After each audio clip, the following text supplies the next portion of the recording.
The House of a Thousand Candles. By Meredith Nicholson. Chapter 1. The Will of John Marshall Glenarm. Pickering's letter bringing news of my grandfather's death found me at Naples early in October. John Marshall Glenarm had died in June. He had left a will which gave me his property conditionally, Pickering wrote, and it was necessary for me to return immediately to qualify as legatee. It was the merest luck that the letter came to my hands at all, for it had been sent to Constantinople, in care of the consul general instead of my banker there. It was not Pickering's fault that the consul was a friend of mine who kept track of my wanderings and was able to hurry the executor's letter after me to Italy, where I had gone to meet an English financier who had, I was advised, unlimited money to spend on African railways. I am an engineer, a graduate of an American institution familiarly known as Tech, and as my funds were running low, I naturally turned to my profession for employment. But this letter changed my plans, and the following day I cabled Pickering of my departure and was outward bound on a steamer for New York. 14 days later I sat in Pickering's office in the Alexis building and listened intently while he read, with much ponderous emphasis, the provisions of my grandfather's will. When he concluded, I laughed. Pickering was a serious man, and I was glad to see that my levity pained him.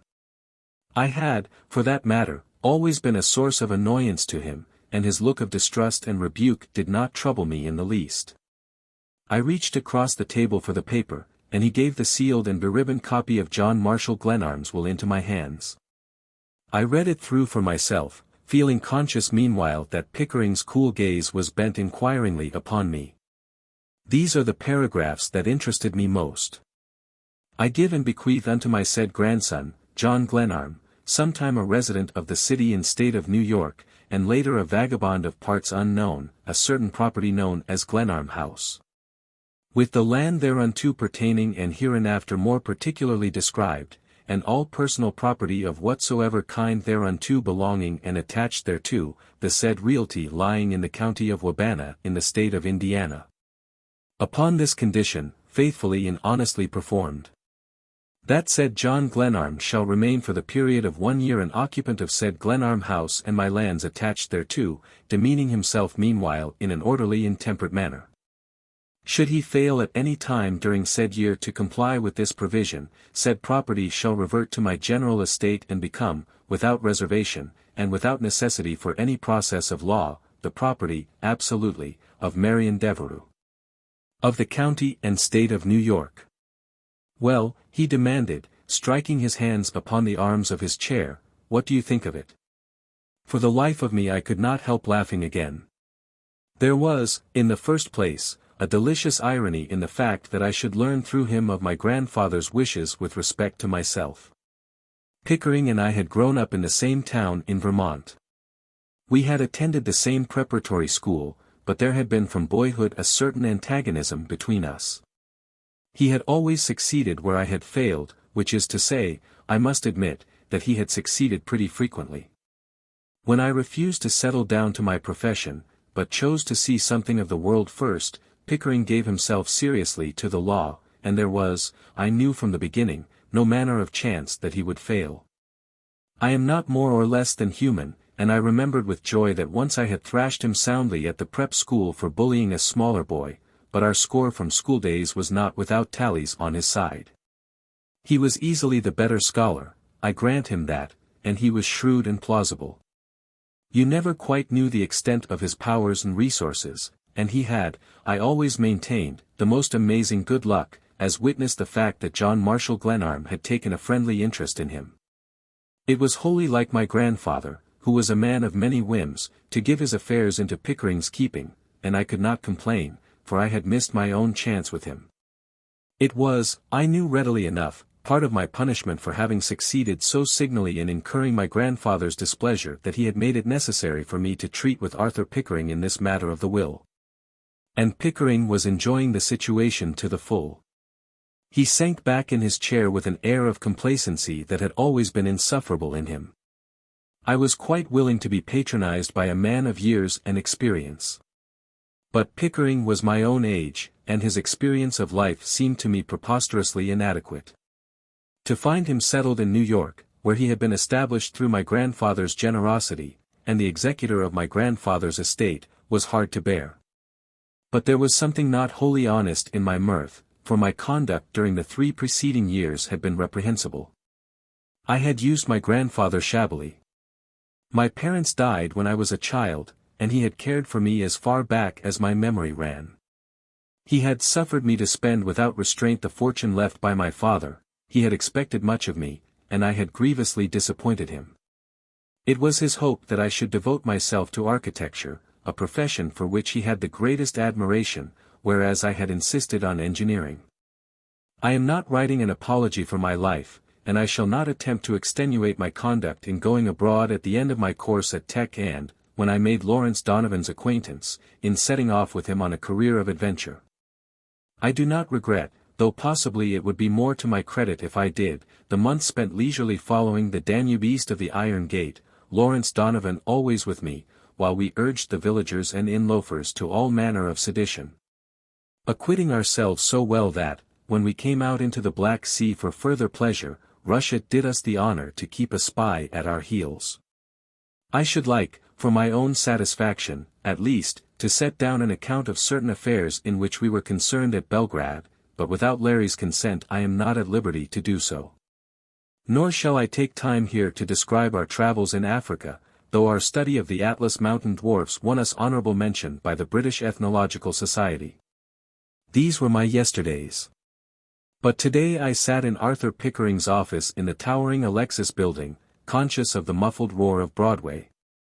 Discussing the terms of my grandfather Glenarm's will with a man whom I disliked as heartily as it is safe for one man to dislike another. Pickering had asked me a question, and I was suddenly aware that his eyes were fixed upon me and that he awaited my answer. What do I think of it? I repeated. I don't know that it makes any difference what I think, but I'll tell you, if you want to know, that I call it infamous, outrageous, that a man should leave a ridiculous will of that sort behind him. All the old moneybags who pile up fortunes magnify the importance of their money. They imagine that every kindness, every ordinary courtesy shown them, is merely a bid for a slice of the cake. I'm disappointed in my grandfather. He was a splendid old man, though God knows he had his queer ways. I'll bet $1,000, if I have so much money in the world, that this scheme is yours, Pickering, and not his. It smacks of your ancient vindictiveness, and John Marshall Glenarm had none of that in his blood. That stipulation about my residence out there is fantastic. I don't have to be a lawyer to know that, and no doubt I could break the will. I've a good notion to try it, anyhow. To be sure. You can tie up the estate for half a dozen years if you like, he replied coolly. He did not look upon me as likely to become a formidable litigant. My staying qualities had been proved weak long ago, as Pickering knew well enough. No doubt you would like that, I answered. But I'm not going to give you the pleasure. I abide by the terms of the will. My grandfather was a fine old gentleman. I shan't drag his name through the courts, not even to please you, Arthur Pickering, I declared hotly. The sentiment is worthy of a good man, Glenarm, he rejoined. But this woman who is to succeed to my rights, I don't seem to remember her. It is not surprising that you never heard of her. Then she's not a connection of the family, no long-lost cousin whom I ought to remember. No, she was a late acquaintance of your grandfather's. He met her through an old friend of his, Miss Evans, known as Sister Teresa. Miss Devereux is Sister Teresa's niece. I whistled. I had a dim recollection that during my grandfather's long widowerhood there were occasional reports that he was about to marry. The name of Miss Evans had been mentioned in this connection. I had heard it spoken of in my family, and not, I remembered, with much kindness. Later, I heard of her joining a sisterhood, and opening a school somewhere in the West. And Miss Devereux, is she an elderly nun, too? I don't know how elderly she is, but she isn't a nun at present.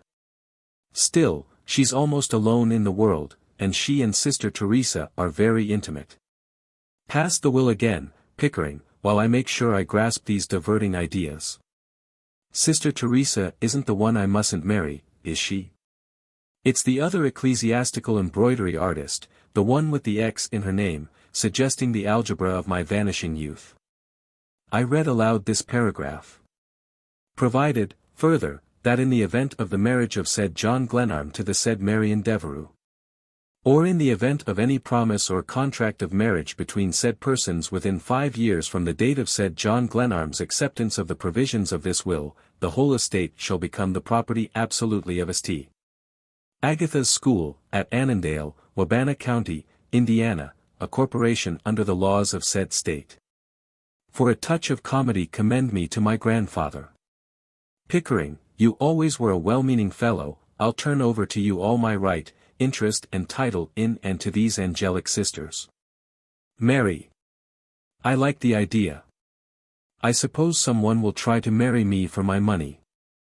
Marriage, Pickering, is not embraced in my scheme of life. I should hardly call you a marrying man, he observed. Perfectly right, my friend. Sister Teresa was considered a possible match for my grandfather in my youth. She and I are hardly contemporaries. And the other lady with the fascinating algebraic climax to her name, she, too, is impossible. It seems that I can't get the money by marrying her. I'd better let her take it. She's as poor as the devil, I dare say. I imagine not. The Evanses are a wealthy family, in spots, and she ought to have some money of her own if her aunt doesn't coax it out of her for educational schemes. And where on the map are these lovely creatures to be found? Sister Teresa's school adjoins your preserve. Miss Devereux has I think some of your own weakness for travel. Sister Teresa is her nearest relative, and she occasionally visits St. Agatha's, that's the school. I suppose they embroider altar cloths together and otherwise labor valiantly to bring confusion upon Satan and his cohorts. Just the people to pull the wool over the eyes of my grandfather. Pickering smiled at my resentment. You'd better give them a wide berth, they might catch you in their net. Sister Teresa is said to have quite a winning way. She certainly plucked your grandfather. Nuns in spectacles, the gentle educators of youth and that sort of thing, with a good-natured old man for their prey. None of them for me. I rather thought so, remarked Pickering, and he pulled his watch from his pocket and turned the stem with his heavy fingers. He was short, thick-set and sleek, with a square jaw, hair already thin and a close-clipped mustache. Age, I reflected, was not improving him. I had no intention of allowing him to see that I was irritated. I drew out my cigarette case and passed it across the table. After you. They're made quite specially for me in Madrid. You forget that I never use tobacco in any form. You always did miss a good deal of the joy of living, I observed, throwing my smoking match into his waste-paper basket, to his obvious annoyance. Well, I'm the bad boy of the storybooks. But I'm really sorry my inheritance has a string tied to it. I'm about out of money. I suppose you wouldn't advance me a few thousands on my expectations. Not a cent, he declared, with quite unnecessary vigor. And I laughed again, remembering that in my old appraisement of him, generosity had not been represented in large figures. It's not in keeping with your grandfather's wishes that I should do so. You must have spent a good bit of money in your tiger hunting exploits, he added. I have spent all I had, I replied amiably. Thank God I'm not a clam. I've seen the world and paid for it. I don't want anything from you. You undoubtedly share my grandfather's idea of me that I'm a wild man who can't sit still or lead an orderly, decent life, but I'm going to give you a terrible disappointment. What's the size of the estate? Pickering eyed me, uneasily, I thought, and began playing with a pencil. I never liked Pickering's hands, they were thick and white and better kept than I like to see a man's hands. I fear it's going to be disappointing. In his trust company boxes here I have been able to find only about $10,000 worth of securities. Possibly, quite possibly, we were all deceived in the amount of his fortune. Sister Teresa wheedled large sums out of him, and he spent, as you will see, a small fortune on the house at Annandale without finishing it. It wasn't a cheap proposition, and in its unfinished condition it is practically valueless. You must know that Mr. Glenarm gave away a great deal of money in his lifetime. Moreover, he established your father. You know what he left. It was not a small fortune as those things are reckoned. I was restless under this recital. My father's estate had been of respectable size, and I had dissipated the whole of it. My conscience pricked me as I recalled an item of $40,000 that I had spent, somewhat grandly, on an expedition that I led, with considerable satisfaction to myself, at least, through the Sudan. But Pickering's words amazed me. "Let me understand you," I said, bending toward him. "My grandfather was supposed to be rich, and yet you tell me you find little property. Sister Teresa got money from him to help build a school. How much was that?" $50,000. It was an open account. His books show the advances, but he took no notes. And that claim is worth? It is good as against her individually. But she contends. Yes, go on. I had struck the right note. He was annoyed at my persistence and his apparent discomfort pleased me. She refuses to pay. She says Mr. Glenarm made her a gift of the money. That's possible, isn't it? He was forever making gifts to churches. Schools and theological seminaries were a sort of weakness with him. That is quite true, but this account is among the assets of the estate. It's my business as executor to collect it. We'll pass that. If you get this money, the estate is worth $60,000, plus the value of the land out there at Annandale, and Glenarm House is worth. There you have me. It was the first lightness he had shown, and it put me on guard. I should like an idea of its value. Even an unfinished house is worth something. Land out there is worth from $100 to $150 an acre. There's an even 100 acres. I'll be glad to have your appraisement of the house when you get there. Humph. You flatter my judgment, Pickering. The loose stuff there is worth how much? It's all in the library. Your grandfather's weakness was architecture. So I remember. I interposed, recalling my stormy interviews with John Marshall Glenarm over my choice of a profession. In his last years he turned more and more to his books. He placed out there what is, I suppose, the finest collection of books relating to architecture to be found in this country. That was his chief hobby, after church affairs, as you may remember, and he wrote it hard. But he derived a great deal of satisfaction from his studies. I laughed again. It was better to laugh than to cry over the situation. I suppose he wanted me to sit down there, surrounded by works on architecture, with the idea that a study of the subject would be my only resource. The scheme is eminently Glenarmian. And all I get is a worthless house, 100 acres of land, $10,000, and a doubtful claim against a Protestant nun who hoodwinked my grandfather into setting up a school for her. Bless your heart, man, so far as my inheritance is concerned it would have been money in my pocket to have stayed in Africa. That's about the size of it. But the personal property is all mine, anything that's loose on the place. Perhaps my grandfather planted old plate and government bonds just to pique the curiosity of his heirs, successors and assigns. It would be in keeping. I had walked to the window and looked out across the city. As I turned suddenly I found Pickering's eyes bent upon me with curious intentness. I had never liked his eyes, they were too steady. When a man always meets your gaze tranquilly and readily, it is just as well to be wary of him.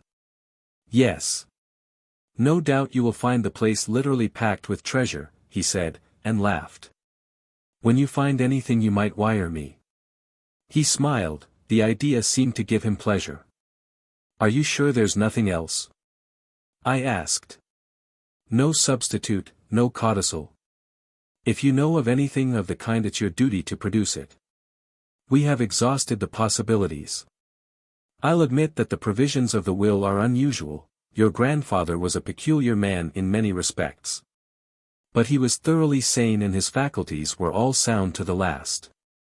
He treated me a lot better than I deserved, I said, with a heartache that I had not known often in my irresponsible life. But I could not afford to show feeling before Arthur Pickering. I picked up the copy of the will and examined it. It was undoubtedly authentic. It bore the certificate of the clerk of Wabana County, Indiana. The witnesses were Thomas Bates and Arthur Pickering. "Who is Bates?" I asked, pointing to the man's signature. "One of your grandfather's discoveries. He's in charge of the house out there, and a trustworthy fellow. He's a fair cook, among other things. I don't know where Mr. Glenarm got Bates, but he had every confidence in him. The man was with him at the end." A picture of my grandfather dying, alone with a servant, while I, his only kinsman, wandered in strange lands, was not one that I could contemplate with much satisfaction. My grandfather had been an odd little figure of a man, who always wore a long black coat and a silk hat, and carried a curious silver-headed staff, and said puzzling things at which everybody was afraid either to laugh or to cry. He refused to be thanked for favors, though he was generous and helpful and constantly performing kind deeds. His whimsical philanthropies were often described in the newspapers. He had once given a considerable sum of money to a fashionable church in Boston with the express stipulation, which he safeguarded legally, that if the congregation ever entrusted its spiritual welfare to a minister named Reginald, Harold or Claude, an amount equal to his gift, with interest, should be paid to the Massachusetts Humane Society.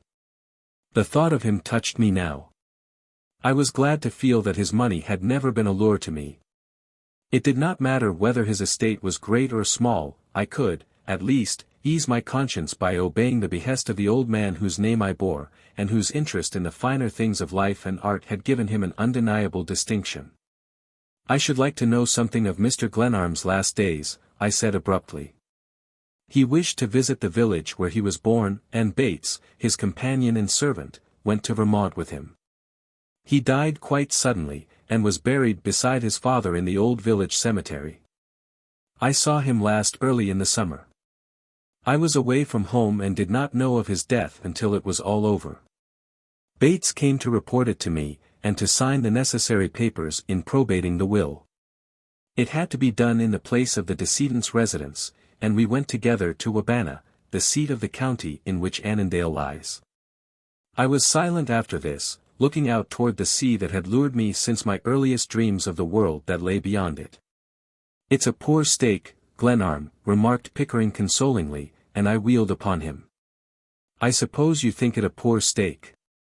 I suppose you can't see anything in that old man's life beyond his money, but I don't care a curse what my inheritance is.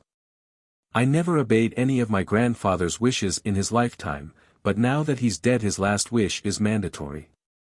I'm going out there to spend a year if I die for it. Do you get my idea?" "Humph. You always were a stormy petrel," he sneered.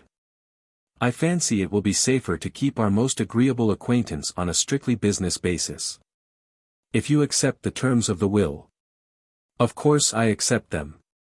Do you think I am going to make a row, refuse to fulfill that old man's last wish? I gave him enough trouble in his life without disappointing him in his grave. I suppose you'd like to have me fight the will, but I'm going to disappoint you." He said nothing, but played with his pencil. I had never disliked him so heartily. He was so smug and comfortable. His office breathed the very spirit of prosperity. I wished to finish my business and get away. "I suppose the region out there has a high death rate. How's the malaria?" "Not alarmingly prevalent, I understand. There's a summer resort over on one side of Lake Annandale. The place is really supposed to be wholesome. I don't believe your grandfather had homicide in mind in sending you there." "No, he probably thought the rustication would make a man of me." "Must I do my own victualling?" "I suppose I'll be allowed to eat." "Bates can cook for you. He'll supply the necessities. I'll instruct him to obey your orders. I assume you'll not have many guests. In fact," he studied the back of his hand intently, "while that isn't stipulated, I doubt whether it was your grandfather's intention that you should surround yourself with boisterous companions." I supplied the words in my cheerfulest tone. No, my conduct shall be exemplary, Mr. Pickering, I added, with affable irony. He picked up a single sheet of thin typewritten paper and passed it across the table. It was a formal acquiescence in the provisions of the will. Pickering had prepared it in advance of my coming, and this assumption that I would accept the terms irritated me. Assumptions as to what I should do under given conditions had always irritated me, and accounted, in a large measure, for my proneness to surprise and disappoint people. Pickering summoned a clerk to witness my signature. "How soon shall you take possession?" he asked. "I have to make a record of that." "I shall start for Indiana tomorrow," I answered. "You are prompt," he replied, deliberately folding in quarters the paper I had just signed. "I hoped you might dine with me before going out, but I fancy New York is pretty tame after the cafes and bazaars of the East." His reference to my wanderings angered me again, for here was the point at which I was most sensitive. I was 27 and had spent my patrimony. I had tasted the bread of many lands, and I was doomed to spend a year qualifying myself for my grandfather's legacy by settling down on an abandoned and lonely Indiana farm that I had never seen and had no interest in whatever. As I rose to go, Pickering said, "It will be sufficient if you drop me a line, say once a month, to let me know you are there. The post office is Annandale. I suppose I might file a supply of postal cards in the village and arrange for the mailing of one every month." "It might be done that way," B answered evenly. "We may perhaps meet again, if I don't die of starvation or ennui. Goodbye." We shook hands stiffly and I left him, going down in an elevator filled with eager-eyed, anxious men. I, at least, had no cares of business. It made no difference to me whether the market rose or fell. Something of the spirit of adventure that had been my curse quickened in my heart as I walked through crowded Broadway past Trinity Church to a bank and drew the balance remaining on my letter of credit. I received in currency slightly less than $1,000. As I turned from the teller's window, I ran into the arms of the last man in the world I expected to see. This, let it be remembered, was in October of the year of our Lord, 1901. How do you find this book? Any thoughts about the book or the author? Any suggestion for improvement? Please take a moment to share your thoughts in a comment. If you like it, share it with your friends who might enjoy it as well. Subscribe to keep in touch. Visit CompleteAudiobooks.com for more quality content. Chapter 2.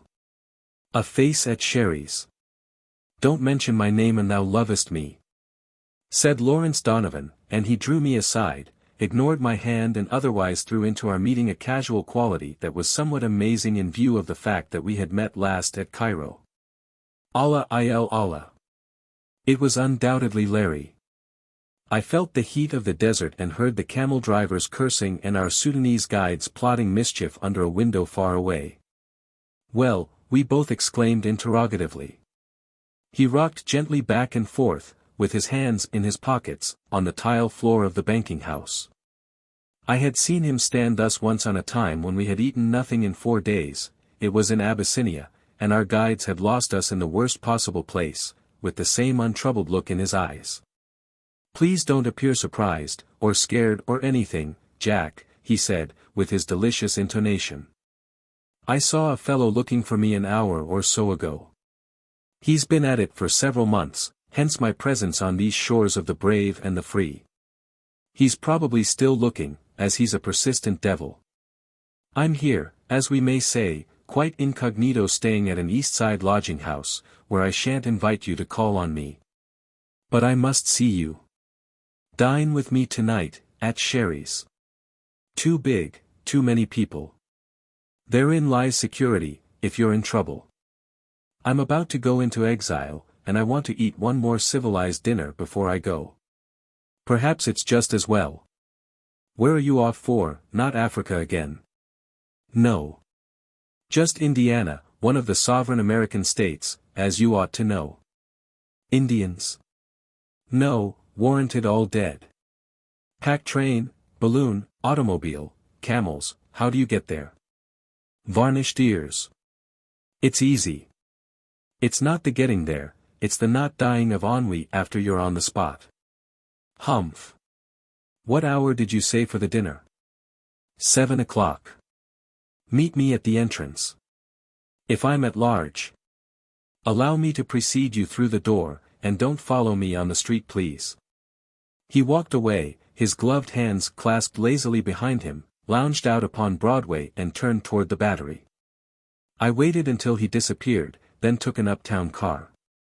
My first meeting with Lawrence Donovan was in Constantinople, at a cafe where I was dining. He got into a row with an Englishman and knocked him down.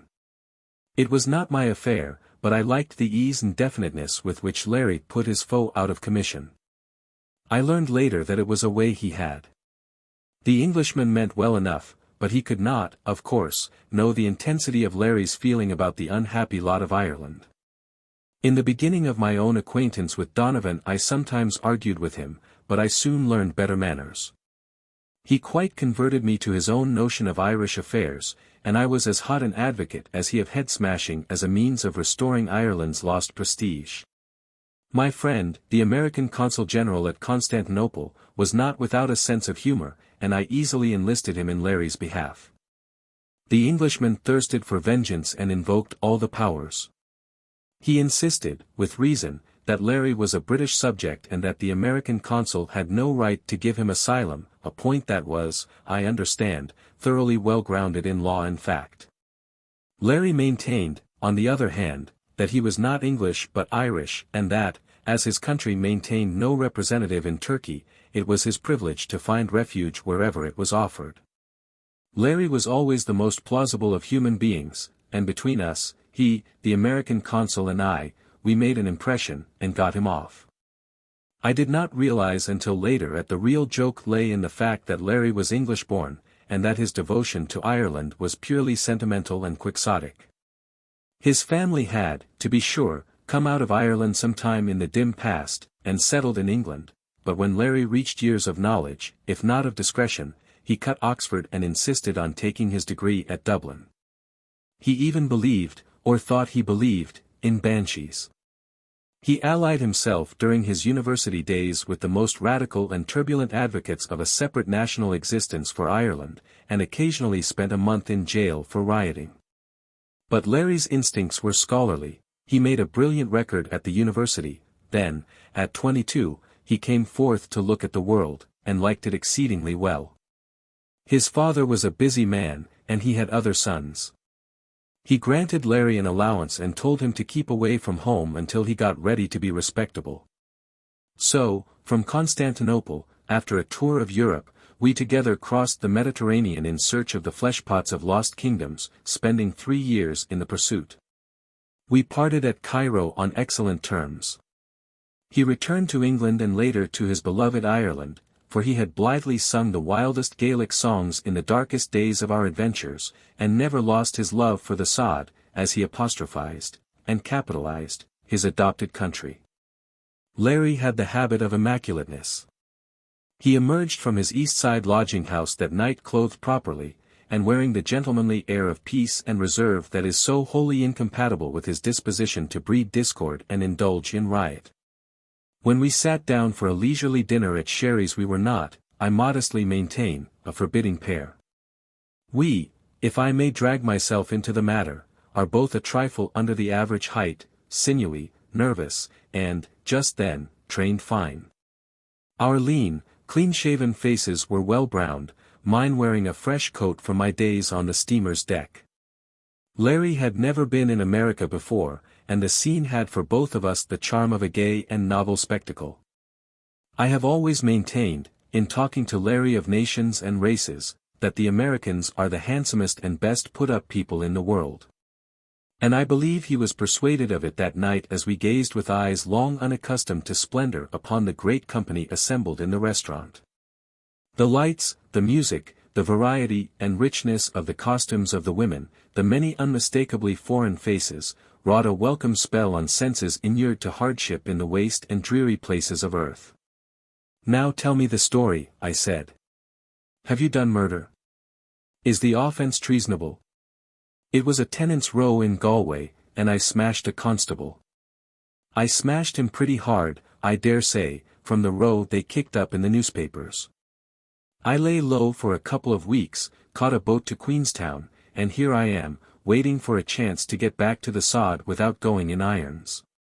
You were certainly born to be hanged, Larry. You'd better stay in America. There's more room here than anywhere else, and it's not easy to kidnap a man in America and carry him off.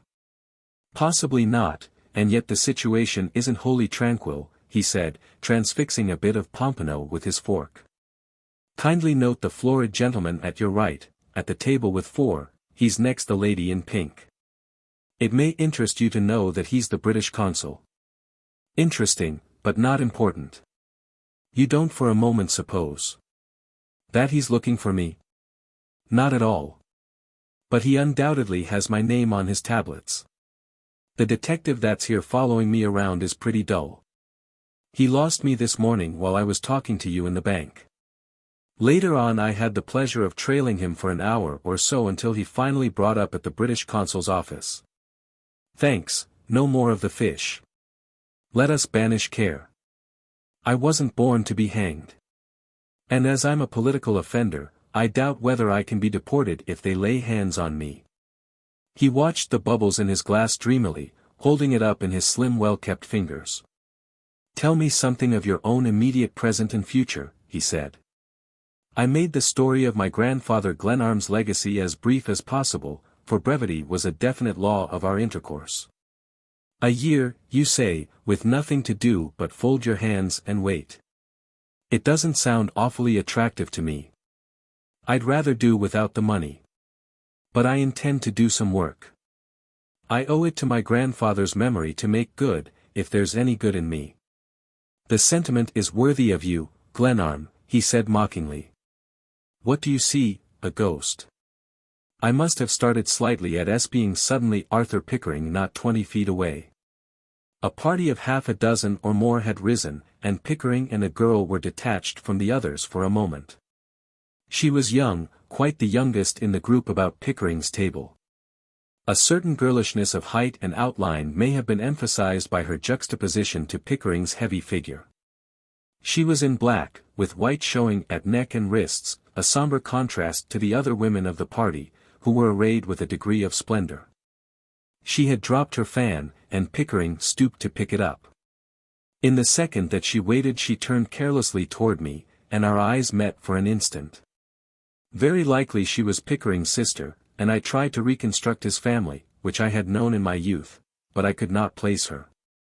As she walked out before him my eyes followed her, the erect figure, free and graceful, but with a charming dignity and poise, and the gold of her fair hair glinting under her black toque. Her eyes, as she turned them full upon me, were the saddest, loveliest eyes I had ever seen, and even in that brilliant, crowded room I felt their spell. They were fixed in my memory indelibly, mournful, dreamy, and wistful. In my absorption I forgot Larry. You're taking unfair advantage, he observed quietly. Friends of yours? The big chap in the lead is my friend Pickering, I answered, and Larry turned his head slightly. Yes, I supposed you weren't looking at the women, he observed dryly. I'm sorry I couldn't see the object of your interest. Bah! These men. I laughed carelessly enough, but I was already summoning from my memory the grave face of the girl in black, her mournful eyes, the glint of gold in her hair. Pickering was certainly finding the pleasant places in this vale of tears, and I felt my heart hot against him. It hurts, this seeing a man you have never liked succeeding where you have failed. Why didn't you present me? I'd like to make the acquaintance of a few representative Americans, I may need them to go bail for me. Pickering didn't see me, for one thing, and for another he wouldn't go bail for you or me if he did. He isn't built that way. Larry smiled quizzically. You needn't explain further. The sight of the lady has shaken you. She reminds me of Tennyson. The star-like sorrows of immortal eyes. And the rest of it ought to be a solemn warning to you, many drew swords and died, and calamity followed in her train. Bah! These women. I thought you were past all that. I don't know why a man should be past it at 27. Besides, Pickering's friends are strangers to me. But what became of that Irish Colleen you used to moon over? Her distinguishing feature, as I remember her photograph, was a short upper lip. You used to force her upon me frequently when we were in Africa. Humph. When I got back to Dublin I found that she had married a brewer's son, think of it. Put not your faith in a short upper lip. Her face never inspired any confidence in me. That will do, thank you. I'll have a bit more of that mayonnaise if the waiter isn't dead. I think you said your grandfather died in June. A letter advising you of the fact reached you at Naples in October. Has it occurred to you that there was quite an interim there? What, may I ask, was the executor doing all that time? You may be sure he was taking advantage of the opportunity to look for the red gold. I suppose you didn't give him a sound drubbing for not keeping the cables hot with inquiries for you? He eyed me in that disdain for my stupidity which I have never suffered from any other man. Well, no, to tell the truth, I was thinking of other things during the interview. Your grandfather should have provided a guardian for you, lad. You oughtn't to be trusted with money. Is that bottle empty? Well, if that person with the fat neck was your friend Pickering, I'd have a care of what's coming to me. I'd be quite sure that Mr. Pickering hadn't made away with the old gentleman's boodle, or that it didn't get lost on the way from him to me. The time's running now, and I'm in for the year. My grandfather was a fine old gentleman, and I treated him like a dog. I'm going to do what he directs and that will no matter what the size of the reward may be. Certainly, that's the eminently proper thing for you to do. But keep your wits about you. If a fellow with that neck can't find money where money has been known to exist, it must be buried pretty deep. Your grandfather was a trifle eccentric, I judge, but not a fool by any manner of means. The situation appeals to my imagination, Jack. I like the idea of it, the lost treasure and the whole business. Lord, what a salad that is! Cheer up, comrade. You're as grim as an owl. Whereupon we fell to talking of people and places we had known in other lands. We spent the next day together, and in the evening, at my hotel, he criticized my effects while I packed, in his usual ironical vein. You're not going to take those things with you, I hope. He indicated the rifles and several revolvers which I brought from the closet and threw upon the bed. They make me homesick for the jungle. He drew from its cover the heavy rifle I had used last on a leopard hunt and tested its weight. Precious little use you'll have for this. Better let me take it back to the sod to use on the landlords. I say, Jack, are we never to seek our fortunes together again? We hit it off pretty well, old man, come to think of it, I don't like to lose you. He bent over the straps of the rifle case with unnecessary care, but there was a quaver in his voice that was not like Larry Donovan. Come with me now, I exclaimed, wheeling upon him. I'd rather be with you than with any other living man, Jack Glenarm, but I can't think of it. I have my own troubles, and, moreover, you've got to stick it out there alone. It's part of the game the old gentleman set up for you, as I understand it. Go ahead, collect your fortune, and then, if I haven't been hanged in the meantime, we'll join forces later. There's no chap anywhere with a pleasanter knack at spending money than your old friend L.D. He grinned, and I smiled ruefully, knowing that we must soon part again, for Larry was one of the few men I had ever called friend, and this meeting had only quickened my old affection for him. I suppose, he continued, you accept as gospel truth what that fellow tells you about the estate. I should be a little wary if I were you. Now, I've been kicking around here for a couple of weeks, dodging the detectives, and incidentally reading the newspapers. Perhaps you don't understand that this estate of John Marshall Glenarm has been talked about a good bit. I didn't know it, I admitted lamely. Larry had always been able to instruct me about most matters, it was wholly possible that he could speak wisely about my inheritance. You couldn't know, when you were coming from the Mediterranean on a steamer. But the house out there and the mysterious disappearance of the property have been duly discussed. You're evidently an object of some public interest, and he drew from his pocket a newspaper cutting. Here's a sample item. He read. John Glenarm, the grandson of John Marshall Glenarm, the eccentric millionaire who died suddenly in Vermont last summer, arrived on the Maxinkuckee from Naples yesterday.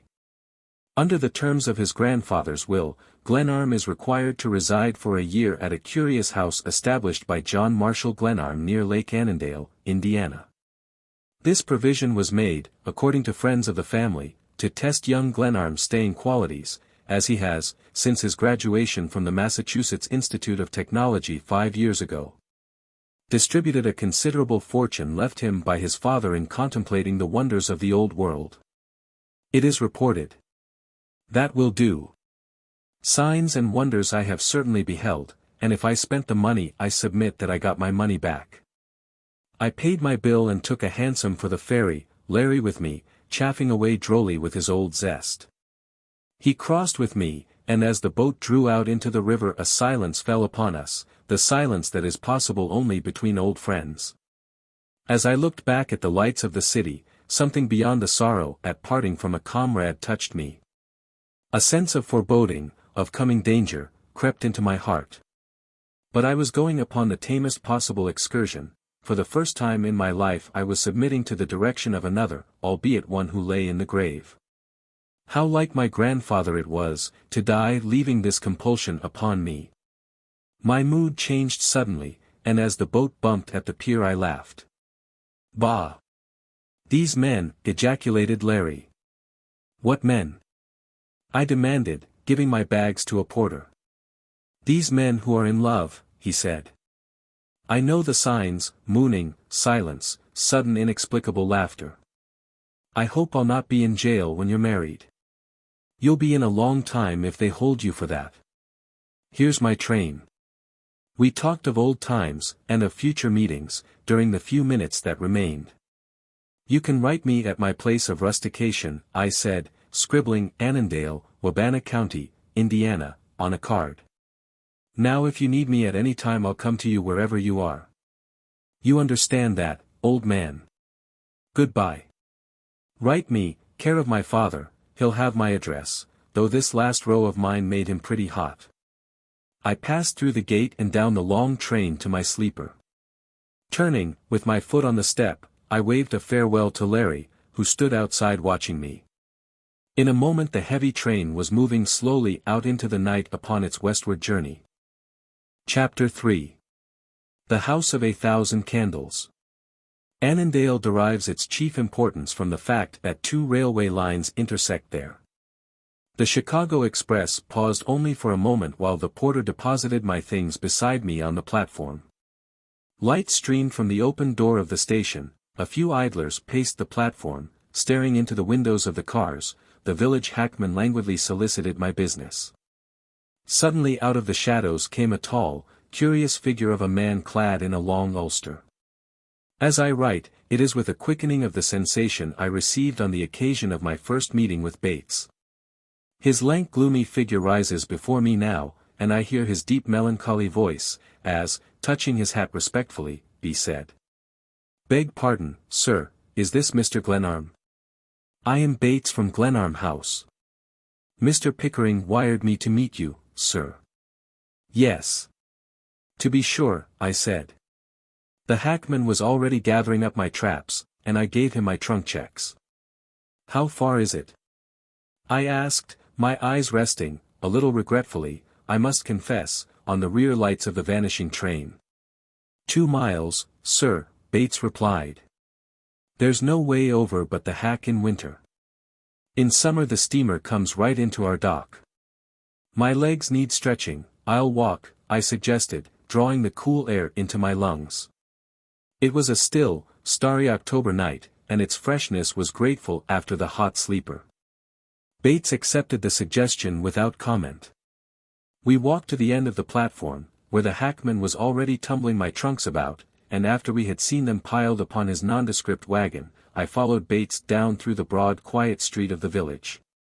There was more of Annandale than I had imagined, and several tall smokestacks loomed here and there in the thin starlight. Brick yards, sir, said Bates, waving his hand at the stacks. It's a considerable center for that kind of business. Bricks without straw. I asked, as we passed a radiant saloon that blazed upon the board walk. Beg pardon, sir, but such places are the ruin of men, on which remark I based a mental note that Bates wished to impress me with his own rectitude. He swung along beside me, answering questions with dogged brevity. Clearly, here was a man who had reduced human intercourse to a basis of necessity. I was to be shut up with him for a year, and he was not likely to prove a cheerful jailer.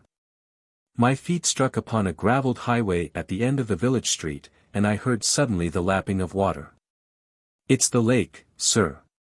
This road leads right out to the house," Bates explained. I was doomed to meditate pretty steadily, I imagined, on the beauty of the landscape in these parts, and I was rejoiced to know that it was not all cheerless prairie or gloomy woodland. The wind freshened cut blew sharply upon us off the water. "The fishing's quite good in season. Mr. Glenarm used to take great pleasure in it." "Bass, yes, sir." Mr. Glenarm held there was nothing quite equal to a black bass. I liked the way the fellow spoke of my grandfather. He was evidently a loyal retainer. No doubt he could summon from the past many pictures of my grandfather, and I determined to encourage his confidence. Any resentment I felt on first hearing the terms of my grandfather's will had passed. He had treated me as well as I deserved, and the least I could do was to accept the penalty he had laid upon me in a sane and amiable spirit. This train of thought occupied me as we tramped along the highway. The road now led away from the lake and through a heavy wood. Presently, on the right loomed a dark barrier, and I put out my hand and touched a wall of rough stone that rose to a height of about 8 feet. "What is this, Bates?" I asked. "This is Glenarm land, sir. The wall was one of your grandfather's ideas. It's a quarter of a mile long and cost him a pretty penny, I warrant you. The road turns off from the lake now, but the Glenarm property is all lake front. So there was a wall about my prison house." I grinned cheerfully to myself.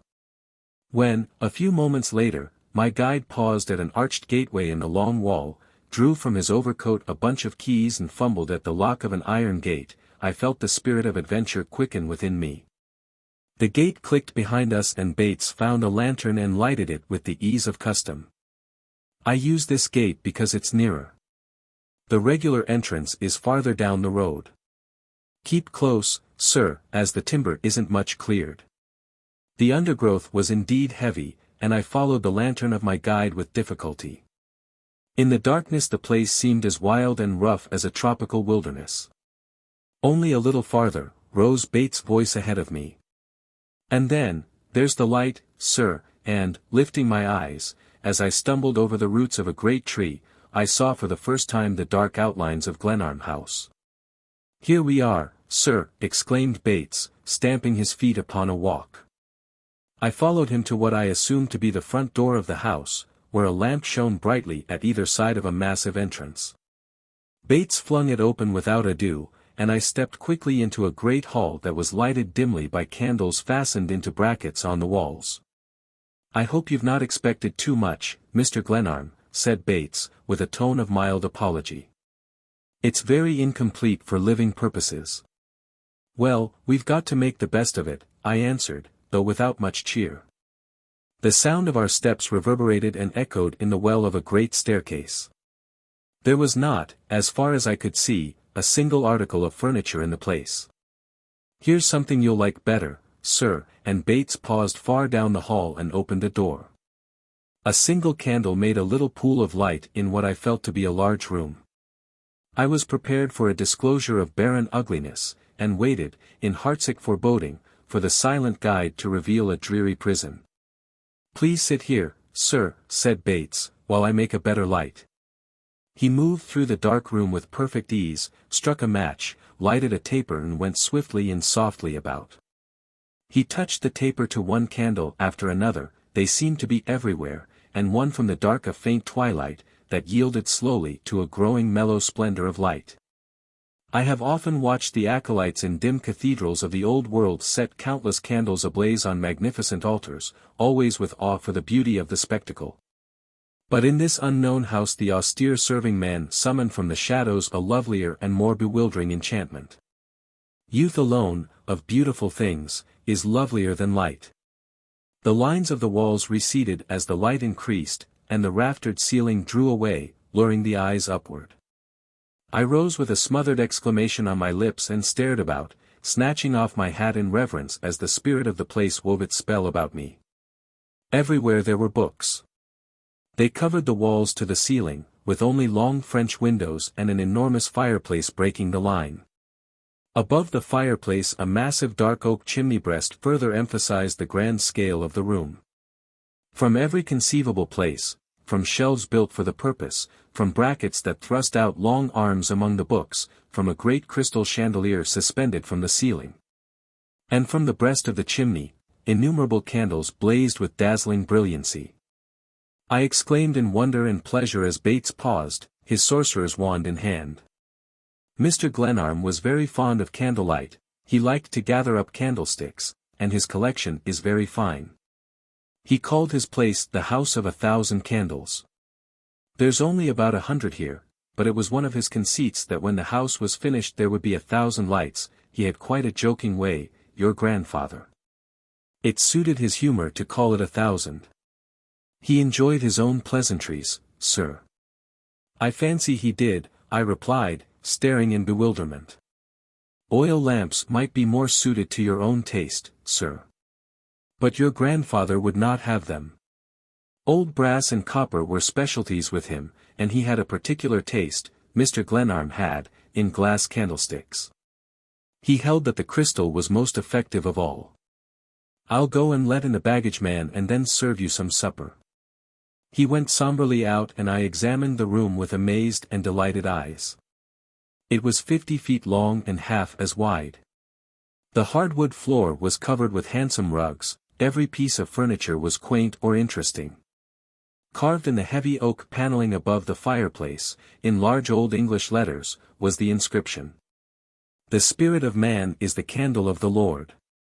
And on either side great candelabra sent long arms across the hearth. All the books seemed related to architecture. German and French works stood side by side among those by English and American authorities. I found archaeology represented in a division where all the titles were Latin or Italian. I opened several cabinets that contained sketches and drawings, all in careful order, and in another I found an elaborate card catalogue, evidently the work of a practiced hand. The minute examination was too much for me. I threw myself into a great chair that might have been spoil from a cathedral, satisfied to enjoy the general effect. To find an apartment so handsome and so marked by good taste in the midst of an Indiana wood, staggered me. To be sure, in approaching the house I had seen only a dark bulk that conveyed no sense of its character or proportions, and certainly the entrance hall had not prepared me for the beauty of this room. I was so lost in contemplation that I did not hear a door open behind me. The respectful, mournful voice of Bates announced, "There's a bite ready for you, sir." I followed him through the hall to a small high-wainscoted room where a table was simply set. This is what Mr. Glenarm called the refectory. The dining room, on the other side of the house, is unfinished. He took his own meals here. The library was the main thing with him. He never lived to finish the house, more's the pity, sir. He would have made something very handsome of it if he'd had a few years more. But he hoped, sir, that you'd see it completed. It was his wish, sir. Yes, to be sure, I replied. He brought cold fowl and a salad, and produced a bit of Stilton of unmistakable authenticity. I trust the ale is cool to your liking. It's your grandfather's favorite, if I may say it, sir. I liked the fellow's humility. He served me with a grave deference and an accustomed hand. Candles in crystal holders shed an agreeable light upon the table.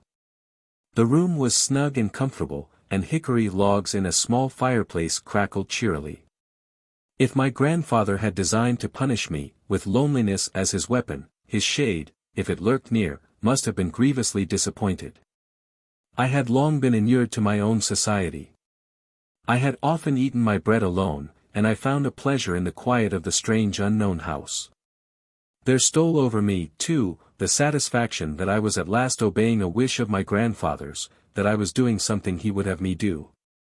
I was touched by the traces everywhere of his interest in what was to him the art of arts.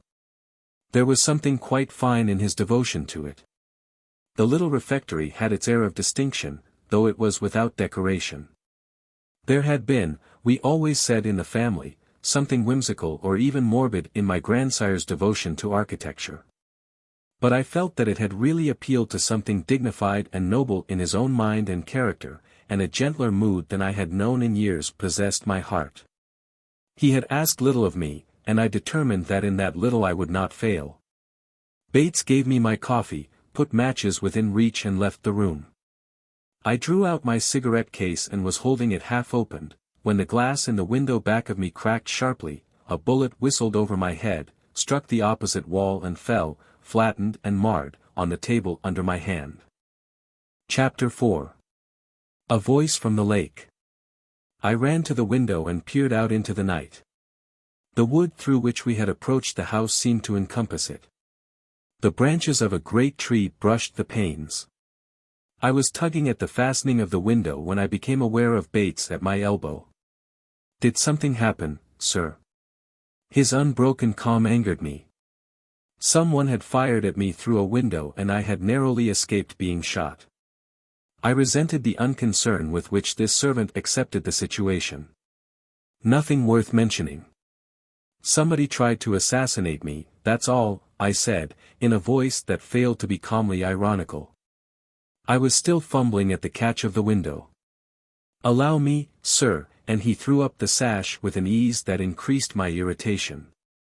I leaned out and tried to find some clue to my assailant. Bates opened another window and surveyed the dark landscape with me. "It was a shot from without, was it, sir?" "Of course it was. You didn't suppose I shot it myself, did you?" He examined the broken pane and picked up the bullet from the table. "It's a rifle ball, I should say." The bullet was half flattened by its contact with the wall. It was a cartridge ball of large caliber and might have been fired from either rifle or pistol. "It's very unusual, sir." I wheeled upon him angrily and found him fumbling with the bit of metal, a troubled look in his face. He at once continued, as though anxious to allay my fears. "Quite accidental, most likely. Probably boys on the lake are shooting at ducks." I laughed out so suddenly that Bates started back in alarm. "You idiot!" I roared, seizing him by the collar with both hands and shaking him fiercely. "You fool! Do the people around here shoot ducks at night? Do they shoot waterfowl with elephant guns and fire at people through windows just for fun?" I threw him back against the table so that it leaped away from him, and he fell prone on the floor.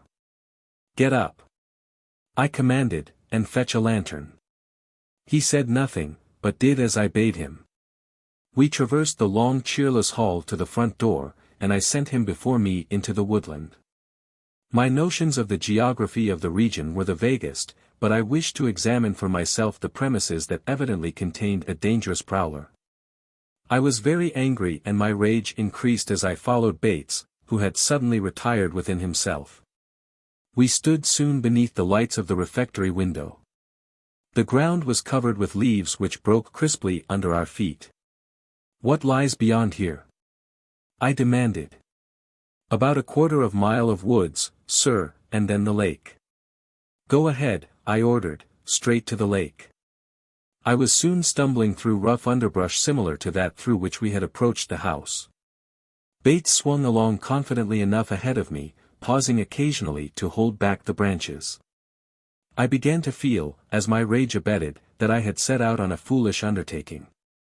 I was utterly at sea as to the character of the grounds. I was following a man whom I had not seen until 2 hours before, and whom I began to suspect of all manner of designs upon me. It was wholly unlikely that the person who had fired into the windows would lurk about, and, moreover, the light of the lantern, the crack of the leaves and the breaking of the boughs advertised our approach loudly. I am, however, a person given to steadfastness in error, if nothing else, and I plunged along behind my guide with a grim determination to reach the margin of the lake. If for no other reason than to exercise my authority over the custodian of this strange estate. A bush slapped me sharply and I stopped to rub the sting from my face. "Are you hurt, sir?" asked Bates solicitously, turning with the lantern. "Of course not," I snapped. "I'm having the time of my life. Are there no paths in this jungle?" "Not through here, sir." It was Mr. Glenarm's idea not to disturb the wood at all. He was very fond of walking through the timber. "Not at night, I hope." "Where are we now?" "Quite near the lake, sir." "Then go on." I was out of patience with Bates, with the pathless woodland, and, I must confess, with the spirit of John Marshall Glenarm, my grandfather. We came out presently upon a gravelly beach, and Bates stamped suddenly on planking. "This is the Glenarm dock, sir, and that's the boathouse." He waved his lantern toward a low structure that rose dark beside us. As we stood silent, peering out into the starlight, I heard distinctly the dip of a paddle and the soft gliding motion of a canoe. "It's a boat, sir," whispered Bates, hiding the lantern under his coat. I brushed past him and crept to the end of the dock. The paddle dipped on silently and evenly in the still water, but the sound grew fainter. A canoe is the most graceful, the most sensitive, the most inexplicable contrivance of man. With its paddle you may dip up stars along quiet shores or steal into the very harbor of dreams. I knew that furtive splash instantly, and knew that a trained hand wielded the paddle. My boyhood summers in the Maine woods were not, I frequently find, wholly wasted. The owner of the canoe had evidently stolen close to the Glenarm dock, and had made off when alarmed by the noise of our approach through the wood. "Have you a boat here?" "The boathouse is locked and I haven't the key with me, sir," he replied without excitement. "Of course you haven't it," I snapped, full of anger at his tone of irreproachable respect, and at my own helplessness. I had not even seen the place by daylight, and the woodland behind me and the lake at my feet were things of shadow and mystery. In my rage I stamped my foot. "Lead the way back," I roared. I had turned toward the woodland when suddenly there stole across the water a woman's voice, deep, musical and deliberate. "Really, I shouldn't be so angry if I were you," it said, with a lingering note on the word angry. "Who are you? What are you doing there?" I bawled. "Just enjoying a little tranquil thought," was the drawling, mocking reply. Far out upon the water I heard the dip and glide of the canoe, and saw faintly its outline for a moment, then it was gone. The lake, the surrounding wood, were an unknown world, the canoe, a boat of dreams. Then again came the voice. "Good night, merry gentlemen." "It was a lady, sir," remarked Bates, after we had waited silently for a full minute. "How clever you are." I sneered. "I suppose ladies prowl about here at night, shooting ducks or into people's houses." "It would seem quite likely, sir." I should have liked to cast him into the lake, but B was already moving away, the lantern swinging at his side. I followed him, back through the woodland to the house. My spirits quickly responded to the cheering influence of the great library. I stirred the fire on the hearth into life and sat down before it, tired from my tramp. I was mystified and perplexed by the incident that had already marked my coming. It was possible, to be sure, that the bullet which narrowly missed my head in the little dining room had been a wild shot that carried no evil intent. I dismissed at once the idea that it might have been fired from the lake. It had crashed through the glass with too much force to have come so far, and, moreover, I could hardly imagine even a rifle-ball's finding an unimpeded right-of-way through so dense a strip of wood. I found it difficult to get rid of the idea that someone had taken a pot-shot at me. The woman's mocking voice from the lake added to my perplexity. It was not, I reflected, such a voice as one might expect to hear from a country girl. Nor could I imagine any errand that would excuse a woman's presence abroad on an October night whose cool air inspired first confidences with fire and lamp. There was something haunting in that last cry across the water. It kept repeating itself over and over in my ears. It was a voice of quality, of breeding and charm. Good night, merry gentlemen. In Indiana, I reflected, rustics, young or old, men or women, were probably not greatly given to salutations of just this temper. Bates now appeared. Beg pardon, sir, but your room's ready whenever you wish to retire. I looked about in search of a clock. There are no timepieces in the house, Mr. Glenarm. Your grandfather was quite opposed to them. He had a theory, sir, that they were conducive, as he said, to idleness. He considered that a man should work by his conscience, sir, and not by the clock, the one being more exacting than the other. I smiled as I drew out my watch, as much at Bates' solemn tones and grim lean visage as at his quotation from my grandsire. But the fellow puzzled and annoyed me. His unobtrusive black clothes, his smoothly brushed hair, his shaven face, awakened an antagonism in me. Bates, if you didn't fire that shot through the window, who did? Will you answer me that? Yes, sir. If I didn't do it, it's quite a large question who did. I'll grant you that, sir. I stared at him. He met my gaze directly without flinching, nor was there anything insolent in his tone or attitude. He continued. I didn't do it, sir. I was in the pantry when I heard the crash in the refectory window. The bullet came from out of doors, as I should judge, sir. The facts and conclusions were undoubtedly with Bates, and I felt that I had not acquitted myself creditably in my effort to fix the crime on him. My abuse of him had been tactless, to say the least, and I now tried another line of attack. Of course, Bates, I was merely joking. What's your own theory of the matter? I have no theory, sir. Mr. Glenarm always warned me against theories. He said, if you will pardon me, there was great danger in the speculative mind. The man spoke with a slight Irish accent, which in itself puzzled me. I have always been attentive to the peculiarities of speech, and his was not the brogue of the Irish servant class. Larry Donovan, who was English-born, used on occasions an exaggerated Irish dialect that was wholly different from the smooth liquid tones of Bates. But more things than his speech were to puzzle me in this man. The person in the canoe. How do you account for her? I asked. I haven't accounted for her, sir. There's no women on these grounds, or any sort of person except ourselves. But there are neighbors, farmers, people of some kind must live along the lake. A few, sir. And then there's the school quite a bit beyond your own west wall. His slight reference to my proprietorship, my own wall, as he put it, pleased me. Oh, yes, there is a school, girls, yes, Mr. Pickering mentioned it. But the girls hardly paddle on the lake at night, at this season, hunting ducks, should you say, Bates? I don't believe they do any shooting, Mr. Glenarm. It's a pretty strict school, I judge, sir, from all accounts. And the teachers, they are all women. They're the Sisters of St. Agatha, I believe they call them. I sometimes see them walking abroad.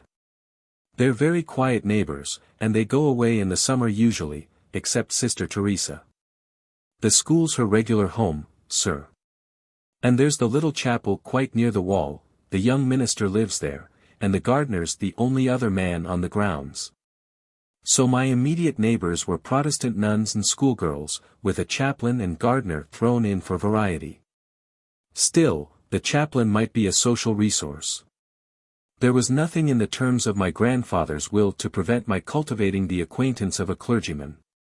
It even occurred to me that this might be a part of the game. My soul was to be watched over by a rural priest, while, there being nothing else to do, I was to give my attention to the study of architecture. Bates, my guard and housekeeper, was brushing the hearth with deliberate care. Show me my cell, I said, rising, and I'll go to bed. He brought from somewhere a great brass candelabrum that held a dozen lights, and explained. This was Mr. Glenarm's habit. He always used this one to go to bed with. I'm sure he'd wish you to have it, sir. I thought I detected something like a quaver in the man's voice. My grandfather's memory was dear to him. I reflected, and I was moved to compassion for him. "How long were you with Mr. Glenarm, Bates?" I inquired, as I followed him into the hall. 5 years, sir. He employed me the year you went abroad. I remember very well his speaking of it. He greatly admired you, sir. He led the way, holding the cluster of lights high for my guidance up the broad stairway. The hall above shared the generous lines of the whole house, but the walls were white and hard to the eye.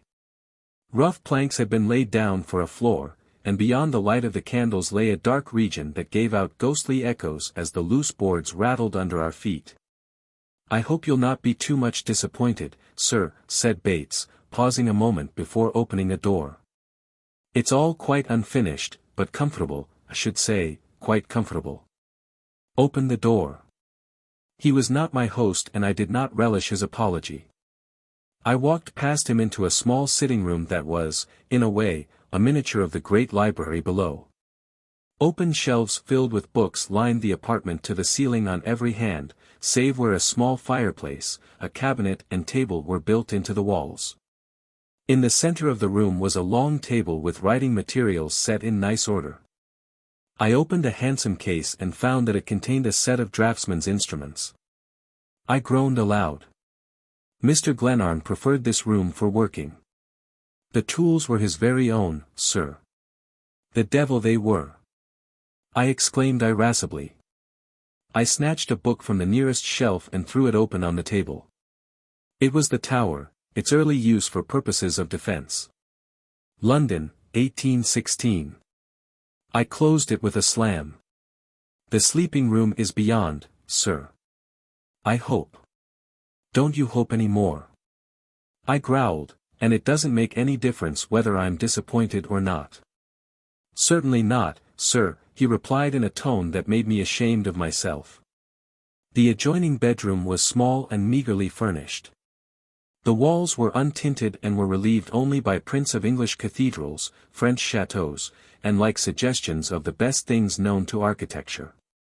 The bed was the commonest iron type. And the other articles of furniture were chosen with a strict regard for utility. My trunks and bags had been carried in, and Bates asked from the door for my commands. Mr. Glenarm always breakfasted at 7:30, sir, as near as he could hit it without a timepiece, and he was quite punctual. His ways were a little odd, sir. He used to prowl about at night a good deal, and there was no following him. "I fancy I shan't do much prowling," I declared. "And my grandfather's breakfast hour will suit me exactly, Bates. If there's nothing further, sir." "That's all, and Bates." "Yes, Mr. Glenarm. Of course you understand that I didn't really mean to imply that you had fired that shot at me. I beg you not to mention it, Mr. Glenarm. But it was a little queer. If you should gain any light on the subject, let me know." "Certainly, sir. But I believe, Bates, that we'd better keep the shades down at night. These duck hunters hereabouts are apparently reckless. And you might attend to these now, and every evening hereafter." I wound my watch as he obeyed. I admit that in my heart I still half suspected the fellow of complicity with the person who had fired at me through the dining room window. It was rather odd, I reflected, that the shades should have been open, though I might account for this by the fact that this curious unfinished establishment was not subject to the usual laws governing orderly housekeeping. Bates was evidently aware of my suspicions, and he remarked, drawing down the last of the plain green shades. "Mr. Glenarm never drew them, sir. It was a saying of his, if I may repeat his words, that he liked the open. These are eastern windows, and he took a quiet pleasure in letting the light waken him. It was one of his oddities, sir. To be sure. That's all, Bates." He gravely bade me good night, and I followed him to the outer door and watched his departing figure, lighted by a single candle that he had produced from his pocket. I stood for several minutes listening to his step, tracing it through the hall below, as far as my knowledge of the house would permit.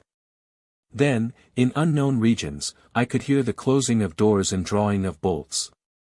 Verily, my jailer was a person of painstaking habits. I opened my traveling case and distributed its contents on the dressing table. I had carried through all my adventures a folding leather photograph holder, containing portraits of my father and mother and of John Marshall Glenarm, my grandfather, and this I set up on the mantel in the little sitting room. I felt tonight as never before how alone I was in the world, and a need for companionship and sympathy stirred in me. It was with a new and curious interest that I peered into my grandfather's shrewd old eyes. He used to come and go fitfully at my father's house, but my father had displeased him in various ways that I need not recite, and my father's death had left me with an estrangement which I had widened by my own acts. Now that I had reached Glenarm, my mind reverted to Pickering's estimate of the value of my grandfather's estate. Although John Marshall Glenarm was an eccentric man, he had been able to accumulate a large fortune. And yet I had allowed the executor to tell me that he had died comparatively poor. In so readily accepting the terms of the will and burying myself in a region of which I knew nothing, I had cut myself off from the usual channels of counsel. If I left the place to return to New York I should simply disinherit myself. At Glenarm I was, and there I must remain to the end of the year. I grew bitter against Pickering as I reflected upon the ease with which he had got rid of me. I had always satisfied myself that my wits were as keen as his, but I wondered now whether I had not stupidly put myself in his power. Chapter 5. A Red Tam O'Shanter. I looked out on the bright October morning with a renewed sense of isolation. Trees crowded about my windows, many of them still wearing their festal colors, scarlet and brown and gold, with the bright green of some sulking companion standing out here and there with startling vividness. I put on an old corduroy outing suit and heavy shoes, ready for a tramp abroad, and went below. The great library seemed larger than ever when I beheld it in the morning light.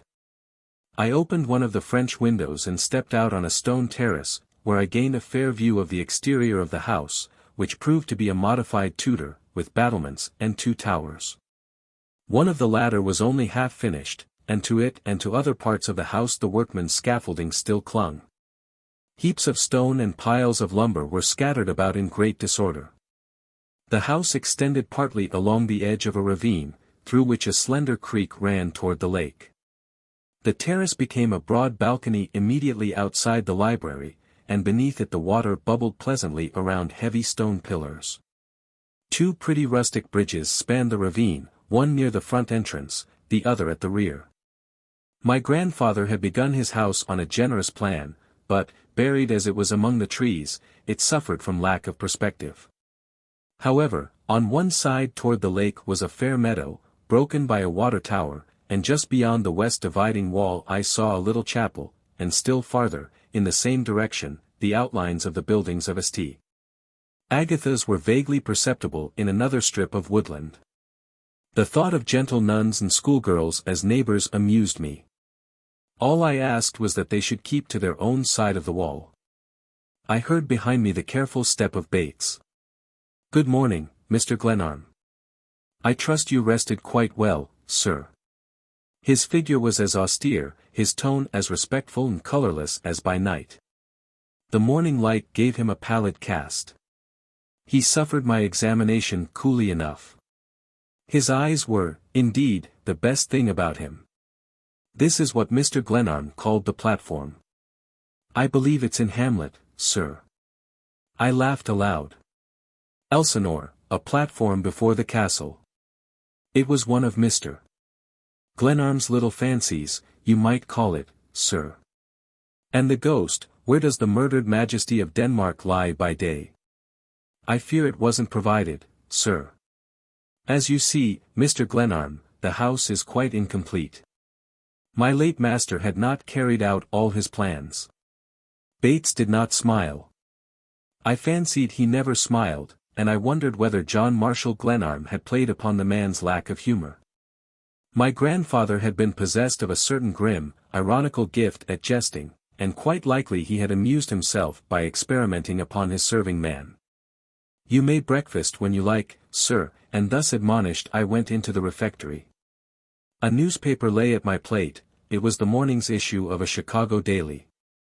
I was, then, not wholly out of the world, I reflected, scanning the headlines. Your grandfather rarely examined the paper. Mr. Glenarm was more particularly interested in the old times.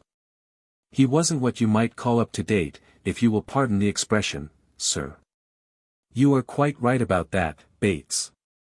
He was a medievalist in his sympathies. Thank you for that word, sir, I've frequently heard him apply it to himself. The plain omelette was a great favorite with your grandfather. I hope it is to your liking, sir. It's excellent, Bates. And your coffee is beyond praise. Thank you, Mr. Glenarm. One does what one can, sir. He had placed me so that I faced the windows, an attention to my comfort and safety which I appreciated. The broken pane told the tale of the shot that had so narrowly missed me the night before. I'll repair that today, sir, Bates remarked, seeing my eyes upon the window. You know that I'm to spend a year on this place. I assume that you understand the circumstances, I said, feeling it wise that we should understand each other. Quite so, Mr. Glenarm. I'm a student, you know, and all I want is to be left alone. This I threw in to reassure myself rather than for his information. It was just as well, I reflected, to assert a little authority, even though the fellow undoubtedly represented Pickering and received orders from him. In a day or two, or as soon as I have got used to the place, I shall settle down to work in the library. You may give me breakfast at 7:30, luncheon at 1:30 and dinner at 7. Those were my late master's hours, sir. Very good. And I'll eat anything you please, except mutton broth, meat pie and canned strawberries. Strawberries in tins, Bates, are not well calculated to lift the spirit of man. I quite agree with you, sir, if you will pardon my opinion. And the bills? They are provided for by Mr. Pickering. He sends me an allowance for the household expenses. So you are to report to him, are you, as heretofore? I blew out a match with which I had lighted a cigar and watched the smoking end intently. I believe that's the idea, sir. It is not pleasant to be under compulsion, to feel your freedom curtailed, to be conscious of espionage. I rose without a word and went into the hall. You may like to have the keys, said Bates, following me. There's 2 for the gates in the outer wall and 1 for the St. Agatha's gate, they're marked, as you see. And here's the hall door key and the boathouse key that you asked for last night. After an hour spent in unpacking I went out into the grounds. I had thought it well to wire Pickering of my arrival, and I set out for Annandale to send him a telegram. My spirit lightened under the influences of the crisp air and cheering sunshine. What had seemed strange and shadowy at night was clear enough by day. I found the gate through which we had entered the grounds the night before without difficulty. The stone wall was assuredly no flimsy thing. It was built in a thoroughly workmanlike manner, and I mentally computed its probable cost with amazement. There were, I reflected, much more satisfactory ways of spending money than in building walls around Indiana forests. But the place was mine, or as good as mine, and there was no manner of use in quarreling with the whims of my dead grandfather. At the expiration of a year I could tear down the wall if I pleased. And as to the incomplete house, that I should sell or remodel to my liking. On the whole, I settled into an amiable state of mind. My perplexity over the shot of the night before was passing away under the benign influences of blue sky and warm sunshine. A few farm folk passed me in the highway and gave me good morning in the fashion of the country, inspecting my knickerbockers at the same time with frank disapproval. I reached the lake and gazed out upon its quiet waters with satisfaction. At the foot of Annandale's main street was a dock where several small steamcraft and a number of catboats were being dismantled for the winter. As I passed, a man approached the dock in a skiff, landed and tied his boat. He started toward the village at a quick pace, but turned and eyed me with rustic directness. "Good morning," I said. "Any ducks about?" He paused, nodded and fell into step with me. "No, not enough to pay for the trouble." "I'm sorry for that. I'd hoped to pick up a few." "I guess you're a stranger in these parts," he remarked, eyeing me again, my knickerbockers no doubt marking me as an alien. Quite so. My name is Glenarm, and I've just come. I thought you might be him. We've rather been expecting you here in the village. I'm John Morgan, caretaker of the resorters' houses up the lake. I suppose you all knew my grandfather hereabouts. Well, yes, you might say as we did, or you might say as we didn't. He wasn't just the sort that you got next to in a hurry. He kept pretty much to himself. He built a wall there to keep us out, but he needn't have troubled himself. We're not the kind around here to meddle, and you may be sure the summer people never bothered him. There was a tone of resentment in his voice, and I hastened to say, I'm sure you're mistaken about the purposes of that wall. My grandfather was a student of architecture. It was a hobby of his. The house and wall were in the line of his experiments, and to please his whims. I hope the people of the village won't hold any hard feelings against his memory or against me. Why, the labor there must have been a good thing for the people hereabouts. It ought to have been, said the man gruffly, but that's where the trouble comes in. He brought a lot of queer fellows here under contract to work for him, Italians, or Greeks, or some sort of foreigners. They built the wall, and he had them at work inside for half a year. He didn't even let them out for air. And when they finished his job he loaded them onto a train one day and hauled them away. That was quite like him, I'm sure, I said, remembering with amusement my grandfather's secretive ways. I guess he was a crank all right, said the man conclusively. It was evident that he did not care to establish friendly relations with the resident of Glenarm. He was about 40, light, with a yellow beard and pale blue eyes. He was dressed roughly and wore a shabby soft hat. Well, I suppose I'll have to assume responsibility for him and his acts, I remarked, piqued by the fellow's surliness. We had reached the center of the village, and he left me abruptly, crossing the street to one of the shops. I continued on to the railway station, where I wrote and paid for my message. The station master inspected me carefully as I searched my pockets for change. You want your telegrams delivered at the house? He asked. Yes, please, I answered, and he turned away to his desk of clicking instruments without looking at me again. It seemed wise to establish relations with the post office, so I made myself known to the girl who stood at the delivery window. You already have a box, she advised me. There's a boy carries the mail to your house, Mr. Bates hires him.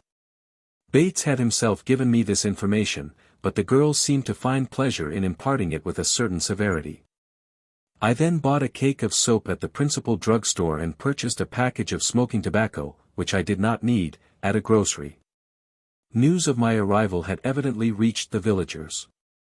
I was conceited enough to imagine that my presence was probably of interest to them, but the station master, the girl at the post office and the clerks in the shops treated me with an unmistakable cold reserve.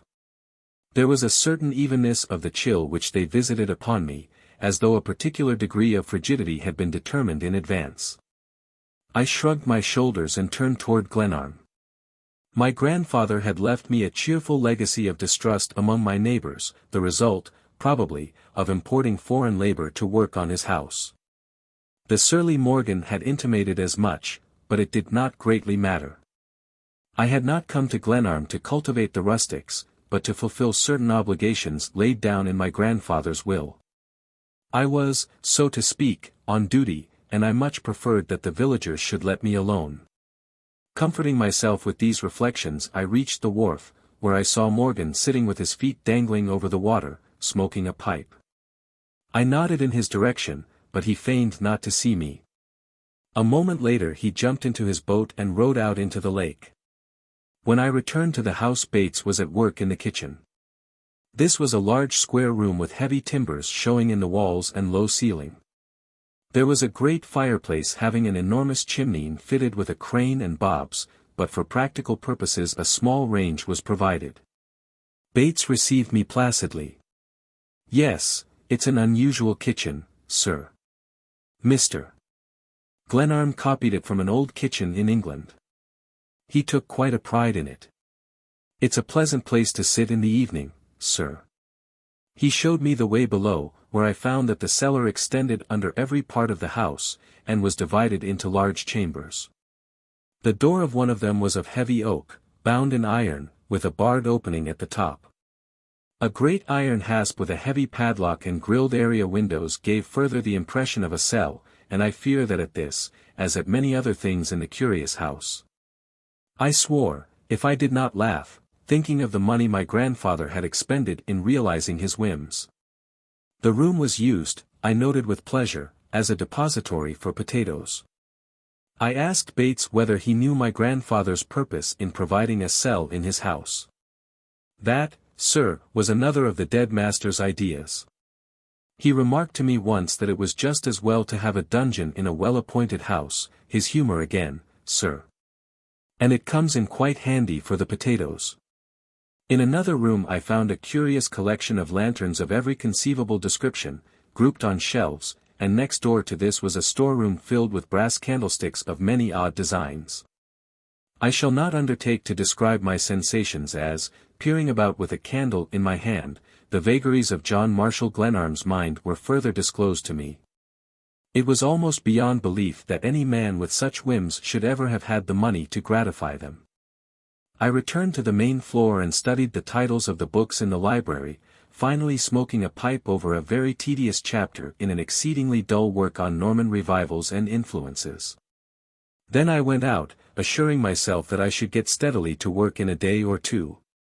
It was not yet 11 o'clock, and time was sure to move deliberately within the stone walls of my prison. The long winter lay before me in which I must study perforce, and just now it was pleasant to view the landscape in all its autumn splendor. Bates was soberly chopping wood at a rough pile of timber at the rear of the house. His industry had already impressed me. He had the quiet ways of an ideal serving man. "Well, Bates, you don't intend to let me freeze to death, do you? There must be enough in the pile there to last all winter." "Yes, sir. I am just cutting a little more of the hickory, sir. Mr. Glenarm always preferred it to beech or maple. We only take out the old timber. The summer storms eat into the wood pretty bad, sir." "Oh, hickory, to be sure. I've heard it's the best firewood." "That's very thoughtful of you." I turned next to the unfinished tower in the meadow, from which a windmill pumped water to the house. The iron frame was not wholly covered with stone, but material for the remainder of the work lay scattered at the base. I went on through the wood to the lake and inspected the boathouse.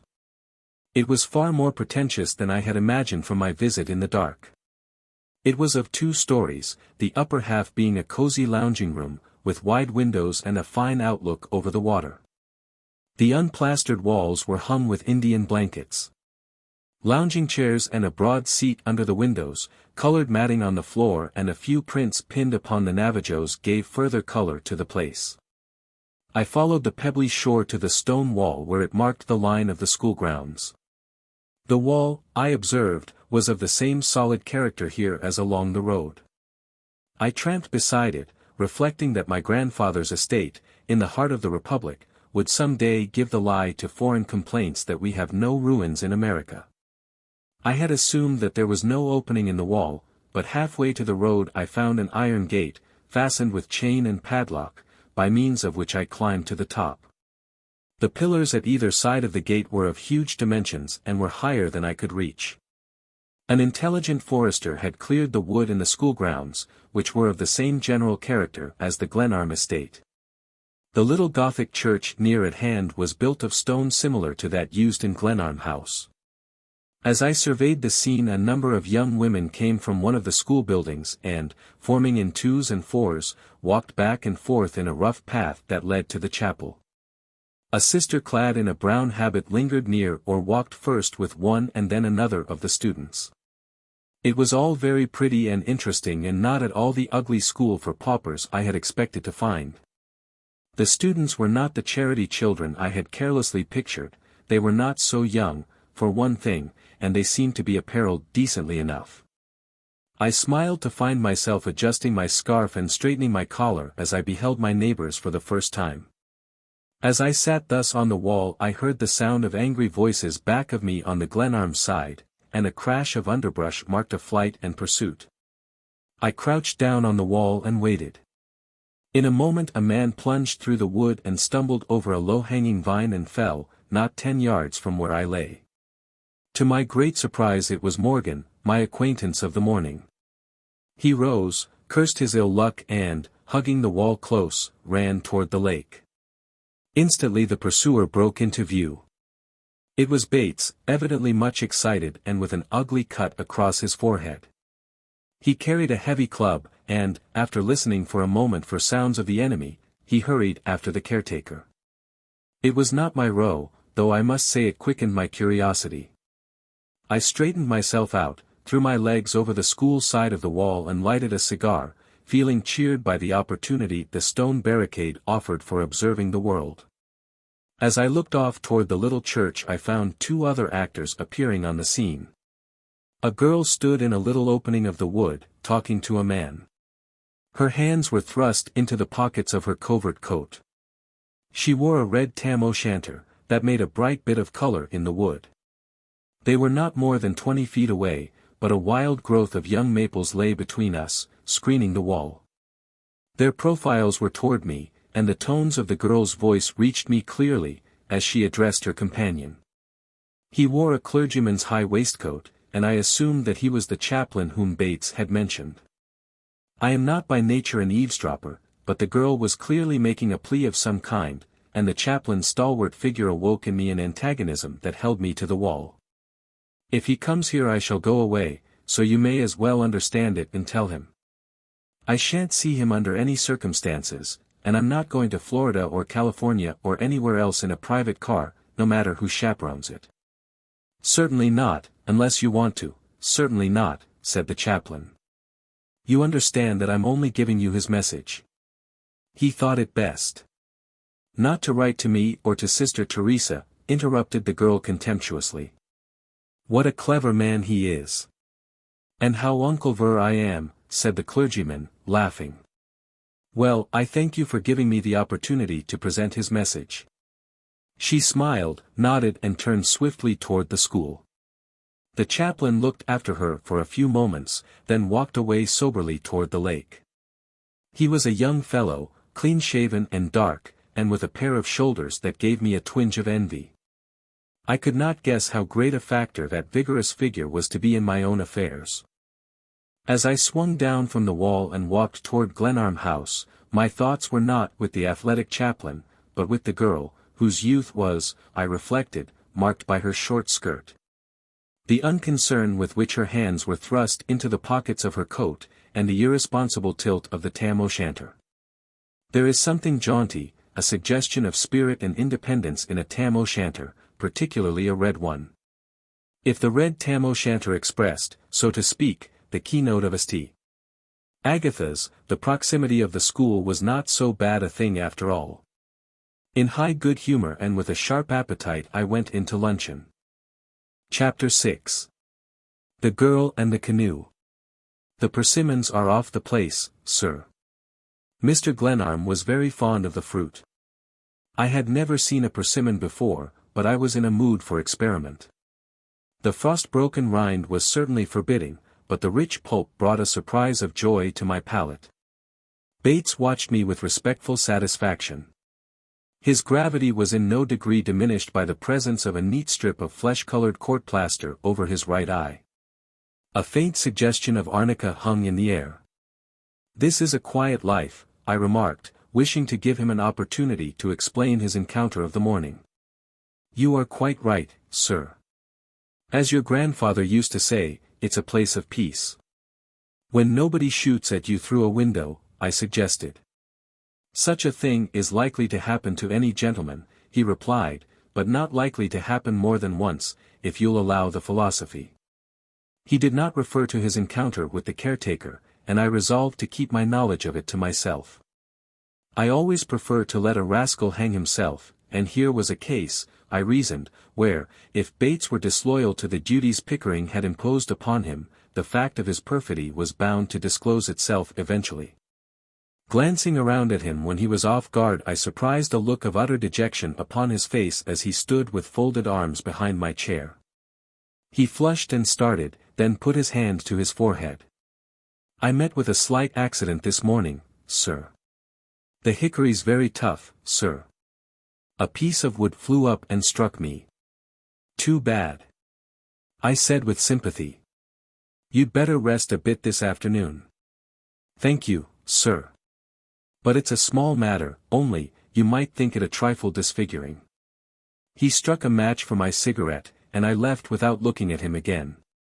But as I crossed the threshold of the library I formulated this note: Bates is a liar, for one thing, and a person with active enemies for another, watch him. All things considered, the day was passing well enough. I picked up a book, and threw myself on a comfortable divan to smoke and reflect before continuing my explorations. As I lay there, Bates brought me a telegram, a reply to my message to Pickering. It read: Yours announcing arrival received and filed. It was certainly a queer business, my errand to Glenarm. I lay for a couple of hours dreaming, and counted the candles in the great crystal chandelier until my eyes ached. Then I rose, took my cap, and was soon tramping off toward the lake. There were several small boats and a naphtha launch in the boathouse. I dropped a canoe into the water and paddled off toward the summer colony, whose gables and chimneys were plainly visible from the Glenarm shore. I landed and roamed idly over leaf-strewn walks past nearly 100 cottages, to whose windows and verandas the winter blinds gave a dreary and inhospitable air. There was, at one point, a casino, whose broad veranda hung over the edge of the lake, while beneath, on the water side, was a boathouse. I had from this point a fine view of the lake, and I took advantage of it to fix in my mind the topography of the region. I could see the bold outlines of Glenarm House and its red tile roofs. And the grey tower of the little chapel beyond the wall rose above the wood with a placid dignity. Above the trees everywhere hung the shadowy smoke of autumn. I walked back to the wharf, where I had left my canoe, and was about to step into it when I saw, rocking at a similar landing place nearby, another slight craft of the same type as my own, but painted dark maroon. I was sure the canoe had not been there when I landed. Possibly it belonged to Morgan, the caretaker. I walked over and examined it. I even lifted it slightly in the water to test its weight. The paddle lay on the dock beside me and it, too, I weighed critically, deciding that it was a trifle light for my own taste. Please, if you don't mind. I turned to stand face to face with the girl in the red tam o' shanter. I beg your pardon, I said, stepping away from the canoe. She did not wear the covert coat of the morning, but a red knit jacket, buttoned tight about her. She was young with every emphasis of youth. A pair of dark blue eyes examined me with good-humored curiosity. She was on good terms with the sun. I rejoiced in the brown of her cheeks, so eloquent of companionship with the outdoor world, a certificate indeed of the favor of heaven. Show me, in October, a girl with a face of tan, whose hands have plied a paddle or driven a golf ball or cast a fly beneath the blue arches of summer, and I will suffer her scorn in joy. She may vote me dull and refute my wisest word with laughter, for hers are the privileges of the sisterhood of Diana. And that soft bronze, those daring fugitive freckles beneath her eyes, link her to times when Pan whistled upon his reed and all the days were long. She had approached silently and was enjoying, I felt sure, my discomfiture at being taken unawares. I had snatched off my cap and stood waiting beside the canoe, feeling, I must admit, a trifle guilty at being caught in the unwarrantable inspection of another person's property, particularly a person so wholly pleasing to the eye. Really, if you don't need that paddle any more. I looked down and found to my annoyance that I held it in my hand, was in fact leaning upon it with a cool air of proprietorship. Again, I beg your pardon, I said. I hadn't expected. She eyed me calmly with the stare of the child that arrives at a drawing-room door by mistake and scrutinizes the guests without awe. I didn't know what I had expected or had not expected, and she manifested no intention of helping me to explain. Her short skirt suggested 15 or 16, not more, and such being the case there was no reason why I should not be master of the situation. As I fumbled my pipe the hot coals of tobacco burned my hand and I cast the thing from me. She laughed a little and watched the pipe bound from the dock into the water. "Too bad," she said, her eyes upon it, "but if you hurry you may get it before it floats away." "Thank you for the suggestion," I said. But I did not relish the idea of kneeling on the dock to fish for a pipe before a strange schoolgirl who was, I felt sure, anxious to laugh at me. She took a step toward the line by which her boat was fastened. "Allow me. If you think you can, safely," she said, and the laughter that lurked in her eyes annoyed me. "The feminine knot is designed for the confusion of man," I observed, twitching vainly at the rope, which was tied securely in unfamiliar loops. She was singularly unresponsive. The thought that she was probably laughing at my clumsiness did not make my fingers more nimble. The nautical instructor at St. Agatha's is undoubtedly a woman. This knot must come in the postgraduate course. But my gallantry is equal, I trust, to your patience. The maid in the red tam-o'-shanter continued silent. The wet rope was obdurate, the knot more and more hopeless, and my efforts to make light of the situation awakened no response in the girl. I tugged away at the rope, attacking its tangle on various theories. A case for surgery, I'm afraid. A truly Gordian knot, but I haven't my knife. "Oh, but you wouldn't," she exclaimed. "I think I can manage." She bent down. I was aware that the sleeve of her jacket brushed my shoulder, seized an end that I had ignored, gave it a sharp tug with a slim brown hand and pulled the knot free. "There," she exclaimed with a little laugh. "I might have saved you all the bother. How dull of me." "But I didn't have the combination," I said, steadying the canoe carefully to mitigate the ignominy of my failure. She scorned the hand I extended, but embarked with light confident step and took the paddle. It was growing late. The shadows in the wood were deepening. A chill crept over the water, and, beyond the tower of the chapel, the sky was bright with the splendor of sunset. With a few skillful strokes she brought her little craft beside my pipe, picked it up and tossed it to the wharf.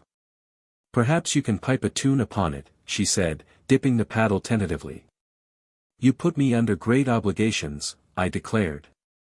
"Are all the girls at St. Agatha's as amiable?" "I should say not. I'm a great exception, and I really shouldn't be talking to you at all. It's against the rules. And we don't encourage smoking. The chaplain doesn't smoke, I suppose." "Not in chapel, I believe it isn't done. And we rarely see him elsewhere." She had idled with the paddle so far, but now lifted her eyes and drew back the blade for a long stroke. "But in the wood, this morning, by the wall." I hate myself to this day for having so startled her. The poised blade dropped into the water with a splash.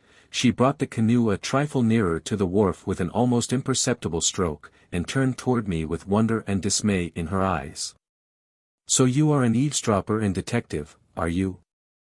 I beg that you will give your master my compliments." "I really owe you an apology. I thought you were a gentleman," she exclaimed with withering emphasis, and dipped her blade deep in flight. I called, stammering incoherently, after her, but her light argosy skimmed the water steadily. The paddle rose and fell with trained precision, making scarcely a ripple as she stole softly away toward the fairy towers of the sunset. I stood looking after her, goaded with self-contempt. A glory of yellow and red filled the west. Suddenly the wind moaned in the wood behind the line of cottages, swept over me and rippled the surface of the lake. I watched its flight until it caught her canoe, and I marked the flimsy craft's quick response, as the shaken waters bore her alert figure upward on the swell, her blade still maintaining its regular dip. Until she disappeared behind a little peninsula that made a harbor near the school grounds. The red tam-o'-shanter seemed at last to merge in the red sky, and I turned to my canoe and paddled cheerlessly home. Chapter 7. The Man on the Wall. I was so thoroughly angry with myself that after idling along the shores for an hour I lost my way in the dark wood when I landed and brought up at the rear door used by Bates for communication with the villagers who supplied us with provender. I readily found my way to the kitchen and to a flight of stairs beyond, which connected the first and second floors. The house was dark, and my good spirits were not increased as I stumbled up the unfamiliar way in the dark, with, I fear, a malediction upon my grandfather, who had built and left incomplete a house so utterly preposterous. My unpardonable fling at the girl still rankled, and I was cold from the quick descent of the night chill on the water and anxious to get into more comfortable clothes. Once on the second floor I felt that I knew the way to my room, and I was feeling my way toward it over the rough floor when I heard low voices rising apparently from my sitting room. It was pitch dark in the hall. I stopped short and listened. The door of my room was open and a faint light flashed once into the hall and disappeared. I heard now a sound as of a hammer tapping upon woodwork. Then it ceased, and a voice whispered. "He'll kill me if he finds me here. I'll try again tomorrow. I swear to God I'll help you, but no more now." Then the sound of a scuffle and again the tapping of the hammer. After several minutes more of this there was a whispered dialogue which I could not hear. Whatever was occurring, 2 or 3 points struck me on the instant. One of the conspirators was an unwilling party to an act as yet unknown. Second, they had been unsuccessful and must wait for another opportunity. And third, the business, whatever it was clearly of some importance to myself, as my own apartments in my grandfather's strange house had been chosen for the investigation. Clearly, I was not prepared to close the incident, but the idea of frightening my visitors appealed to my sense of humor. I tiptoed to the front stairway, ran lightly down, found the front door, and, from the inside, opened and slammed it. I heard instantly a hurried scamper above, and the heavy fall of one who had stumbled in the dark. I grinned with real pleasure at the sound of this mishap, hurried into the great library, which was as dark as a well, and, opening one of the long windows, stepped out on the balcony. At once from the rear of the house came the sound of a stealthy step, which increased to a run at the ravine bridge. I listened to the flight of the fugitive through the wood until the sounds died away toward the lake. Then, turning to the library windows, I saw Bates, with a candle held above his head, peering about. "Hello, Bates," I called cheerfully. "I just got home and stepped out to see if the moon had risen. I don't believe I know where to look for it in this country." He began lighting the tapers with his usual deliberation. "It's a trifle early, I think, sir." "About 7 o'clock, I should say, was the hour, Mr. Glenarm." There was, of course, no doubt whatever that Bates had been one of the men I heard in my room. It was wholly possible that he had been compelled to assist in some lawless act against his will. But why, if he had been forced into aiding a criminal, should he not invoke my own aid to protect himself? I kicked the logs in the fireplace impatiently in my uncertainty. The man slowly lighted the many candles in the great apartment. He was certainly a deep one, and his case grew more puzzling as I studied it in relation to the rifle shot of the night before, his collision with Morgan in the wood, which I had witnessed.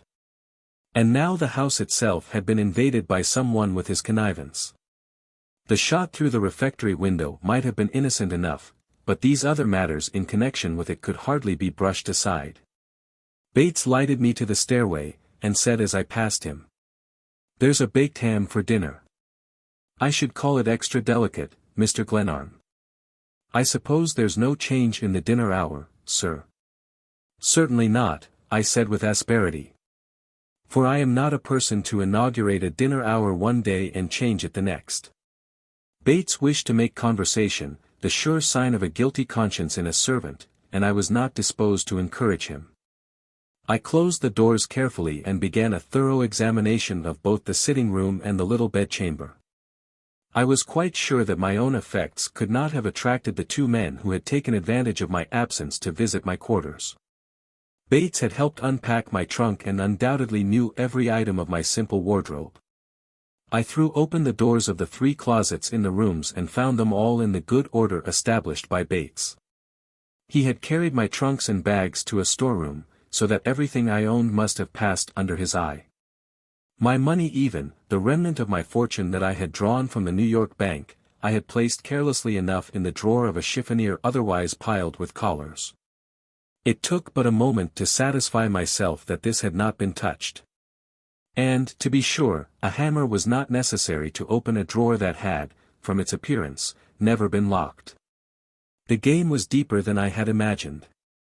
I had scratched the crust without result, and my wits were busy with speculations as I changed my clothes, pausing frequently to examine the furniture, even the bricks on the hearth.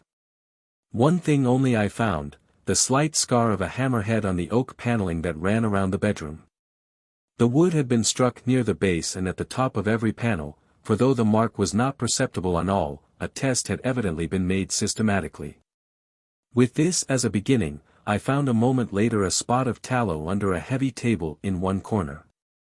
Evidently the furniture had been moved to permit of the closest scrutiny of the paneling. Even behind the bed I found the same impress of the hammerhead. The test had undoubtedly been thorough, for a pretty smart tap on oak is necessary to leave an impression. My visitors had undoubtedly been making soundings in search of a recess of some kind in the wall, and as they had failed of their purpose they were likely, I assumed, to pursue their researches further. I pondered these things with a thoroughly awakened interest in life. Glenarm House really promised to prove exciting. I took from a drawer a small revolver, filled its chambers with cartridges and thrust it into my hip pocket, whistling meanwhile Larry Donovan's favorite air, the Marche Funèbre d'une Marionnette. My heart went out to Larry as I scented adventure, and I wished him with me, but speculations as to Larry's whereabouts were always profitless, and quite likely he was in jail somewhere. The ham of whose excellence Bates had hinted was no disappointment. There is, I have always held, nothing better in this world than a baked ham, and the specimen Bates placed before me was a delight to the eye, so adorned was it with spices, so crisply brown its outer coat. And the taste, that first tentative taste, before the sauce was added, was like a dream of Lucullus come true. I could forgive a good deal in a cook with that touch, anything short of arson and assassination. Bates, I said, as he stood forth where I could see him, you cook amazingly well. Where did you learn the business? Your grandfather grew very captious, Mr. Glenarm. I had to learn to satisfy him, and I believe I did it, sir, if you'll pardon the conceit. He didn't die of gout, did he? I can readily imagine it. No, Mr. Glenarm. It was his heart. He had his warning of it. Ah, yes, to be sure.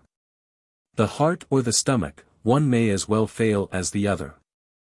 I believe I prefer to keep my digestion going as long as possible. Those grilled sweet potatoes again, if you please, Bates. The game that he and I were playing appealed to me strongly. It was altogether worthwhile, and as I ate guava jelly with cheese and toasted crackers, and then lighted one of my own cigars over a cup of Bates' unfailing coffee, my spirit was livelier than at any time since a certain evening on which Larry and I had escaped from Tangier with our lives and the curses of the police. It is a melancholy commentary on life that contentment comes more easily through the stomach than along any other avenue. In the great library, with its rich store of books and its eternal candles, I sprawled upon a divan before the fire and smoked and indulged in pleasant speculations. The day had offered much material for fireside reflection, and I reviewed its history calmly. There was, however, one incident that I found unpleasant in the retrospect. I had been guilty of most unchivalrous conduct toward one of the girls of St. Agatha's. It had certainly been unbecoming in me to sit on the wall, however unwillingly, and listen to the words, few though they were, that passed between her and the chaplain. I forgot the shot through the window. I forgot Bates and the interest my room possessed for him and his unknown accomplice, but the sudden distrust and contempt I had awakened in the girl by my clownish behavior annoyed me increasingly. I rose presently, found my cap in a closet under the stairs, and went out into the moon-flooded wood toward the lake. The tangle was not so great when you knew the way, and there was indeed, as I had found, the faint suggestion of a path. The moon glorified a broad highway across the water, the air was sharp and still. The houses in the summer colony were vaguely defined, but the sight of them gave me no cheer. The tilt of her tam-o'-shanter as she paddled away into the sunset had conveyed an impression of spirit and dignity that I could not adjust to any imaginable expiation. These reflections carried me to the borders of St. Agatha's, and I followed the wall to the gate, climbed up, and sat down in the shadow of the pillar farthest from the lake. Lights shone scatteringly in the buildings of St. Agatha's, but the place was wholly silent. I drew out a cigarette and was about to light it when I heard a sound as of a tread on stone. There was, I knew, no stone pavement at hand, but peering toward the lake I saw a man walking boldly along the top of the wall toward me. The moonlight threw his figure into clear relief. Several times he paused, bent down and rapped upon the wall with an object he carried in his hand. Only a few hours before I had heard a similar sound rising from the wainscoting of my own room in Glenarm House. Evidently the stone wall, too, was under suspicion. Tap, tap, tap. The man with the hammer was examining the farther side of the gate, and very likely he would carry his investigations beyond it. I drew up my legs and crouched in the shadow of the pillar, revolver in hand. I was not anxious for an encounter. I much preferred to wait for a disclosure of the purpose that lay behind this mysterious tapping upon walls on my grandfather's estate. But the matter was taken out of my own hands before I had a chance to debate it. The man dropped to the ground, sounded the stone base under the gate, likewise the pillars, evidently without results, struck a spiteful crack upon the iron bars, then stood up abruptly and looked me straight in the eyes. It was Morgan, the caretaker of the summer colony.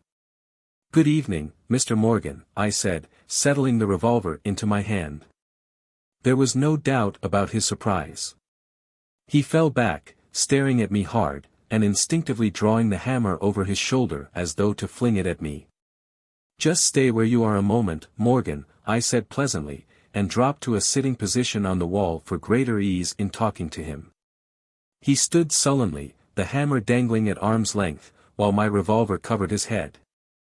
"Now, if you please, I'd like to know what you mean by prowling about here and rummaging my house." "Oh, it's you, is it, Mr. Glenarm? Well, you certainly gave me a bad scare."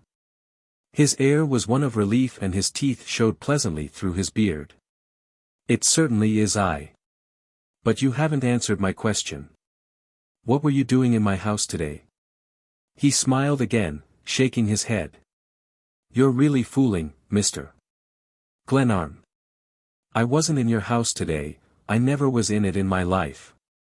His white teeth gleamed in his light beard.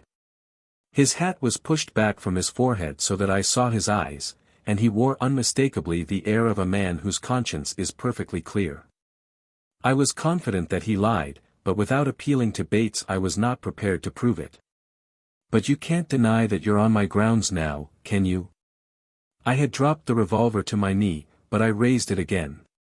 "Certainly not, Mr. Glenarm. If you'll allow me to explain." "That's precisely what I want you to do."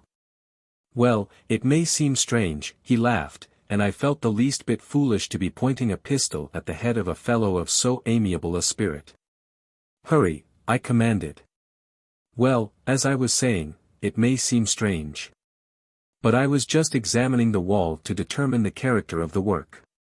One of the cottagers on the lake left me with the job of building a fence on his place, and I've been expecting to come over to look at this all fall. You see, Mr. Glenarm, your honored grandfather was a master in such matters, as you may know, and I didn't see any harm in getting the benefit, to put it so, of his experience." I laughed. He had denied having entered the house with so much assurance that I had been prepared for some really plausible explanation of his interest in the wall. "Morgan, you said it was Morgan, didn't you? You are undoubtedly a scoundrel of the first water." I make the remark with pleasure. "Men have been killed for saying less," he said. "And for doing less than firing through windows at a man's head. It wasn't friendly of you. I don't see why you center all your suspicions on me. You exaggerate my importance, Mr. Glenarm. I'm only the man-of-all-work at a summer resort. I wouldn't believe you, Morgan, if you swore on a stack of Bibles as high as this wall." "Thanks," he ejaculated mockingly. Like a flash he swung the hammer over his head and drove it at me, and at the same moment I fired. The hammerhead struck the pillar near the outer edge and in such a manner that the handle flew around and smote me smartly in the face.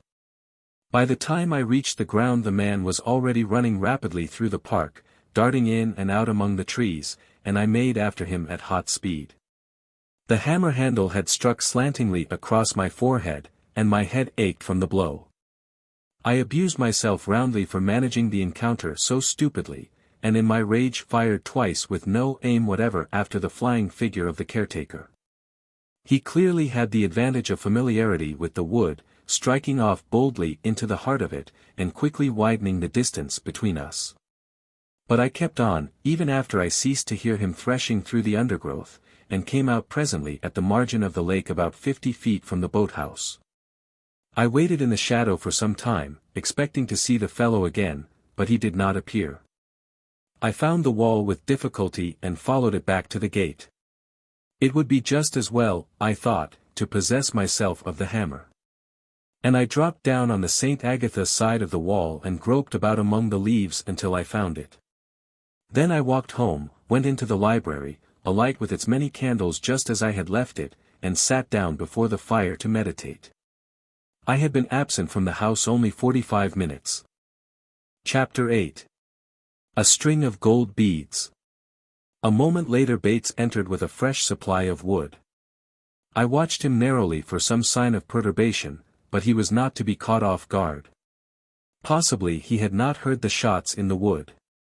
At any rate, he tended the fire with his usual gravity, and after brushing the hearth paused respectfully. "Is there anything further, sir?" "I believe not, Bates." "Oh. Here's a hammer I picked up out in the grounds a bit ago. I wish you'd see if it belongs to the house." He examined the implement with care and shook his head. "It doesn't belong here, I think, sir. But we sometimes find tools left by the carpenters that worked on the house. Shall I put this in the tool chest, sir?" "Never mind. I need such a thing now and then and I'll keep it handy." "Very good, Mr. Glenarm. It's a bit sharper tonight, but we're likely to have sudden changes at this season." "I dare say." We were not getting anywhere. The fellow was certainly an incomparable actor. "You must find it pretty lonely here, Bates. Don't hesitate to go to the village when you like." "I thank you, Mr. Glenarm, but I am not much for idling. I keep a few books by me for the evenings." Annandale is not what you would exactly call a diverting village. "I fancy not. But the caretaker over at the summer resort has even a lonelier time, I suppose. That's what I'd call a pretty cheerless job, watching summer cottages in the winter." "That's Morgan, sir. I meet him occasionally when I go to the village, a very worthy person, I should call him, on slight acquaintance." "No doubt of it, Bates. Any time through the winter you want to have him in for a social glass, it's all right with me." He met my gaze without flinching, and lighted me to the stair with our established ceremony. I voted him an interesting knave and really admired the cool way in which he carried off difficult situations. I had no intention of being killed, and now that I had due warning of danger, I resolved to protect myself from foes without and within. Both Bates and Morgan, the caretaker, were liars of high attainment. Morgan was, moreover, a cheerful scoundrel, and experience taught me long ago that a knave with humor is doubly dangerous. Before going to bed I wrote a long letter to Larry Donovan, giving him a full account of my arrival at Glenarm House. The thought of Larry always cheered me, and as the pages slipped from my pen I could feel his sympathy and hear him chuckling over the lively beginning of my year at Glenarm. The idea of being fired upon by an unseen foe would, I knew, give Larry a real lift of the spirit. The next morning I walked into the village, mailed my letter, visited the railway station with true rustic instinct and watched the cutting out of a freight car for Annandale with a pleasure I had not before taken in that proceeding. The villagers stared at me blankly as on my first visit. A group of idle laborers stopped talking to watch me, and when I was a few yards past them they laughed at a remark by one of the number which I could not overhear. But I am not a particularly sensitive person. I did not care what my Hoosier neighbors said of me, all I asked was that they should refrain from shooting at the back of my head through the windows of my own house. On this day I really began to work. I mapped out a course of reading, set up a draftsman's table I found put away in a closet, and convinced myself that I was beginning a year of devotion to architecture. Such was, I felt, the only honest course. I should work every day from 8 until 1, and my leisure I should give to recreation and a search for the motives that lay behind the crafts and assaults of my enemies. When I plunged into the wood in the middle of the afternoon, it was with the definite purpose of returning to the upper end of the lake for an interview with Morgan, who had, so Bates informed me, a small house back of the cottages. I took the canoe I had chosen for my own use from the boathouse and paddled up the lake. The air was still warm, but the wind that blew out of the south tasted of rain. I scanned the water and the borders of the lake for signs of life, more particularly, I may as well admit, for a certain maroon-colored canoe and a girl in a red tam-o'-shanter, but lake and summer cottages were mine alone. I landed and began at once my search for Morgan. There were many paths through the woods back of the cottages, and I followed several futilely before I at last found a small house snugly hid away in a thicket of young maples. The man I was looking for came to the door quickly in response to my knock. "Good afternoon, Morgan." "Good afternoon, Mr. Glenarm," he said, taking the pipe from his mouth the better to grin at me. He showed no sign of surprise, and I was nettled by his cool reception. There was, perhaps, a certain element of recklessness in my visit to the house of a man who had shown so singular an interest in my affairs, and his cool greeting vexed me. "Morgan," I began. "Won't you come in and rest yourself, Mr. Glenarm?" he interrupted. "I reckon you're tired from your trip over." "Thank you, no," I snapped. "Suit yourself, Mr. Glenarm." He seemed to like my name and gave it a disagreeable drawling emphasis. "Morgan, you are an infernal blackguard. You have tried twice to kill me. We'll call it that, if you like," and he grinned. "But you'd better cut off one for this." He lifted the gray fedora hat from his head, and poked his finger through a hole in the top. "You're a pretty fair shot, Mr. Glenarm. The fact about me is," and he winked, "the honest truth is, I'm all out of practice. Why, sir, when I saw you paddling out on the lake this afternoon I sighted you from the casino half a dozen times with my gun, but I was afraid to risk it." He seemed to be shaken with inner mirth. "If I'd missed, I wasn't sure you'd be scared to death. For a novel diversion I heartily recommend a meeting with the assassin who has, only a few days or hours before, tried to murder you. I know of nothing in the way of social adventure that is quite equal to it."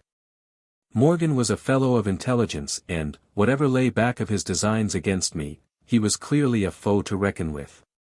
He stood in the doorway calmly awaiting my next move.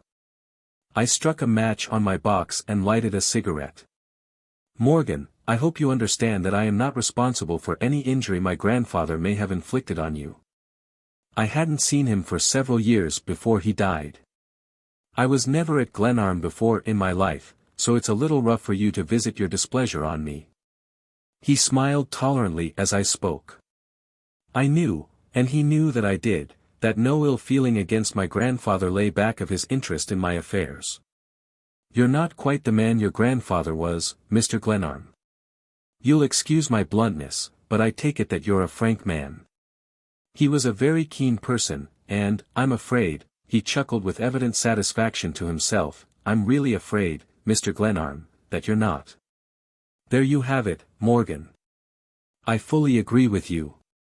I'm as dull as an oyster. That's the reason I've called on you for enlightenment. Consider that I'm here under a flag of truce, and let's see if we can't come to an agreement." "It's too late, Mr. Glenarm, too late. There was a time when we might have done some business. But that's past now. You seem like a pretty decent fellow, too, and I'm sorry I didn't see you sooner, but better luck next time." He stroked his yellow beard reflectively and shook his head a little sadly. He was not a bad-looking fellow. And he expressed himself well enough with a broad Western accent. "Well," I said, seeing that I should only make myself ridiculous by trying to learn anything from him, I hope our little spats through windows and on walls won't interfere with our pleasant social relations. And I don't hesitate to tell you, I was exerting myself to keep down my anger, that if I catch you on my grounds again I'll fill you with lead and sink you in the lake. Thank you, sir, he said, with so perfect an imitation of Bates' voice and manner that I smiled in spite of myself. And now, if you'll promise not to fire into my back I'll wish you good day. Otherwise. He snatched off his hat and bowed profoundly. It'll suit me much better to continue handling the case on your grounds, he said, as though he referred to a business matter. Killing a man on your own property requires some explaining, you may have noticed it. Yes, I commit most of my murders away from home, I said. I formed the habit early in life. Good day, Morgan. As I turned away he closed his door with a slam, a delicate way of assuring me that he was acting in good faith, and not preparing to puncture my back with a rifle ball. I regained the lake shore, feeling no great discouragement over the lean results of my interview, but rather a fresh zest for the game, whatever the game might be. Morgan was not an enemy to trifle with. He was, on the other hand, a clever and daring foe, and the promptness with which he began war on me the night of my arrival at Glenarm House, indicated that there was method in his hostility. The sun was going his ruddy way beyond St. Agatha's as I drove my canoe into a little cove near which the girl and the tam o' shanter had disappeared the day before. The shore was high here and at the crest was a long curved bench of stone reached by half a dozen steps, from which one might enjoy a wide view of the country, both across the lake and directly inland. The bench was a pretty bit of work, boldly reminiscential of Alma Tadema, and as clearly the creation of John Marshall Glenarm as though his name had been carved upon it. It was assuredly a spot for a pipe and a mood, and as the shadows crept through the wood before me and the water, stirred by the rising wind, began to beat below, I invoked the one and yielded to the other. Something in the withered grass at my feet caught my eye. I bent and picked up a string of gold beads, dropped there, no doubt, by some girl from the school or a careless member of the summer colony. I counted the separate beads, they were round and there were 50 of them. The proper length for one turnabout a girl's throat, perhaps, not more than that. I lifted my eyes and looked off toward St. Agatha's. Child of the red tam o' shanter, I'm very sorry I was rude to you yesterday, for I liked your steady stroke with the paddle. And I admired, even more, the way you spurned me when you saw that among all the cads in the world I am number one in Class A. And these golden bubbles, O girl of the red tam o' shanter. If they are not yours you shall help me find the owner, for we are neighbors, you and I, and there must be peace between our houses. With this foolishness I rose, thrust the beads into my pocket, and paddled home in the waning glory of the sunset. That night, as I was going quite late to bed, bearing a candle to light me through the dark hall to my room, I heard a curious sound, as of someone walking stealthily through the house. At first I thought Bates was still abroad, but I waited, listening for several minutes, without being able to mark the exact direction of the sound or to identify it with him. I went on to the door of my room, and still a muffled step seemed to follow me. First it had come from below, then it was much like someone going upstairs, but where? In my own room I still heard steps, light, slow, but distinct. Again there was a stumble and a hurried recovery. Ghosts, I reflected, do not fall downstairs. The sound died away, seemingly in some remote part of the house, and though I prowled about for an hour it did not recur that night. Chapter 9. The Girl and the Rabbit. Wind and rain rioted in the wood, and occasionally both fell upon the library windows with a howl and a splash. The tempest had wakened me. It seemed that every chimney in the house held a screaming demon. We were now well launched upon December, and I was growing used to my surroundings. I had offered myself frequently as a target by land and water, I had sat on the wall and tempted fate. And I had roamed the house constantly expecting to surprise Bates in some act of treachery, but the days were passing monotonously. I saw nothing of Morgan. He had gone to Chicago on some errand, so Bates reported, but I continued to walk abroad every day, and often at night, alert for a reopening of hostilities. Twice I had seen the red tam o' shanter far through the wood, and once I had passed my young acquaintance with another girl, a dark, laughing youngster, walking in the highway, and she had bowed to me coldly. Even the ghost in the wall proved inconstant, but I had twice heard the steps without being able to account for them. Memory kept plucking my sleeve with reminders of my grandfather. I was touched at finding constantly his marginal notes in the books he had collected with so much intelligence and loving care. It occurred to me that some memorial, a tablet attached to the outer wall, or perhaps, more properly placed in the chapel, would be fitting. And I experimented with designs for it, covering many sheets of drawing paper in an effort to set forth in a few words some hint of his character. On this grey morning I produced this. 1835. The life of John Marshall Glenarm was a testimony to the virtue of generosity, forbearance and gentleness.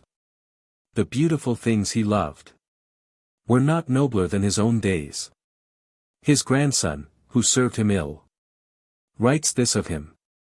1901. I had drawn these words on a piece of cardboard and was studying them critically when Bates came in with wood. "Those are unmistakable snowflakes, sir," said Bates from the window. "We're in for winter now." It was undeniably snow, great lazy flakes of it were crowding down upon the wood. Bates had not mentioned Morgan or referred even remotely to the pistol shot of my first night, and he had certainly conducted himself as a model servant. The man of all work at St. Agatha's, a Scotchman named Ferguson, had visited him several times, and I had surprised them once innocently enjoying their pipes and whiskey and water in the kitchen. "They are having trouble at the school, sir," said Bates from the hearth. "The young lady's running a little wild, eh?" "Sister Teresa's ill, sir. Ferguson told me last night." "No doubt Ferguson knows," I declared, moving the papers about on my desk, conscious, and not ashamed of it, that I enjoyed these dialogues with Bates. I occasionally entertained the idea that he would some day brain me as I sat dining upon the viands which he prepared with so much skill. Or perhaps he would poison me, that being rather more in his line of business and perfectly easy of accomplishment, but the house was bare and lonely and he was a resource. "So Sister Teresa's ill?" I began, seeing that Bates had nearly finished, and glancing with something akin to terror upon the open pages of a dreary work on English cathedrals that had put me to sleep the day before. "She's been quite uncomfortable, sir. But they hope to see her out in a few days." "That's good, I'm glad to hear it." "Yes, sir. I think we naturally feel interested, being neighbors. And Ferguson says that Miss Devereux's devotion to her aunt is quite touching." I stood up straight and stared at Bates' back. He was trying to stop the rattle which the wind had set up in one of the windows. "Miss Devereux." I laughed outright. "That's the name, sir, rather odd, I should call it." "Yes, it is rather odd," I said, composed again, but not referring to the name. My mind was busy with a certain paragraph in my grandfather's will. Should he fail to comply with this provision, said property shall revert to my general estate, and become, without reservation, and without necessity for any process of law, the property, absolutely, of Marion Devereux, of the county and state of New York. Your grandfather was very fond of her, sir. She and Sister Teresa were abroad at the time he died. It was my sorrowful duty to tell them the sad news in New York, sir, when they landed. The devil it was. It irritated me to remember that Bates probably knew exactly the nature of my grandfather's will, and the terms of it were not in the least creditable to me. Sister Teresa and her niece were doubtless calmly awaiting my failure to remain at Glenarm House during the disciplinary year, Sister Teresa, a Protestant nun, and the niece who probably taught drawing in the school for her keep. I was sure it was drawing, nothing else would, I felt, have brought the woman within the pale of my grandfather's beneficence. I had given no thought to Sister Teresa since coming to Glenarm. She had derived her knowledge of me from my grandfather, and, such being the case, she would naturally look upon me as a blackguard and a menace to the peace of the neighborhood. I had, therefore, kept rigidly to my own side of the stone wall. A suspicion crossed my mind, marshalling a host of doubts and questions that had lurked there since my first night at Glenarm. Bates. He was moving toward the door with his characteristic slow step. If your friend Morgan, or anyone else, should shoot me, or if I should tumble into the lake, or otherwise end my earthly career, Bates. His eyes had slipped from mine to the window and I spoke his name sharply. Yes, Mr. Glenarm. Then Sister Teresa's niece would get this property and everything else that belonged to Mr. Glenarm. That's my understanding of the matter, sir. Morgan, the caretaker, has tried to kill me twice since I came here. He fired at me through the window the night I came, Bates. I waited for his eyes to meet mine again. His hands opened and shut several times, and alarm and fear convulsed his face for a moment. Bates, I'm trying my best to think well of you. But I want you to understand, I smote the table with my clenched hand, that if these women, or your employer, Mr. Pickering, or that damned hound, Morgan, or you, damn you, I don't know who or what you are, think you can scare me away from here, you've waked up the wrong man, and I'll tell you another thing, and you may repeat it to your schoolteachers and to Mr. Pickering, who pays you, and to Morgan, whom somebody has hired to kill me, that I'm going to keep faith with my dead grandfather, and that when I've spent my year here and done what that old man wished me to do, I'll give them this house and every acre of ground and every damn dollar the estate carries with it. And now one other thing. I suppose there's a sheriff or some kind of a constable with jurisdiction over this place, and I could have the whole lot of you put into jail for conspiracy, but I'm going to stand out against you alone, do you understand me, you hypocrite? You stupid, slinking spy. Answer me, quick, before I throw you out of the room. I had worked myself into a great passion and fairly roared my challenge, pounding the table in my rage. Yes, sir, I quite understand you, sir. But I'm afraid, sir. Of course you're afraid. I shouted, enraged anew by his halting speech. You have every reason in the world to be afraid.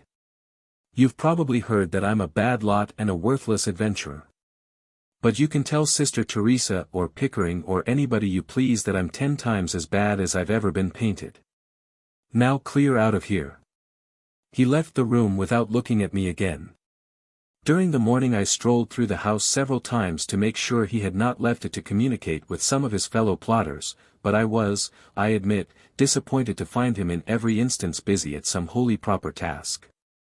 Once, indeed, I found him cleaning my storm boots. To find him thus humbly devoted to my service after the raking I had given him dulled the edge of my anger.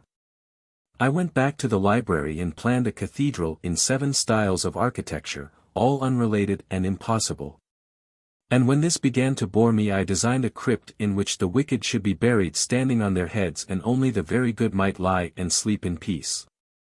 These diversions and several black cigars won me to a more amiable mood. I felt better, on the whole, for having announced myself to the delectable Bates, who gave me for luncheon a brace of quails, done in a manner that stripped criticism of all weapons. We did not exchange a word, and after knocking about in the library for several hours I went out for a tramp. Winter had indeed come and possessed the earth, and it had given me a new landscape. The snow continued to fall in great, heavy flakes, and the ground was whitening fast. A rabbit's track caught my eye and I followed it, hardly conscious that I did so. Then the clear print of 2 small shoes mingled with the rabbit's trail. A few moments later I picked up an overshoe, evidently lost in the chase by one of Sister Teresa's girls, I reflected.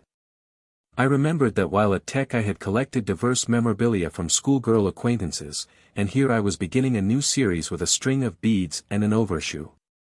A rabbit is always an attractive quarry.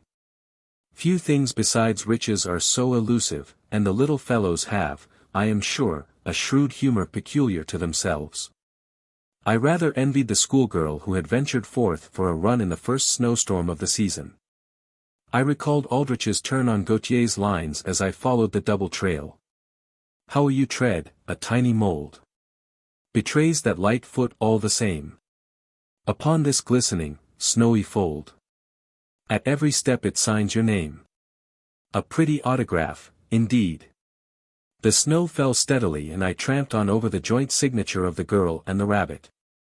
Near the lake they parted company, the rabbit leading off at a tangent, on a line parallel with the lake, while his pursuer's steps pointed toward the boathouse. There was, so far as I knew, only one student of adventurous blood at St.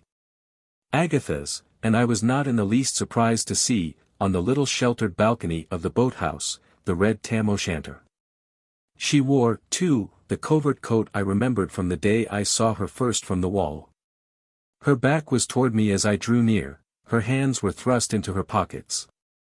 She was evidently enjoying the soft mingling of the snow with the still, blue waters of the lake, and a girl and a snowstorm are, if you ask my opinion, a pretty combination. The fact of a girl's facing a winter storm argues mightily in her favor, testifies, if you will allow me, to a serene and dauntless spirit, for one thing, and a sound constitution, for another. I ran up the steps, my cap in one hand, her overshoe in the other. She drew back a trifle, just enough to bring my conscience to its knees. I didn't mean to listen that day. I just happened to be on the wall and it was a thoroughly underbred trick, my twitting you about it, and I should have told you before if I'd known how to see you. May I trouble you for that shoe? She said with a great deal of dignity. They taught that cold disdain of man, I supposed, as a required study at St. Agatha's.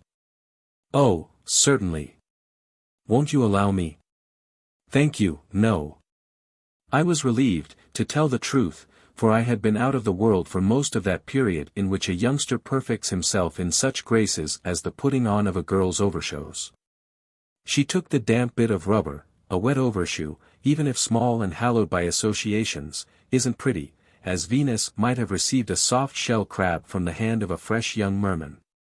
I was between her and the steps to which her eyes turned longingly. Of course, if you won't accept my apology I can't do anything about it, but I hope you understand that I'm sincere and humble, and anxious to be forgiven. You seem to be making a good deal of a small matter. I wasn't referring to the overshoe, I said. She did not relent.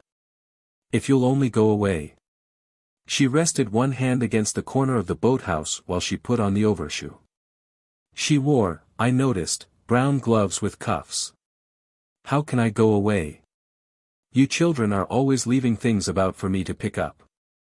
I'm perfectly worn out carrying some girl's beads about with me, and I spoiled a good glove on your overshoe. I'll relieve you of the beads, too, if you please. And her tone measurably reduced my stature. She thrust her hands into the pockets of her coat and shook the tam o' shanter slightly, to establish it in a more comfortable spot on her head. The beads had been in my corduroy coat since I found them. I drew them out and gave them to her. Thank you very much. Of course they are yours, miss. She thrust them into her pocket. Of course they're mine, she said indignantly, and turned to go. We'll waive proof of property in that sort of thing, I remarked, with, I fear, the hope of detaining her. I'm sorry not to establish a more neighborly feeling with St. Agatha's. The stone wall may seem formidable, but it's not of my building. I must open the gate. That wall's a trifle steep for climbing. I was amusing myself with the idea that my identity was a dark mystery to her. I had read English novels in which the young lord of the manor is always mistaken for the gamekeeper's son by the pretty daughter of the curate who has come home from school to be the belle of the county. But my lady of the red tam o' shanter was not a creature of illusions. It serves a very good purpose, the wall, I mean, Mr. Glenarm. She was walking down the steps and I followed. I am not a man to suffer a lost schoolgirl to cross my lands unattended in a snowstorm, and the piazza of a boathouse is not, I submit, a pleasant loafing place on a winter day. She marched before me, her hands in her pockets, I liked her particularly that way, with an easy swing and a light and certain step. Her remark about the wall did not encourage further conversation and I fell back upon the poets.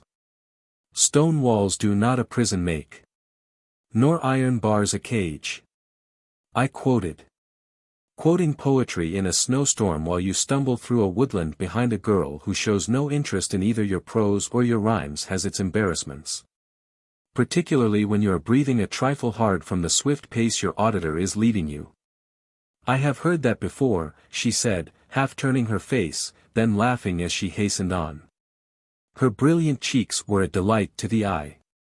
The snow swirled about her, whitened the crown of her red cap and clung to her shoulders. Have you ever seen snow crystals gleam, break, dissolve in fair, soft, storm-blown hair? Do you know how a man will pledge his soul that a particular flake will never fade, never cease to rest upon a certain flying strand over a girlish temple? And he loses, his heart and his wager, in a breath. If you fail to understand these things, and are furthermore unfamiliar with the fact that the color in the cheeks of a girl who walks abroad in a driving snowstorm marks the favor of heaven itself, then I waste time.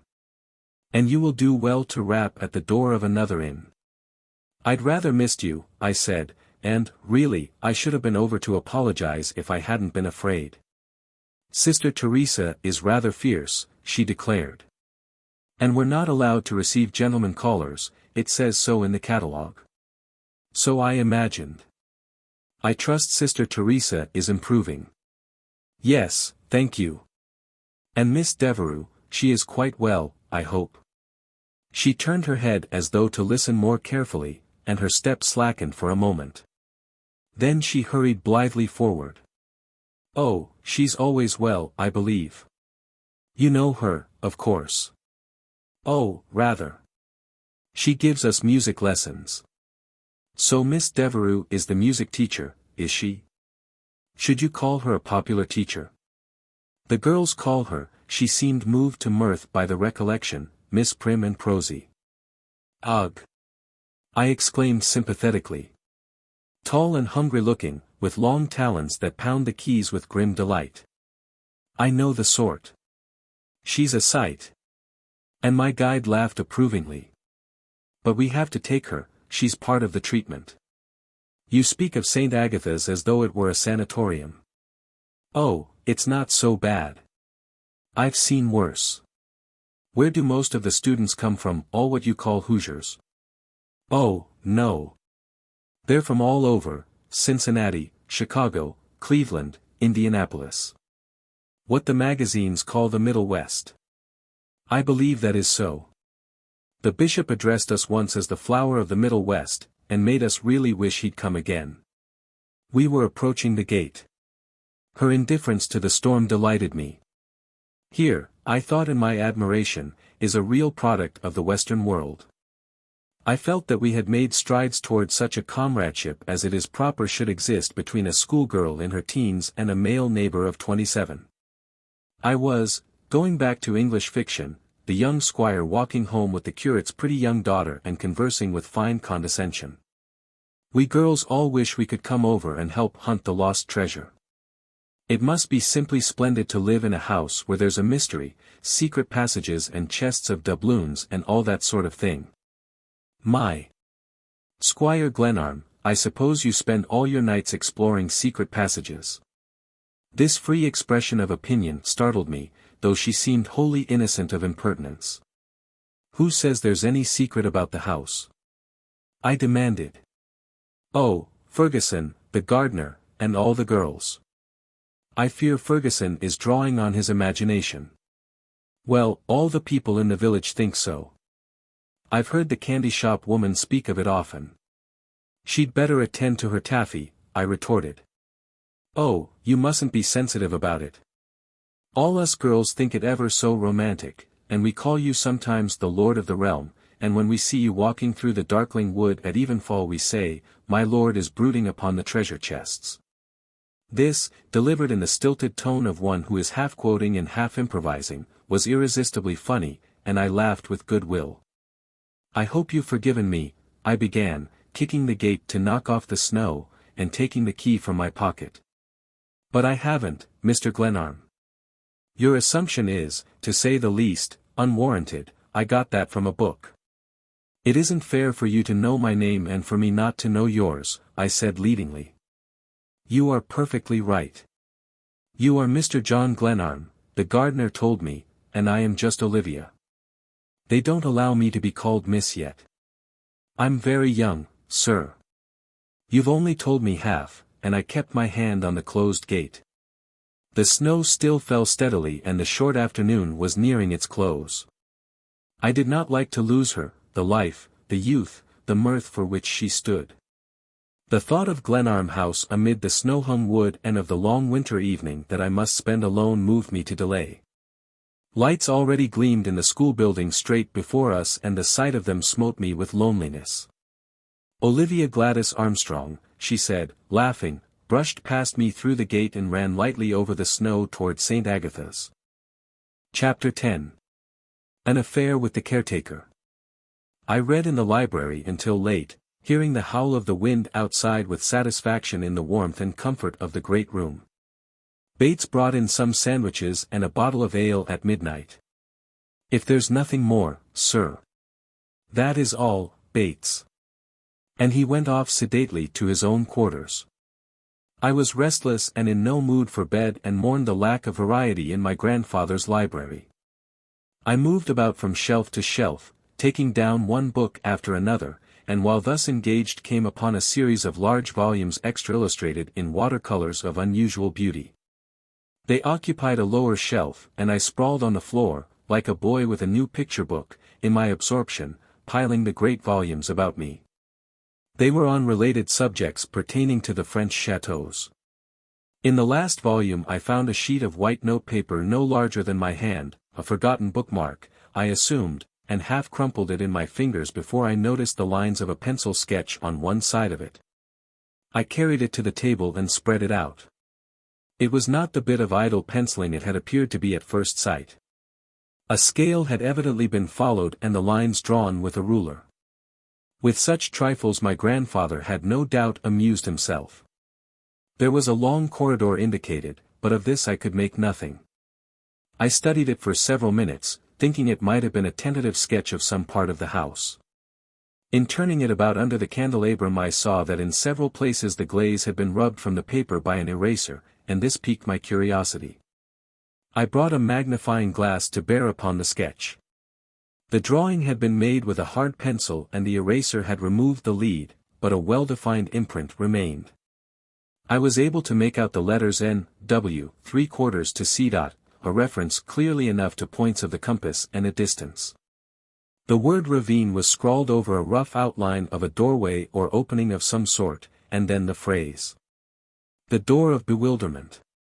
Now I am rather an imaginative person, that is why engineering captured my fancy. It was through his trying to make an architect, a person who quarrels with women about their kitchen sinks, of a boy who wanted to be an engineer that my grandfather and I failed to hit it off. From boyhood I have never seen a great bridge or watched a locomotive climb a difficult hillside without a thrill, and a lighthouse still seems to me quite the finest monument a man can build for himself. My grandfather's devotion to old churches and medieval houses always struck me as trifling and unworthy of a grown man.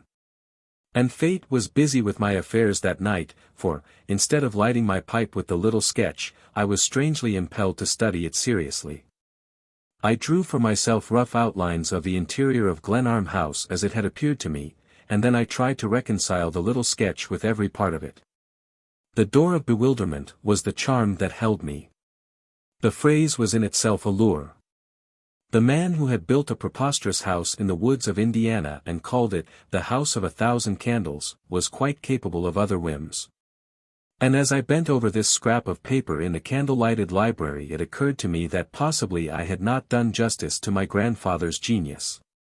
My curiosity was thoroughly aroused as to the hidden corners of the queer old house, round which the wind shrieked tormentingly. I went to my room, put on my corduroy coat for its greater warmth in going through the cold halls, took a candle and went below.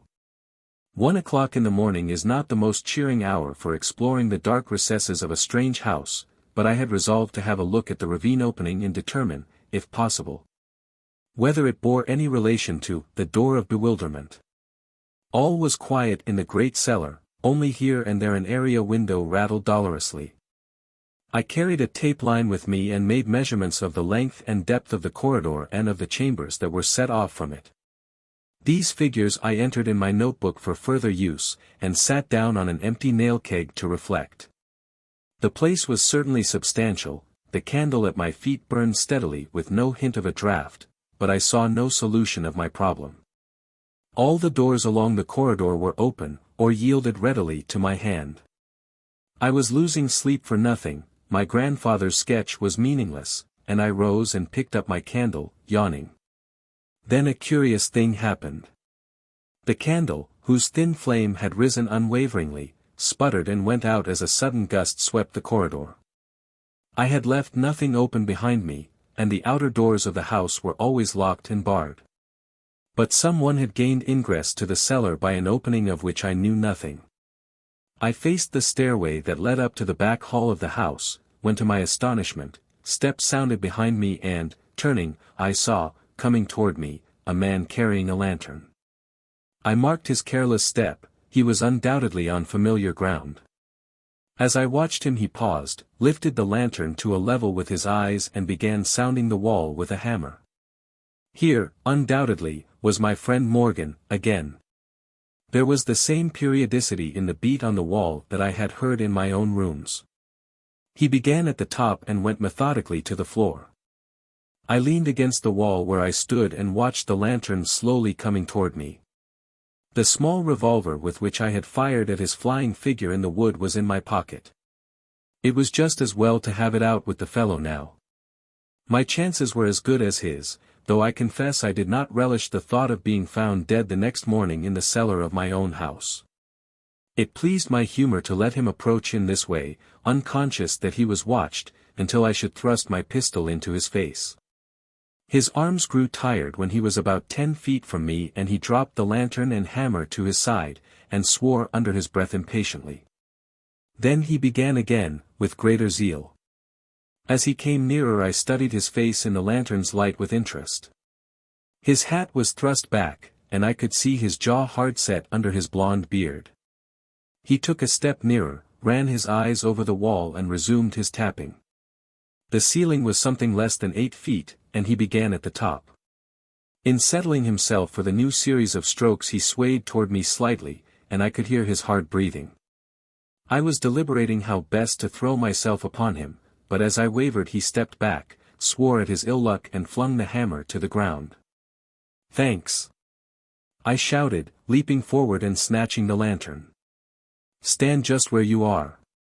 With the revolver in my right hand and the lantern held high in my left, I enjoyed his utter consternation, as my voice roared in the corridor. "It's too bad we meet under such strange circumstances, Morgan," I said. "I'd begun to miss you. But I suppose you've been sleeping in the daytime to gather strength for your night prowling." "You're a fool," he growled.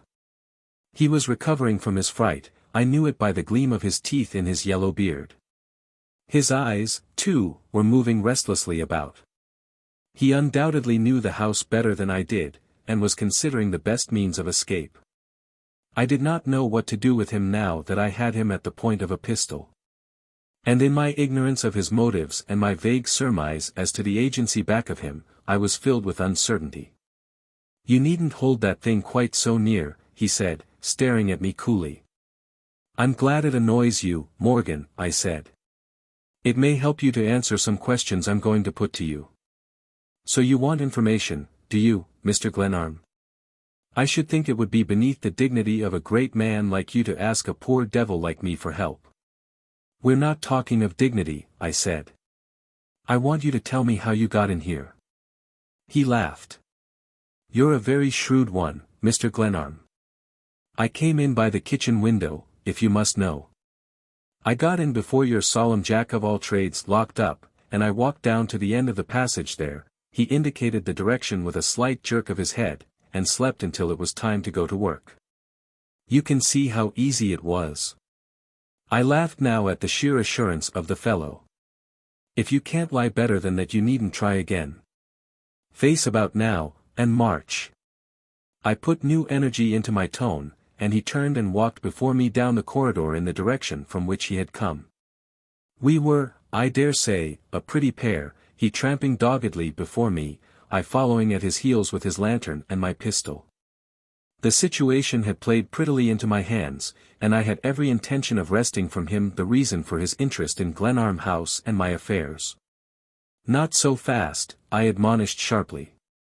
Excuse me, he replied mockingly. He was no common rogue. I felt the quality in him with a certain admiration for his scoundrelly talents, a fellow, I reflected, who was best studied at the point of a pistol. I continued at his heels, and poked the muzzle of the revolver against his back from time to time to keep him assured of my presence, a device that I was to regret a second later. We were about 10 yards from the end of the corridor when he flung himself backward upon me, threw his arms over his head and seized me about the neck, turning himself lively until his fingers clasped my throat. I fired blindly once, and felt the smoke of the revolver hot in my own nostrils. The lantern fell from my hand, and one or the other of us smashed it with our feet. A wrestling match in that dark hole was not to my liking. I still held on to the revolver, waiting for a chance to use it, and meanwhile he tried to throw me, forcing me back against one side and then the other of the passage. With a quick rush he flung me away, and in the same second I fired. The roar of the shot in the narrow corridor seemed interminable. I flung myself on the floor, expecting a return shot, and quickly enough a flash broke upon the darkness dead ahead, and I rose to my feet, fired again and leaped to the opposite side of the corridor and crouched there. We had adopted the same tactics, firing and dodging to avoid the target made by the flash of our pistols, and watching and listening after the roar of the explosions. It was a very pretty game, but destined not to last long. He was slowly retreating toward the end of the passage, where there was, I remembered, a dead wall. His only chance was to crawl through an area window I knew to be there, and this would, I felt sure, give him into my hands. After 5 shots apiece there was a truce. The pungent smoke of the powder caused me to cough, and he laughed. "Have you swallowed a bullet, Mr. Glenarm?" he called. I could hear his feet scraping on the cement floor. He was moving away from me, doubtless intending to fire when he reached the area window and escape before I could reach him. I crept warily after him, ready to fire on the instant, but not wishing to throw away my last cartridge. That I resolved to keep for close quarters at the window. He was now very near the end of the corridor. I heard his feet strike some boards that I remembered lay on the floor there, and I was nerved for a shot and a hand-to-hand struggle, if it came to that. I was sure that he sought the window. I heard his hands on the wall as he felt for it. Then a breath of cold air swept the passage, and I knew he must be drawing himself up to the opening. I fired and dropped to the floor. With the roar of the explosion I heard him yell, but the expected return shot did not follow. The pounding of my heart seemed to mark the passing of hours. I feared that my foe was playing some trick, creeping toward me, perhaps, to fire at close range, or to grapple with me in the dark. The cold air still whistled into the corridor, and I began to feel the chill of it. Being fired upon is disagreeable enough, but waiting in the dark for the shot is worse. I rose and walked toward the end of the passage. Then his revolver flashed and roared directly ahead, the flame of it so near that it blinded me. I fell forward confused and stunned, but shook myself together in a moment and got upon my feet. The draught of air no longer blew into the passage. Morgan had taken himself off through the window and closed it after him. I made sure of this by going to the window and feeling of it with my hands. I went back and groped about for my candle, which I found without difficulty and lighted. I then returned to the window to examine the catch. To my utter astonishment it was fastened with staples, driven deep into the sash, in such way that it could not possibly have been opened without the aid of tools. I tried it at every point. Not only was it securely fastened, but it could not possibly be opened without an expenditure of time and labor. There was no doubt whatever that Morgan knew more about Glenarm House than I did. It was possible, but not likely, that he had crept past me in the corridor and gone out through the house, or by some other cellar window. My eyes were smarting from the smoke of the last shot, and my cheek stung where the burnt powder had struck my face. I was alive, but in my vexation and perplexity not, I fear, grateful for my safety. It was, however, some consolation to feel sure I had winged the enemy. I gathered up the fragments of Morgan's lantern and went back to the library. The lights in half the candlesticks had sputtered out. I extinguished the remainder and started to my room. Then, in the great dark hall, I heard a muffled tread as of someone following me, not on the great staircase, nor in any place I could identify, yet unmistakably on steps of some sort beneath or above me. My nerves were already keyed to a breaking pitch, and the ghost-like tread in the hall angered me. Morgan, or his ally, Bates, I reflected, at some new trick. I ran into my room, found a heavy walking stick and set off for Bates' room on the 3rd floor. It was always easy to attribute any sort of mischief to the fellow, and undoubtedly he was crawling through the house somewhere on an errand that boded no good to me. It was now past 2 o'clock and he should have been asleep and out of the way long ago. I crept to his room and threw open the door without, I must say, the slightest idea of finding him there. But Bates, the enigma, Bates, the incomparable cook, the perfect servant, sat at a table, the light of several candles falling on a book over which he was bent with that maddening gravity he had never yet in my presence thrown off. He rose at once, stood at attention, inclining his head slightly. "Yes, Mr. Glenarm." "Yes, the devil." I roared at him, astonished at finding him, sorry, I must say, that he was there. The stick fell from my hands. I did not doubt he knew perfectly well that I had some purpose in breaking in upon him. I was baffled and in my rage floundered for words to explain myself. I thought I heard someone in the house. "I don't want you prowling about in the night, do you hear?" "Certainly not, sir," he replied in a grieved tone. I glanced at the book he had been reading. It was a volume of Shakespeare's comedies, open at the first scene of the last act of The Winter's Tale. "Quite a pretty bit of work that, I should say," he remarked. "It was one of my late master's favorites." "Go to the devil." I bawled at him, and went down to my room and slammed the door in rage and chagrin. Chapter 11. I receive a caller. Going to bed at 3 o'clock on a winter morning in a house whose ways are disquieting, after a duel in which you escaped whole only by sheer good luck, does not fit one for sleep. When I finally drew the covers over me it was to lie and speculate upon the events of the night in connection with the history of the few weeks I had spent at Glenarm. Larry had suggested in New York that Pickering was playing some deep game, and I, myself, could not accept Pickering's statement that my grandfather's large fortune had proved to be a myth. If Pickering had not stolen or dissipated it, where was it concealed? Morgan was undoubtedly looking for something of value or he would not risk his life in the business. And it was quite possible that he was employed by Pickering to search for hidden property. This idea took strong hold of me, the more readily, I fear, since I had always been anxious to see evil in Pickering. There was, to be sure, the unknown alternative heir, but neither she nor Sister Teresa was, I imagined, a person capable of hiring an assassin to kill me. On reflection I dismissed the idea of appealing to the county authorities, and I never regretted that resolution. The seat of Wabana County was 20 miles away, the processes of law were unfamiliar, and I wished to avoid publicity. Morgan might, of course, have been easily disposed of by an appeal to the Annandale constable, but now that I suspected Pickering of treachery the caretaker's importance dwindled. I had waited all my life for a chance at Arthur Pickering, and in this affair I hoped to draw him into the open and settle with him. I slept presently, but woke at my usual hour, and after a tub felt ready for another day. Bates served me, as usual, a breakfast that gave a fair aspect to the morning.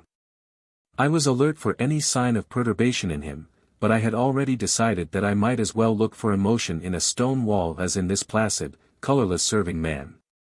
I had no reason to suspect him of complicity in the night's affair, but I had no faith in him, and merely waited until he should throw himself more boldly into the game. By my plate next morning I found this note, written in a clear, bold, woman's hand. The Sisters of St. Agatha trust that the intrusion upon his grounds by Miss Armstrong, one of their students, has caused Mr. Glenarm no annoyance. The sisters beg that this infraction of their discipline will be overlooked, and they assure Mr. Glenarm that it will not recur. An unnecessary apology. The notepaper was of the best quality. At the head of the page, St. Agatha's, Annandale, was embossed in purple. It was the first note I had received from a woman for a long time, and it gave me a pleasant emotion. One of the sisters I had seen beyond the wall undoubtedly wrote it, possibly Sister Teresa herself. A clever woman, that. Thoroughly capable of plucking money from guileless old gentlemen. Poor Olivia. Born for freedom, but doomed to a pent-up existence with a lot of nuns.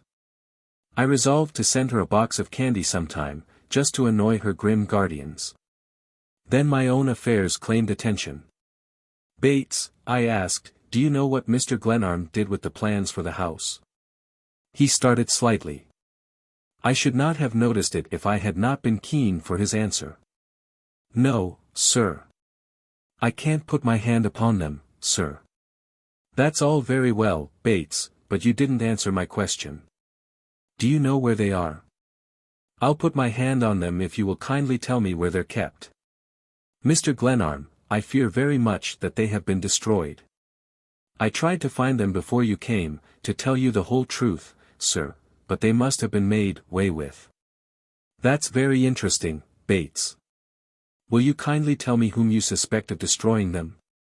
The toast again, please.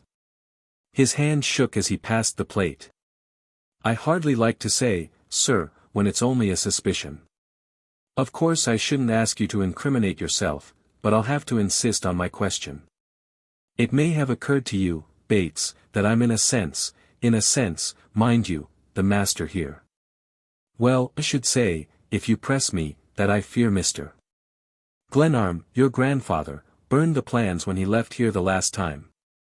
I hope you will pardon me, sir, for seeming to reflect upon him. Reflect upon the devil. What was his idea, do you suppose? I think, sir, if you will pardon. Don't be so fussy. I snapped. Damn your pardon, and go on. He wanted you to study out the place for yourself, sir. It was dear to his heart, this house. He set his heart upon having you enjoy it. I like the word, go ahead. And I suppose there are things about it that he wished you to learn for yourself. You know them, of course, and are watching me to see when I'm hot or cold, like kids playing hide the handkerchief. The fellow turned and faced me across the table. Mr.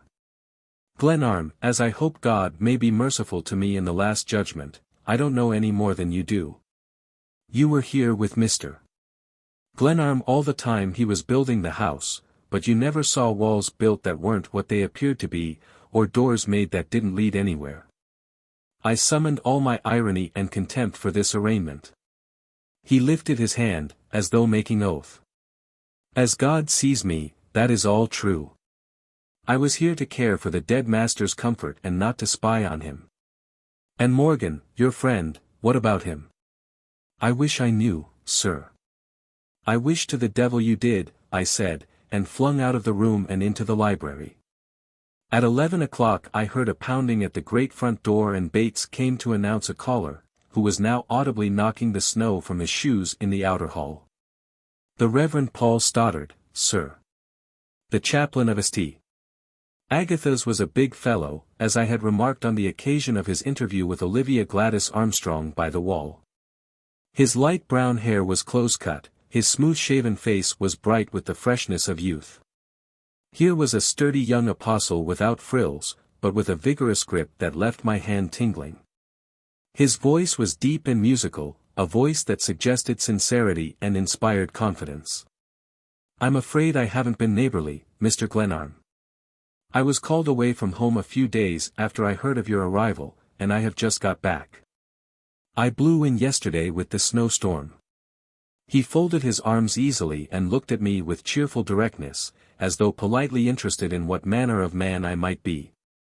It was a fine storm, I got a great day out of it, I said. An Indiana snowstorm is something I have never experienced before. This is my second winter. I came out here because I wished to do some reading, and thought I'd rather do it alone than in a university. Studious habits are rather forced on one out here, I should say. In my own case my course of reading is all cut out for me. He ran his eyes over the room. The Glenarm collection is famous, the best in the country, easily. Mr. Glenarm, your grandfather, was certainly an enthusiast. I met him several times. He was a trifle hard to meet, and the clergyman smiled. I felt rather uncomfortable, assuming that he probably knew I was undergoing discipline, and why my grandfather had so ordained it. The Reverend Paul Stoddard was so simple, unaffected and manly a fellow that I shrank from the thought that I must appear to him an ungrateful blackguard whom my grandfather had marked with obloquy. My grandfather had his whims. But he was a fine, generous-hearted old gentleman, I said. Yes, in my few interviews with him he surprised me by the range of his knowledge. He was quite able to instruct me in certain curious branches of church history that had appealed to him. You were here when he built the house, I suppose? My visitor laughed cheerfully. I was on my side of the barricade for a part of the time. You know, there was a great deal of mystery about the building of this house. The country folk hereabouts can't quite get over it. They have a superstition that there's treasure buried somewhere on the place. You see, Mr. Glenarm wouldn't employ any local labor. The work was done by men he brought from afar. None of them, the villagers say, could speak English. They were all Greeks or Italians. I have heard something of the kind, I remarked, feeling that here was a man who with a little cultivating might help me to solve some of my riddles. You haven't been on our side of the wall yet? Well, I promise not to molest your hidden treasure if you'll be neighborly. I fear there's a big joke involved in the hidden treasure, I replied. I'm so busy staying at home to guard it that I have no time for social recreation. He looked at me quickly to see whether I was joking. His eyes were steady and earnest. The Reverend Paul Stoddard impressed me more and more agreeably. There was a suggestion of a quiet strength about him that drew me to him. I suppose everyone around here thinks of nothing but that I'm at Glenarm to earn my inheritance. My residence here must look pretty sordid from the outside. Mr. Glenarm's will is a matter of record in the county, of course. But you are too hard on yourself. It's nobody's business if your grandfather wished to visit his whims on you. I should say, in my own case, that I don't consider it any of my business what you are here for. I didn't come over to annoy you or to pry into your affairs. I get lonely now and then, and thought I'd like to establish neighborly relations.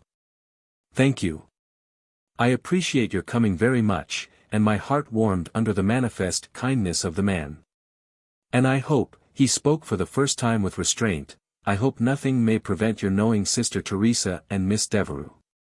They are interesting and charming, the only women about here of your own social status. My liking for him abated slightly. He might be a detective, representing the alternative heir, for all I knew, and possibly Sister Teresa was a party to the conspiracy. In time, no doubt, in time, I shall know them, I answered evasively. Oh, quite as you like. And he changed the subject. We talked of many things, of outdoor sports, with which he showed great familiarity, of universities, of travel and adventure. He was a Columbia man and had spent 2 years at Oxford. Well, he exclaimed, this has been very pleasant, but I must run. I have just been over to see Morgan, the caretaker at the resort village.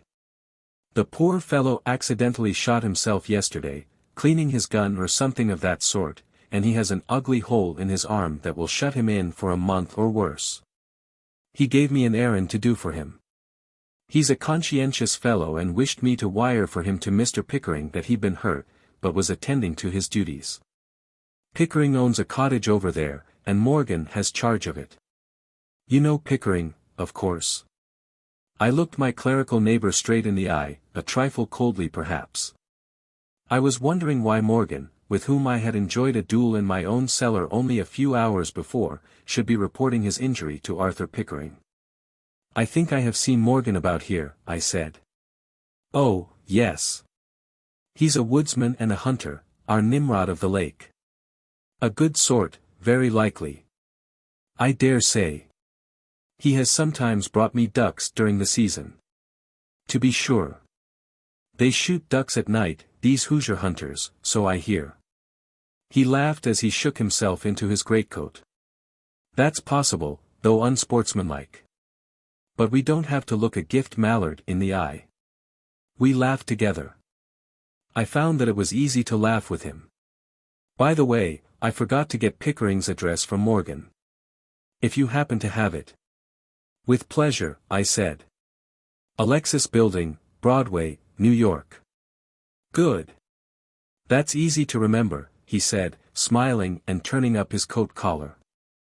Don't forget me, I'm quartered in a hermit's cell back of the chapel, and I believe we can find many matters of interest to talk about. I'm confident of it, I said, glad of the sympathy and cheer that seemed to emanate from his stalwart figure. I threw on my overcoat and walked to the gate with him, and saw him hurry toward the village with long strides. Chapter 12. I explore a passage. Bates. I found him busy replenishing the candlesticks in the library. It seemed to me that he was always poking about with an armful of candles. There are a good many queer things in this world, but I guess you're one of the queerest. I don't mind telling you that there are times when I think you a thoroughly bad lot, and then again I question my judgment and don't give you credit for being much more than a doddering fool. He was standing on a ladder beneath the great crystal chandelier that hung from the center of the ceiling, and looked down upon me with that patient injury that is so appealing in a dog, in, say, the eyes of an Irish setter. When you accidentally step on his tail. That look is heartbreaking in a setter, but, seen in a man, it arouses the direst homicidal feelings of which I am capable. Yes, Mr. Glenarm, he replied humbly. Now, I want you to grasp this idea that I'm going to dig into this old shell top and bottom. I'm going to blow it up with dynamite, if I please. And if I catch you spying on me or reporting my doings to my enemies, or engaging in any questionable performances whatever, I'll hang you between the posts out there in the school wall, do you understand, so that the sweet sisters of St. Agatha and the dear little schoolgirls and the chaplain and all the rest will shudder through all their lives at the very thought of you. Certainly, Mr. Glenarm, and his tone was the same he would have used if I had asked him to pass me the matches, and under my breath I consigned him to the harshest tortures of the fiery pit. Now, as to Morgan. Yes, sir. What possible business do you suppose he has with Mr. Pickering? I demanded. Why, sir, that's clear enough. Mr. Pickering owns a house up the lake, he got it through your grandfather. Morgan has the care of it, sir. Very plausible, indeed.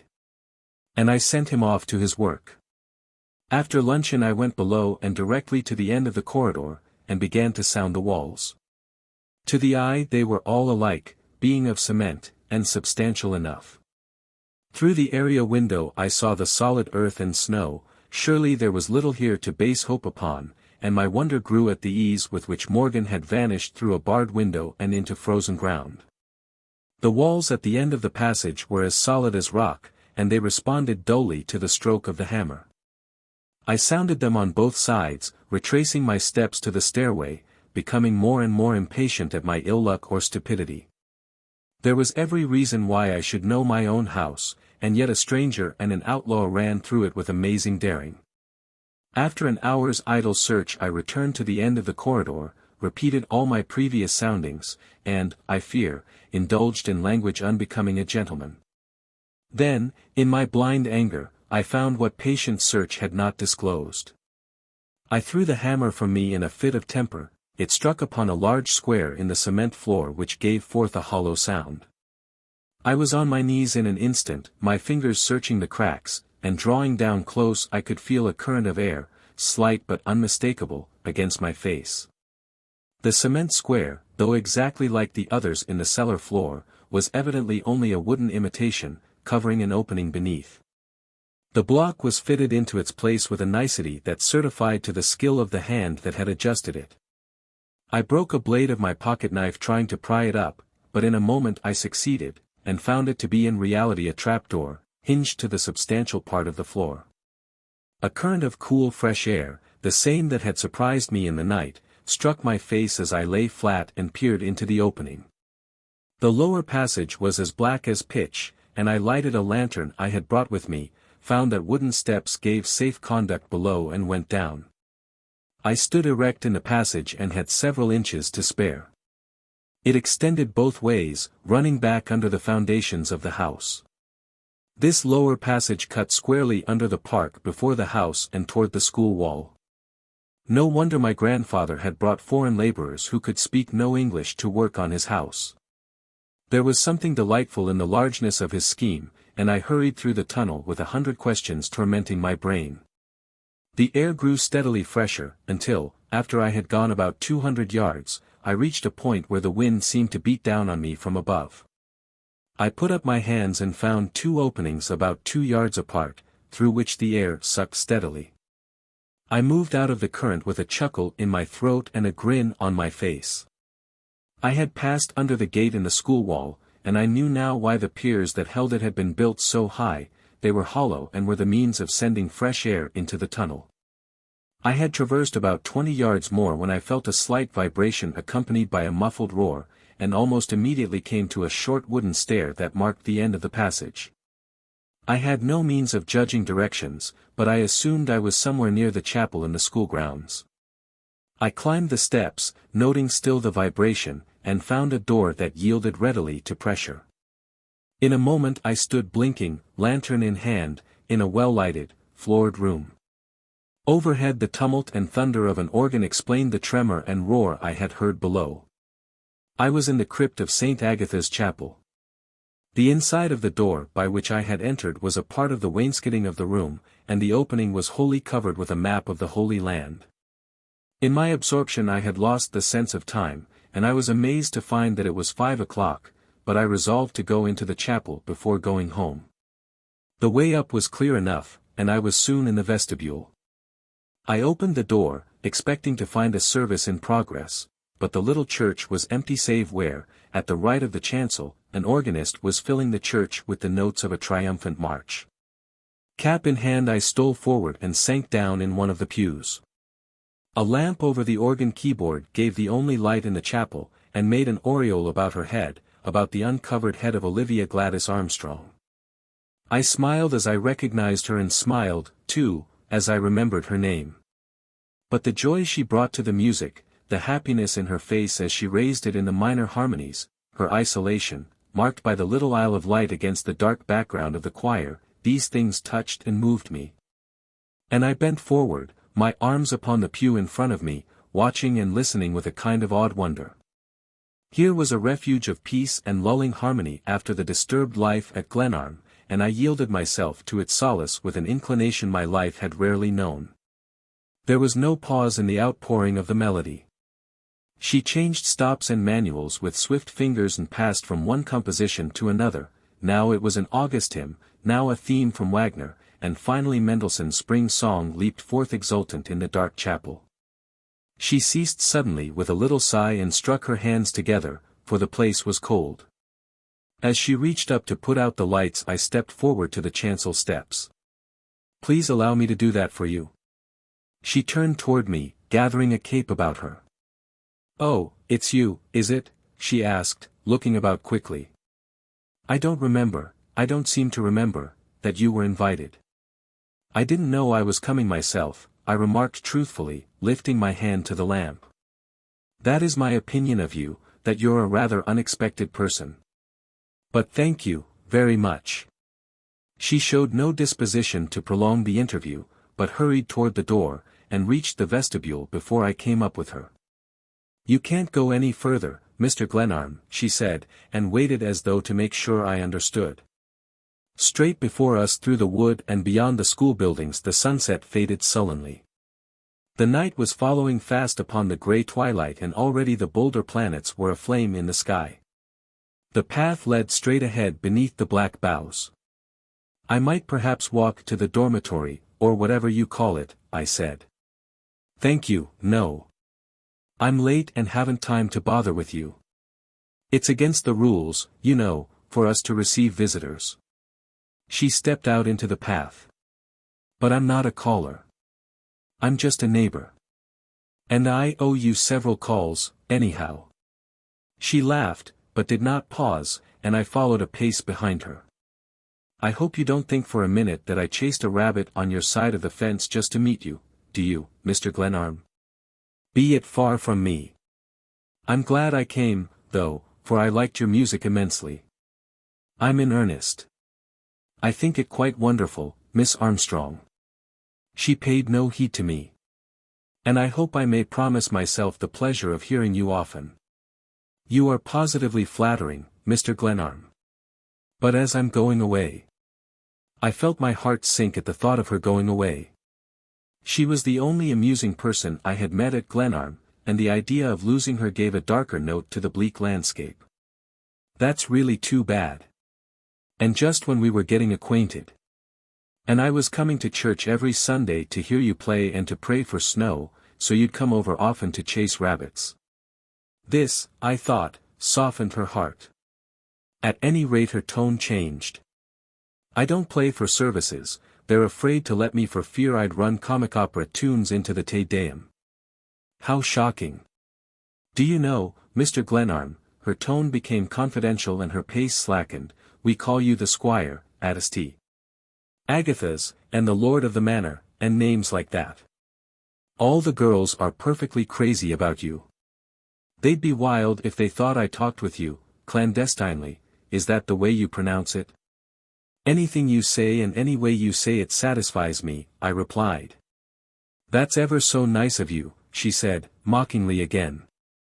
I felt foolish and guilty. She would probably get roundly scolded if the Grave sisters learned of her talks with me, and very likely I should win their hearty contempt. But I did not turn back. I hope the reason you're leaving isn't, I hesitated. Ill conduct? Oh, yes. I'm terribly wicked, Squire Glenarm. They're sending me off. But I suppose they're awfully strict, the sisters.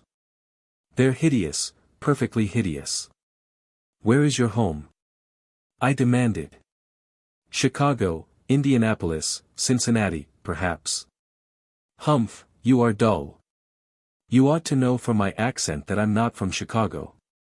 And I hope I haven't a Kentucky girl's air of waiting to be flattered to death.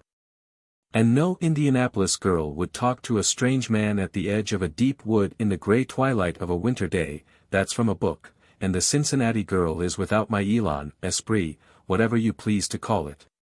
She has more Teutonic repose, more of Gretchen of the Rhine Valley about her. Don't you adore French, Squire Glenarm? She concluded breathlessly, and with no pause in her quick step. I adore yours, Miss Armstrong, I asserted, yielding myself further to the joy of idiocy, and delighting in the mockery and changing moods of her talk. I did not make her out, indeed, I preferred not to. I was not then, and I am not now, thank God, of an analytical turn of mind.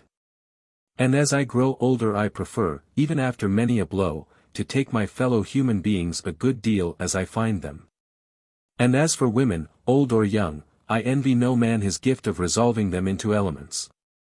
As well carry a spray of arbutus to the laboratory or subject the enchantment of moonlight upon running water to the flame and blowpipe as try to analyze the heart of a girl. Particularly a girl who paddles a canoe with a sure stroke and puts up a good race with a rabbit. A lamp shone ahead of us at the entrance of one of the houses, and lights appeared in all the buildings. If I knew your window I should certainly sing under it, except that you're going home. You didn't tell me why they were deporting you. I'm really ashamed to. You would never. Oh, yes, I would, I'm really an old friend. I insisted, feeling more like an idiot every minute. Well, don't tell. But they caught me flirting, with the grocery boy. Now aren't you disgusted? Thoroughly. I can't believe it. Why, you'd a lot better flirt with me, I suggested boldly. Well, I'm to be sent away for good at Christmas. I may come back then if I can square myself. My. That's slang, isn't it horrid? The sisters don't like slang, I suppose. They loathe it. Miss Devereux, you know who she is, she spies on us and tells. You don't say so, but I'm not surprised at her. I've heard about her. I declared bitterly. We had reached the door, and I expected her to fly, but she lingered a moment. Oh, if you know her. Perhaps you're a spy, too, It's just as well we should never meet again, Mr. Glenarm, she declared haughtily. The memory of these few meetings will always linger with me, Miss Armstrong, I returned in an imitation of her own tone. I shall scorn to remember you. And she folded her arms under the cloak tragically. Our meetings have been all too few, Miss Armstrong. 3, exactly, I believe. I see you prefer to ignore the first time I ever saw you, she said, her hand on the door. Out there in your canoe. Never. And you've forgiven me for overhearing you and the chaplain on the wall, please. She grasped the knob of the door and paused an instant as though pondering. I make it 4 times, not counting once in the road and other times when you didn't know, Squire Glenarm. I'm a foolish little girl to have remembered the first. I see now how blind I have been. She opened and closed the door softly, and I heard her running up the steps within. I ran back to the chapel, roundly abusing myself for having neglected my more serious affairs for a bit of silly talk with a schoolgirl, fearful lest the openings I had left at both ends of the passage should have been discovered. The tunnel added a new and puzzling factor to the problem already before me, and I was eager for an opportunity to sit down in peace and comfort to study the situation. At the chapel I narrowly escaped running into Stoddard, but I slipped past him, pulled the hidden door into place, traversed the tunnel without incident, and soon climbed through the hatchway and slammed the false block securely into the opening. Chapter 13. A pair of eavesdroppers. When I came down after dressing for dinner, Bates called my attention to a belated mail. I pounced eagerly upon a letter in Lawrence Donovan's well-known hand, bearing, to my surprise, an American stamp and postmarked New Orleans. It was dated, however, at Vera Cruz, Mexico, December 15, 1901. Dear old man, I have had a merry time since I saw you in New York. Couldn't get away for a European port as I hoped when I left you, as the authorities seemed to be taking my case seriously, and I was lucky to get off as a deckhand on a southbound boat. I expected to get a slice of English prodigal veal at Christmas, but as things stand now, I am grateful to be loose even in this godforsaken hole. The British bulldog is eager to insert its teeth in my trousers, and I was flattered to see my picture bulletined in a conspicuous place the day I struck Vera Cruz. You see, they're badgering the government at home because I'm not apprehended, and they've got to catch and hang me to show that they've really got their hands on the Irish situation. I am not afraid of the greasers, no people who gorge themselves with bananas and red peppers can be dangerous, but the British consul here has a bad eye, and even as I write I am dimly conscious that a sleek person, who is ostensibly engaged in literary work at the next table, is really killing time while he waits for me to finish this screed. No doubt you are peacefully settled on your ancestral estate with only a few months and a little patience between you and your grandfather's shire. You always were a lucky brute. People die just to leave you money, whereas I'll have to die to get out of jail. I hope to land under the stars and stripes within a few days, either across country through El Paso or via New Orleans, preferably the former. As a man's social position is rated high in Texas in proportion to the amount of reward that's out for him. They'd probably give me the freedom of the state if they knew my crimes had been the subject of debate in the House of Commons. But the man across the table is casually looking over here for a glimpse of my signature, so I must give him a good one just for fun. With best wishes always. Faithfully yours, George Washington Smith. P.S. I shan't mail this here, but give it to a red-haired Irishman on a steamer that sails north tonight. Pleasant, I must say, this eternal dodging. Wish I could share your rural paradise for the length of a pipe and a bottle. Have forgotten whether you said Indian Territory or Indiana, but will take chances on the latter as more remotely suggesting the Aborigines. Bates gave me my coffee in the library, as I wished to settle down to an evening of reflection without delay. Larry's report of himself was not reassuring. I knew that if he had any idea of trying to reach me he would not mention it in a letter which might fall into the hands of the authorities, and the hope that he might join me grew. I was not, perhaps, entitled to a companion at Glenarm under the terms of my exile, but as a matter of protection in the existing condition of affairs there could be no legal or moral reason why I should not defend myself against my foes. And Larry was an ally worth having. In all my hours of questioning and anxiety at Glenarm I never doubted the amiable intentions of my grandfather. His device for compelling my residence at his absurd house was in keeping with his character, and it was all equitable enough. But his dead hand had no control over the strange issue, and I felt justified in interpreting the will in the light of my experiences. I certainly did not intend to appeal to the local police authorities, at least not until the animus of the attack on me was determined. My neighbor, the chaplain, had inadvertently given me a bit of important news. And my mind kept reverting to the fact that Morgan was reporting his injury to the executor of my grandfather's estate in New York. Everything else that had happened was tame and unimportant compared with this. Why had John Marshall Glenarm made Arthur Pickering the executor of his estate? He knew that I detested him, that Pickering's noble aims and high ambitions had been praised by my family until his very name sickened me. And yet my own grandfather had thought it wise to entrust his fortune and my future to the man of all men who was most repugnant to me. I rose and paced the floor in anger. Instead of accepting Pickering's word for it that the will was all straight, I should have employed counsel and taken legal advice before suffering myself to be rushed away into a part of the world I had never visited before. And cooped up in a dreary house under the eye of a somber scoundrel who might poison me any day, if he did not prefer to shoot me in my sleep. My rage must fasten upon someone, and Bates was the nearest target for it. I went to the kitchen, where he usually spent his evenings, to vent my feelings upon him, only to find him gone. I climbed to his room and found it empty. Very likely he was off condoling with his friend and fellow conspirator, the caretaker, and I fumed with rage and disappointment. I was thoroughly tired, as tired as on days when I had beaten my way through tropical jungles without food or water. But I wished, in my impotent anger against I knew not what agencies, to punish myself, to induce an utter weariness that would drag me exhausted to bed. The snow in the highway was well beaten down and I swung off countryward past St. Agatha's. A grey mist hung over the fields in whirling clouds, breaking away occasionally and showing the throbbing winter stars. The walk, and my interest in the alternation of star-lighted and mist-wrapped landscape won me to a better state of mind, and after tramping a couple of miles, I set out for home. Several times on my tramp I had caught myself whistling the air of a majestic old hymn, and smiled, remembering my young friend Olivia, and her playing in the chapel. She was an amusing child, the thought of her further lifted my spirit. And I turned into the school park as I passed the outer gate with a half-recognized wish to pass near the barracks where she spent her days. At the school gate the lamps of a carriage suddenly blurred in the mist.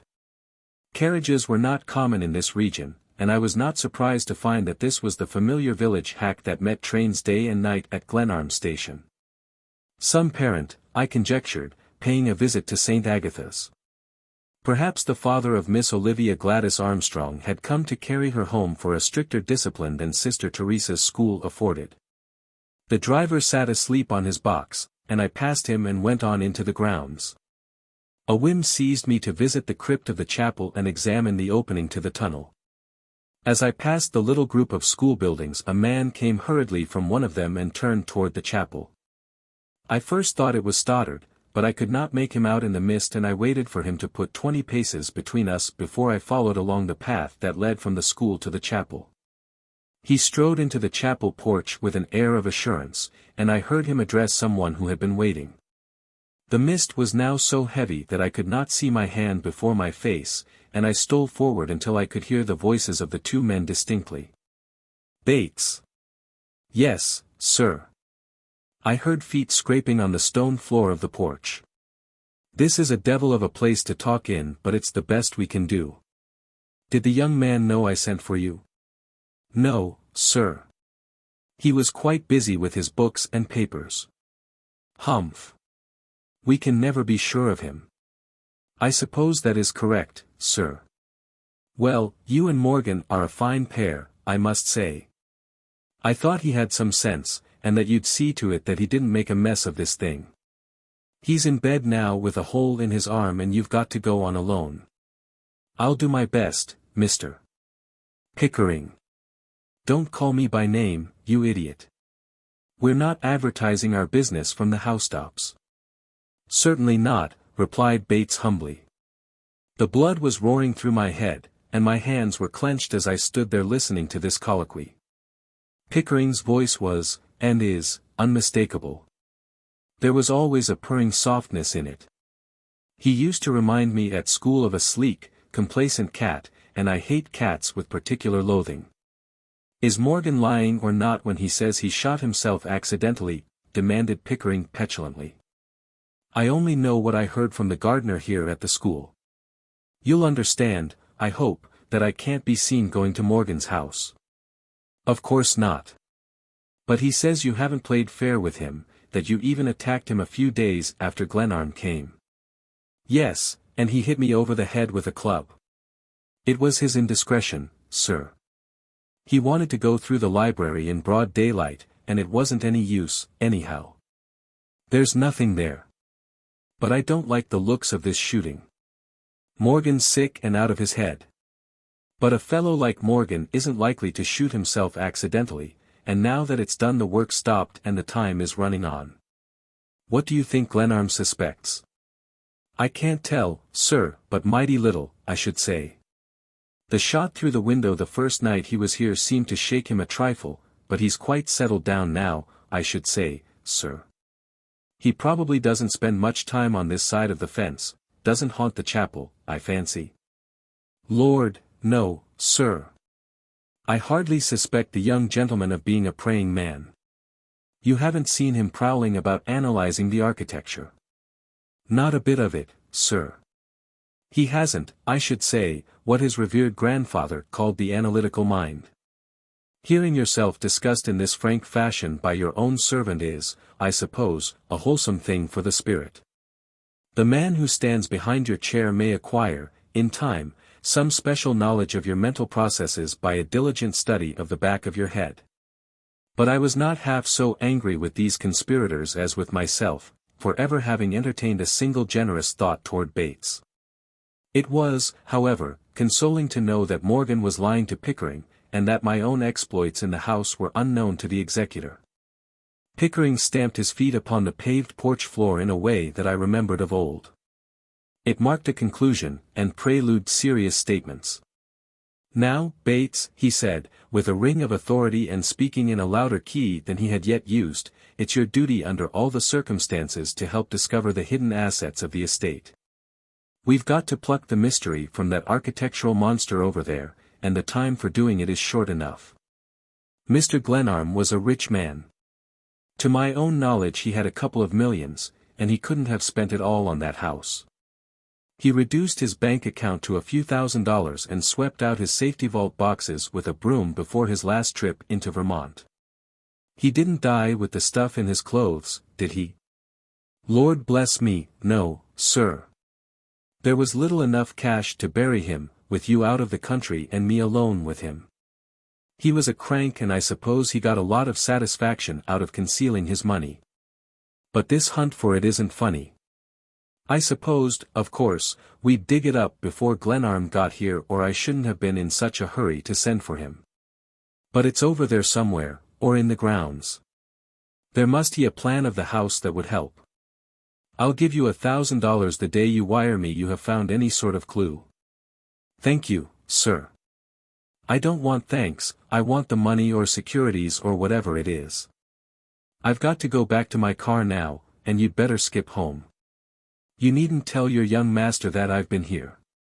I was trying hard to believe, as I stood there with clenched hands outside the chapel porch, that Arthur Pickering's name was written in the list of directors of one of the greatest trust companies in America. And that he belonged to the most exclusive clubs in New York. I had run out for a walk with only an Inverness over my dinner jacket, and I was thoroughly chilled by the cold mist. I was experiencing, too, an inner cold as I reflected upon the greed and perfidy of man. Keep an eye on Morgan, said Pickering. Certainly, sir. And be careful what you write or wire. I'll mind those points, sir. But I'd suggest, if you please, sir. Well, demanded Pickering impatiently. That you should call at the house. It would look rather strange to the young gentleman if you'd come here and not see him. I haven't the slightest errand with him. And besides, I haven't time. If he learns that I've been here, you may say that my business was with Sister Teresa and that I regretted very much not having an opportunity to call on him. The irony of this was not lost on Bates, who chuckled softly. He came out into the open and turned away toward the Glenarm gate.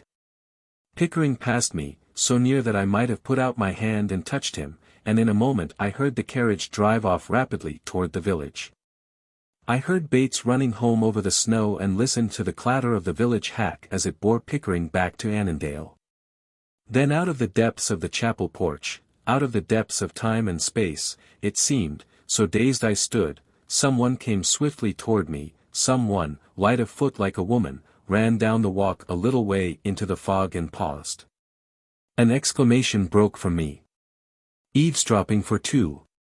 It was the voice of Olivia. I'd take pretty good care of myself if I were you, Squire Glenarm. Good night. Goodbye. I faltered, as she sped away into the mist toward the school. Chapter 14. The Girl in Grey. My first thought was to find the crypt door and return through the tunnel before Bates reached the house. The chapel was open, and by lighting matches I found my way to the map and panel. I slipped through and closed the opening, then ran through the passage with gratitude for the generous builder who had given it a clear floor and an ample roof. In my haste I miscalculated its length and pitched into the steps under the trap at a speed that sent me sprawling. In a moment more I had jammed the trap into place and was running up the cellar steps, breathless, with my cap smashed down over my eyes. I heard Bates at the rear of the house and knew I had won the race by a scratch. There was but a moment in which to throw my coat and cap under the divan, slap the dust from my clothes and seat myself at the great table, where the candles blazed tranquilly. Bates' step was as steady as ever, there was not the slightest hint of excitement in it, as he came and stood within the door. Beg pardon, Mr. Glenarm, did you wish anything, sir? Oh, no, thank you, Bates. I had stepped down to the village, sir, to speak to the grocer. The eggs he sent this morning were not quite up to the mark. I have warned him not to send any of the storage article to this house. That's right, Bates. I folded my arms to hide my hands, which were black from contact with the passage, and faced my manservant. My respect for his rascally powers had increased immensely since he gave me my coffee. A contest with so clever a rogue was worthwhile. I'm grateful for your good care of me, Bates. I had expected to perish of discomfort out here, but you are treating me like a lord. Thank you, Mr. Glenarm. I do what I can, sir. He brought fresh candles for the table candelabra, going about with his accustomed noiseless step. I felt a cold chill creep down my spine as he passed behind me on these errands. His transition from the role of conspirator to that of my flawless servant was almost too abrupt. I dismissed him as quickly as possible, and listened to his step through the halls as he went about locking the doors. This was a regular incident, but I was aware tonight that he exercised what seemed to me a particular care in settling the bolts. The locking up process had rather bored me before, tonight the snapping of bolts was particularly trying. When I heard Bates climbing to his own quarters, I quietly went the rounds on my own account and found everything as tight as a drum. In the cellar I took occasion to roll some barrels of cement into the end of the corridor, to cover and block the trapdoor. Bates had no manner of business in that part of the house, as the heating apparatus was under the kitchen and accessible by an independent stairway. I had no immediate use for the hidden passage to the chapel, and I did not intend that my enemies should avail themselves of it. Morgan, at least, knew of it and, while he was not likely to trouble me at once, I had resolved to guard every point in our pleasant game. I was tired enough to sleep when I went to my room, and after an eventless night, woke to a clear day and keener air. I'm going to take a little run into the village, Bates, I remarked at breakfast. Very good, sir. The weather's quite cleared. If anyone should call I'll be back in an hour or so. Yes, sir. He turned his impenetrable face toward me as I rose. There was, of course, no chance whatever that anyone would call to see me. The Reverend Paul Stoddard was the only human being, except Bates, Morgan and the man who brought up my baggage, who had crossed the threshold since my arrival. I really had an errand in the village. I wished to visit the hardware store and buy some cartridges, but Pickering's presence in the community was a disturbing factor in my mind. I wished to get sight of him, to meet him, if possible, and see how a man, whose schemes were so deep, looked in the light of day. As I left the grounds and gained the highway, Stoddard fell in with me. "Well, Mr. Glenarm, I'm glad to see you abroad so early. With that library of yours the temptation must be strong to stay within doors. But a man's got to subject himself to the sun and wind. Even a good wetting now and then is salutary." "I try to get out every day," I answered. "But I've chiefly limited myself to the grounds." "Well, it's a fine estate. The lake is altogether charming in summer. I quite envy you your fortune." He walked with a long swinging stride, his hands thrust deep into his overcoat pockets. It was difficult to accept the idea of so much physical strength being wasted in the mere business of saying prayers in a girls' school. Here was a fellow who should have been captain of a ship or a soldier, a leader of forlorn hopes. I felt sure there must be a weakness of some sort in him. Quite possibly it would prove to be a mild aestheticism that delighted in the savor of incense and the mournful cadence of choral vespers. He declined a cigar, and this rather increased my suspicions. The village hack, filled with young women, passed at a gallop, bound for the station, and we took off our hats. "Christmas holidays," explained the chaplain. "Practically all the students go home. Lucky kids, to have a Christmas to go home to." "I suppose Mr. Pickering got away last night," he observed, and my pulse quickened at the name. "I haven't seen him yet," I answered guardedly. "Then of course he hasn't gone." And these words, uttered in the big clergyman's deep tones, seemed wholly plausible. There was, to be sure, nothing so unlikely as that Arthur Pickering, executor of my grandfather's estate, would come to Glenarm without seeing me. Sister Teresa told me this morning he was here. He called on her and Miss Devereux last night. I haven't seen him myself. I thought possibly I might run into him in the village. His car's very likely on the station switch. "No doubt we shall find him there," I answered easily. The Annandale station presented an appearance of unusual gaiety when we reached the main street of the village. There, to be sure, lay a private car on the siding, and on the platform was a group of 20 or more girls, with several of the brown-habited Sisters of St. Agatha. There was something a little foreign in the picture. The girls in their bright colors talking gaily, the sisters in their somber garb hovering about, suggesting France or Italy rather than Indiana. "I came here with the idea that St. Agatha's was a charity school," I remarked to the chaplain. "Not a bit of it. Sister Teresa is really a swell, you know, and her school is hard to get into. I'm glad you warned me in time. I had thought of sending over a sack of flour occasionally, or a few bolts of calico to help on the good work. You've saved my life." "I probably have. I might mention your good intentions to Sister Teresa." "Pray don't. If there's any danger of meeting her on that platform." "No, she isn't coming down, I'm sure. But you ought to know her, if you will pardon me. And Miss Devereux is charming, but really I don't mean to be annoying. Not in the least. But under the circumstances, the will and my probationary year, you can understand." "Certainly. A man's affairs are his own, Mr. Glenarm." We stepped upon the platform. The private car was on the opposite side of the station and had been switched into a siding of the East and West Road. Pickering was certainly getting on. The private car, even more than the yacht, is the symbol of plutocracy, and gaping rustics were evidently impressed by its grandeur. As I lounged across the platform with Stoddard, Pickering came out into the vestibule of his car, followed by two ladies and an elderly gentleman. They all descended and began a promenade of the plank walk. Pickering saw me an instant later and came up hurriedly, with outstretched hand. This is indeed good fortune. We dropped off here last night rather unexpectedly to rest a hotbox and should have been picked up by the midnight express for Chicago. But there was a miscarriage of orders somewhere and we now have to wait for the 9 o'clock, and it's late. If I'd known how much behind it was I should have run out to see you. How are things going? As smooth as a whistle. It really isn't so bad when you face it. And the fact is I'm actually at work. That's splendid. The year will go fast enough, never fear.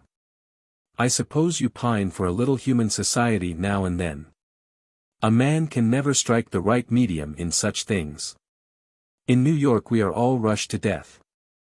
I sometimes feel that I'd like a little rustication myself. I get nervous, and working for corporations is wearing.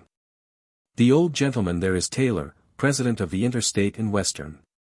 The ladies are his wife and her sister. I'd like to introduce you. He ran his eyes over my corduroys and leggings amiably. He had not in years addressed me so pleasantly. Stoddard had left me to go to the other end of the platform to speak to some of the students. I followed Pickering rather loathly to where the companions of his travels were pacing to and fro in the crisp morning air. I laugh still whenever I remember that morning at Annandale Station. As soon as Pickering had got me well under way in conversation with Taylor, he excused himself hurriedly and went off, as I assumed, to be sure the station agent had received orders for attaching the private car to the Chicago Express. Taylor proved to be a supercilious person. I believe they called him Chilly Billy at the Metropolitan Club, and our efforts to converse were pathetically unfruitful.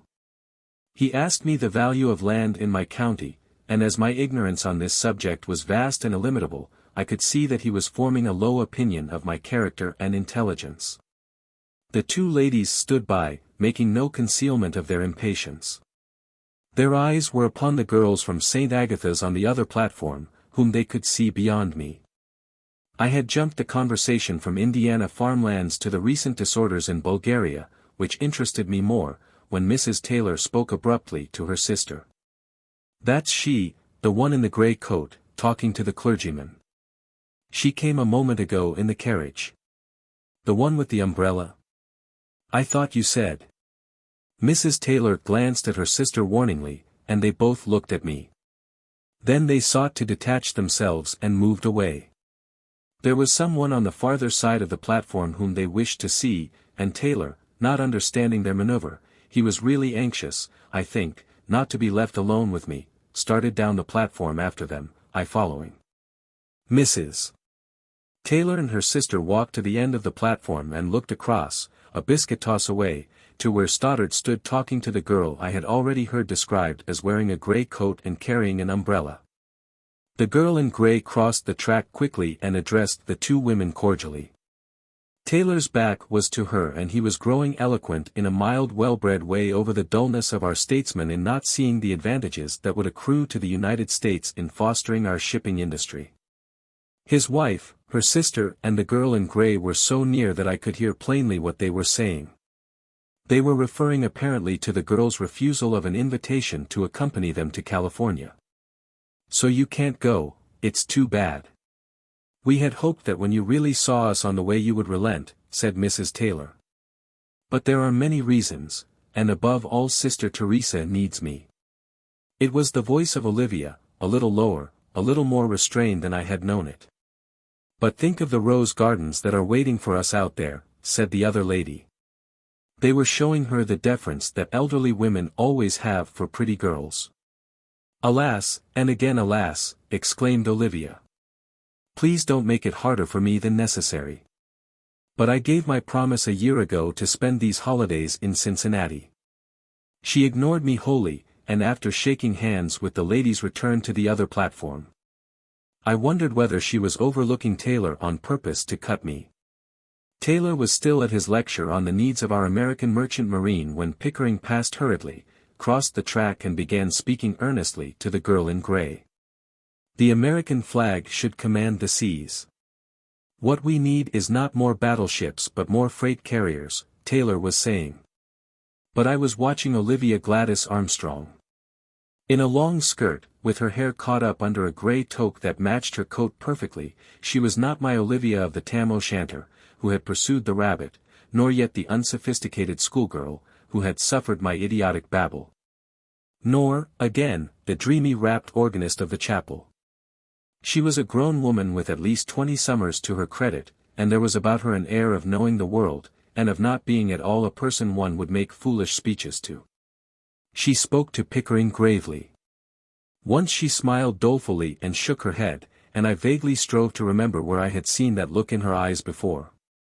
Her gold beads, which I had once carried in my pocket, were clasped tight about the close collar of her dress, and I was glad, very glad, that I had ever touched anything that belonged to her. As the years go by we are going to dominate trade more and more. Our manufactures already lead the world, and what we make we've got to sell, haven't we? Demanded Taylor. Certainly, sir, I answered warmly. Who was Olivia Gladys Armstrong and what was Arthur Pickering's business with her? And what was it she had said to me that evening when I had found her playing on the chapel organ? So much happened that day that I had almost forgotten, and, indeed, I had tried to forget I had made a fool of myself for the edification of an amusing little schoolgirl. I see you prefer to ignore the first time I ever saw you, she had said. But if I had thought of this at all it had been with righteous self-contempt. Or, I may have flattered my vanity with the reflection that she had eyed me, her hero, perhaps, with wistful admiration across the wall. Meanwhile the Chicago Express roared into Annandale and the private car was attached.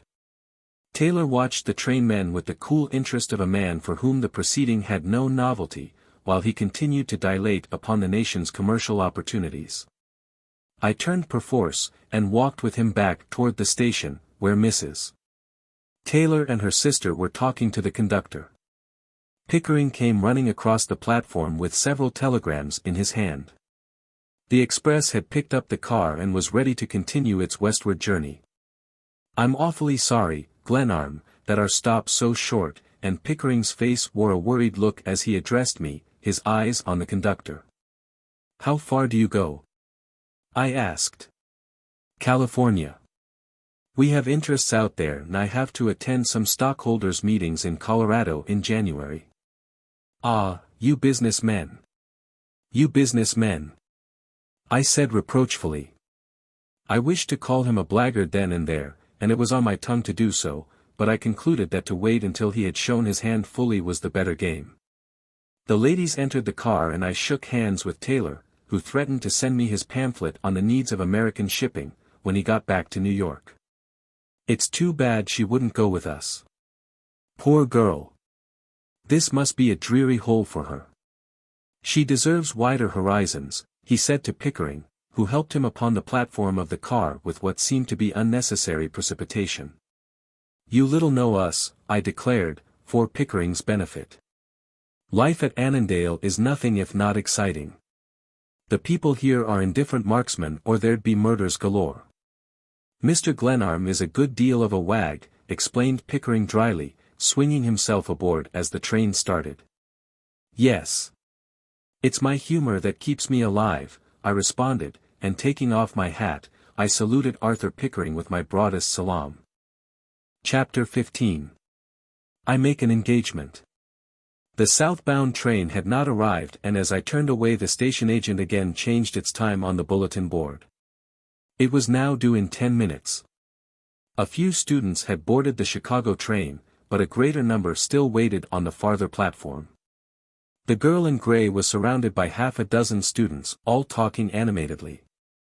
As I walked toward them I could not justify my stupidity in mistaking a grown woman for a schoolgirl of 15 or 16.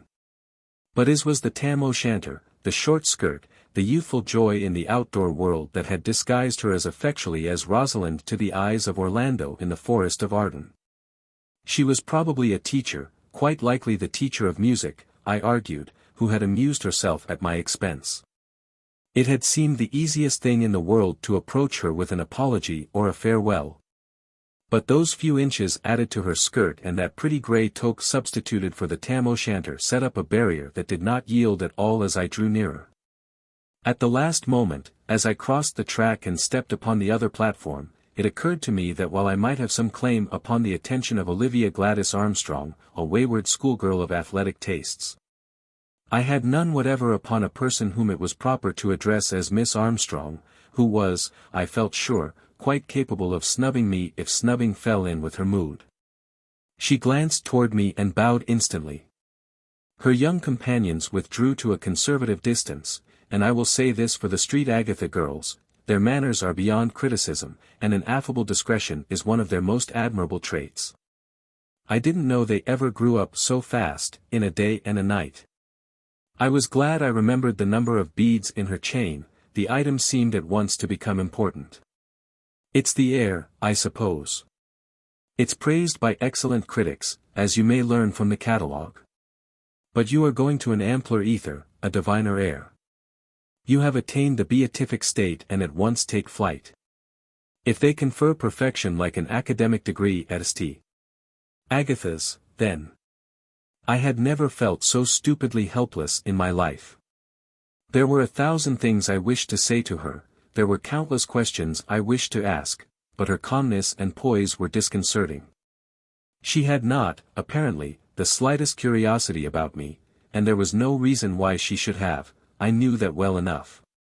Her eyes met mine easily, their azure depths puzzled me. She was almost, but not quite, someone I had seen before, and it was not my woodland Olivia. Her eyes, the soft curve of her cheek, the light in her hair, but the memory of another time, another place, another girl, lured only to baffle me. She laughed, a little murmuring laugh. "I'll never tell if you won't," she said. "But I don't see how that helps me with you." "It certainly does not. That is a much more serious matter, Mr. Glenarm. And the worst of it is that I haven't a single thing to say for myself. It wasn't the not knowing that was so utterly stupid. Certainly not. It was talking that ridiculous twaddle. It was trying to flirt with a silly schoolgirl. What will do for 15 is somewhat vacuous for." She paused abruptly, colored and laughed. "I am 27. And I am just the usual age," she said. "Ages don't count, but time is important. There are many things I wish you'd tell me, you who hold the key of the gate of mystery. Then you'll have to pick the lock." She laughed lightly. The somber sisters patrolling the platform with their charges heeded us little. "I had no idea you knew Arthur Pickering, when you were just Olivia in the Tam O'Shanter. Maybe you think he wouldn't have cared for my acquaintance, as Olivia in the Tam O'Shanter. Men are very queer. But Arthur Pickering is an old friend of mine. So he told me. We were neighbors in our youth. I believe I have heard him mention it. And we did our prep school together, and then parted.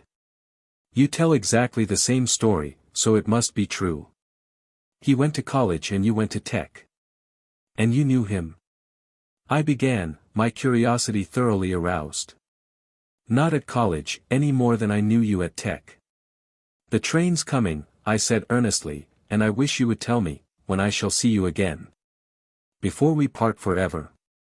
There was a mischievous hint of the Olivia in short skirts in her tone. "Please don't suggest it. Our times have been strange and few. There was that first night, when you called to me from the lake. How impertinent. How dare you, remember that? And there was that other encounter at the chapel porch. Neither you nor I had the slightest business there. I admit my own culpability." She colored again. "But you spoke as though you understood what you must have heard there. It is important for me to know. I have a right to know just what you meant by that warning." Real distress showed in her face for an instant. The agent and his helpers rushed the last baggage down the platform, and the rails hummed their warning of the approaching train. "I was eavesdropping on my own account," she said hurriedly and with a note of finality. "I was there by intention, and, there was another hint of the Tam O'Shanter in the mirth that seemed to bubble for a moment in her throat. "It's too bad you didn't see me, for I had on my prettiest gown, and the fog wasn't good for it. But you know as much of what was said there as I do. You are a man, and I have heard that you have had some experience in taking care of yourself, Mr. Glenarm. To be sure. But there are times. Yes, there are times when the odds seem rather heavy. I have noticed that myself. She smiled, but for an instant the sad look came into her eyes, a look that vaguely but insistently suggested another time and place. I want you to come back, I said boldly, for the train was very near, and I felt that the eyes of the sisters were upon us. You cannot go away where I shall not find you. I did not know who this girl was, her home, or her relation to the school, but I knew that her life and mine had touched strangely. That her eyes were blue, and that her voice had called to me twice through the dark, in mockery once and in warning another time, and that the sense of having known her before, of having looked into her eyes, haunted me. The youth in her was so luring. She was at once so frank and so guarded, breeding in the taste and training of an ampler world than that of Annandale were so evidenced in the witchery of her voice, in the grace and ease that marked her every motion, in the soft grey tone of hat, dress and gloves, that a new mood, a new hope and faith sang in my pulses. There, on that platform, I felt again the sweet heartache I had known as a boy. When spring first warmed the Vermont hillsides and the mountains sent the last snows singing in joy of their release down through the brook beds and into the wakened heart of youth. She met my eyes steadily. If I thought there was the slightest chance of my ever seeing you again, I shouldn't be talking to you here. But I thought it would be good fun to see how you really talked to a grown-up. So I am risking the displeasure of these good sisters just to test your conversational powers, Mr. Glenarm. You see how perfectly frank I am. But you forget that I can follow you. I don't intend to sit down in this hole and dream about you. You can't go anywhere, but I shall follow and find you. That is finely spoken, Squire Glenarm. But I imagine you are hardly likely to go far from Glenarm very soon. It isn't, of course, any of my affair. And yet I don't hesitate to say that I feel perfectly safe from pursuit. And she laughed her little low laugh that was delicious in its mockery. I felt the blood mounting to my cheek. She knew, then, that I was virtually a prisoner at Glenarm, and for once in my life, at least, I was ashamed of my folly that had caused my grandfather to hold and check me from the grave, as he had never been able to control me in his life. The whole countryside knew why I was at Glenarm, and that did not matter, but my heart rebelled at the thought that this girl knew and mocked me with her knowledge. I shall see you Christmas Eve, I said, wherever you may be. In 3 days? Then you will come to my Christmas Eve party. I shall be delighted to see you, and flattered. Just think of throwing away a fortune to satisfy one's curiosity. I'm surprised at you, but gratified, on the whole, Mr. Glenarm. I shall give more than a fortune, I shall give the honor I have pledged to my grandfather's memory to hear your voice again. That is a great deal, for so small a voice, but money, fortune. A man will risk his honor readily enough, but his fortune is a more serious matter. I'm sorry we shall not meet again. It would be pleasant to discuss the subject further. It interests me particularly. In 3 days I shall see you, I said. She was instantly grave. No. Please do not try. It would be a great mistake. And, anyhow, you can hardly come to my party without being invited. That matter is closed. Wherever you are on Christmas Eve I shall find you, I said, and felt my heart leap, knowing that I meant what I said. Goodbye, she said, turning away. I'm sorry I shan't ever chase rabbits at Glenarm any more. Or paddle a canoe, or play wonderful celestial music on the organ. Or be an eavesdropper or hear pleasant words from the master of Glenarm. But I don't know where you are going, you haven't told me anything, you are slipping out into the world. She did not hear or would not answer. She turned away, and was at once surrounded by a laughing throng that crowded about the train. 2 brown-robed sisters stood like sentinels, one at either side, as she stepped into the car. I was conscious of a feeling that from the depths of their hoods they regarded me with unchristian disdain. Through the windows I could see the students fluttering to seats, and the girl in grey seemed to be marshalling them.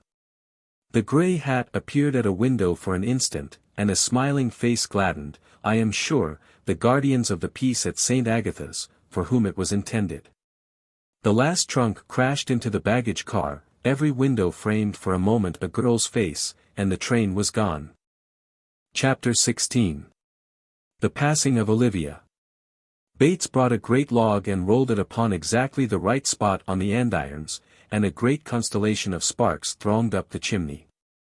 The old relic of a house, I called the establishment by many names, but this was, I think, my favorite, could be heated in all its habitable parts, as Bates had demonstrated. The halls were of glacial temperature these cold days, but my room above, the dining room and the great library were comfortable enough. I threw down a book and knocked the ashes from my pipe. Bates. Yes, sir. I think my spiritual welfare is in jeopardy. I need counsel, a spiritual advisor. I'm afraid that's beyond me, sir. I'd like to invite Mr. Stoddard to dinner so I may discuss my soul's health with him at leisure. Certainly, Mr. Glenarm. But it occurs to me that probably the terms of Mr. Glenarm's will point to my complete sequestration here. In other words, I may forfeit my rights by asking a guest to dinner. He pondered the matter for a moment, then replied. I should think, sir, as you ask my opinion, that in the case of a gentleman in holy orders there would be no impropriety. Mr. Stoddard is a fine gentleman. I heard your late grandfather speak of him very highly. That, I imagine, is hardly conclusive in the matter. There is the executor. To be sure, I hadn't considered him. Well, you'd better consider him. He's the court of last resort, isn't he? Well, of course, that's one way of looking at it, sir. I suppose there's no chance of Mr. Pickering's dropping in on us now and then. He gazed at me steadily, unblinkingly, and with entire respect. He's a good deal of a traveler, Mr. Pickering is. He passed through only this morning, so the mailboy told me. You may have met him at the station. Oh, yes, to be sure, so I did I replied. I was not as good a liar as Bates. And there was nothing to be gained by denying that I had met the executor in the village. I had a very pleasant talk with him. He was on the way to California with several friends. That is quite his way, I understand, private cars and long journeys about the country. A very successful man is Mr. Pickering. Your grandfather had great confidence in him, did Mr. Glenarm? Ah, yes. A fine judge of character my grandfather was. I guess John Marshall Glenarm could spot a rascal about as far as any man in his day. I felt like letting myself go before this masked scoundrel. The density of his mask was an increasing wonder to me. Bates was the most incomprehensible human being I had ever known. I had been torn with 1,000 conflicting emotions since I overheard him discussing the state of affairs at Glenarm House with Pickering in the chapel porch. And Pickering's acquaintance with the girl in grey brought new elements into the affair that added to my uneasiness. But here was a treasonable dog on whom the stress of conspiracy had no outward effect whatever. It was an amazing situation, but it called for calmness and eternal vigilance.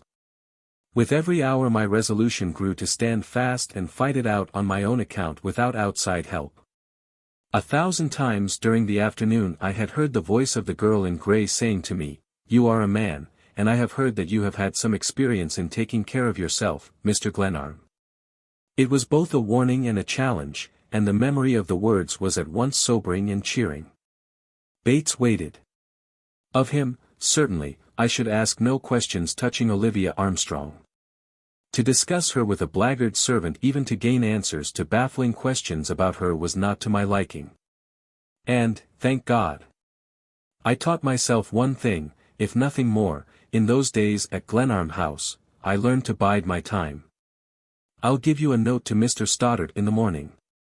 You may go now. Yes, sir. The note was written and dispatched. The chaplain was not at his lodgings, and Bates reported that he had left the message.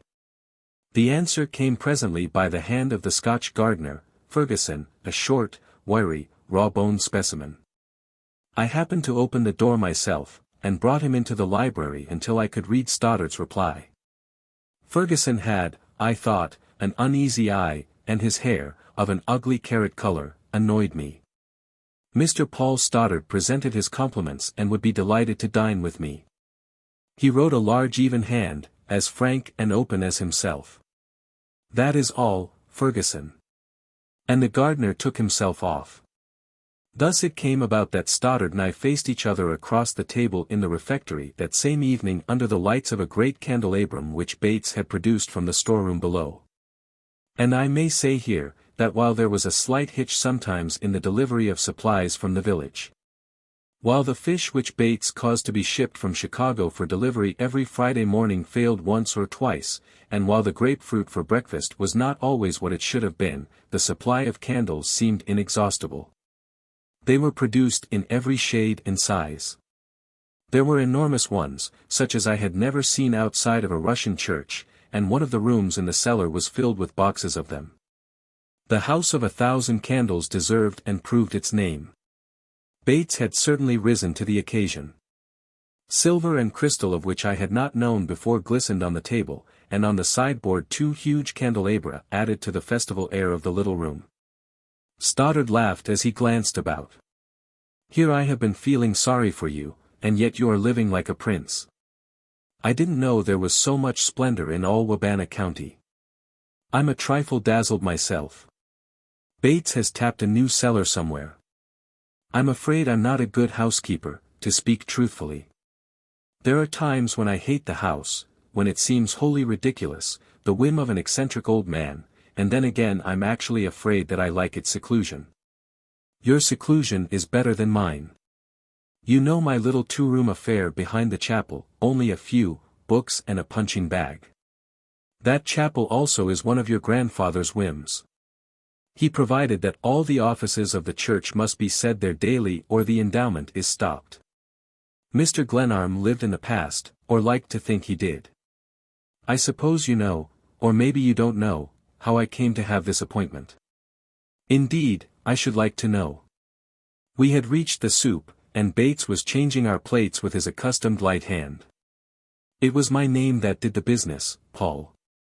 A bishop had recommended a man whose given name was Ethelbert, a decent enough name and one that you might imagine would appeal to Mr. Glenarm. But he rejected him because the name might too easily be cut down to Ethel, a name which, he said, was very distasteful to him. That is characteristic. The dear old gentleman! I exclaimed with real feeling. But he reckoned without his host, Stoddard continued. The young ladies, I have lately learned, call me Pauline, as a mark of regard or otherwise, probably otherwise. I give 2 lectures a week on church history, and I fear my course isn't popular. But it is something, on the other hand, to be in touch with such an institution. They are a very sightly company, those girls. I enjoy watching them across the garden wall. And I had a closer view of them at the station this morning, when you ran off and deserted me.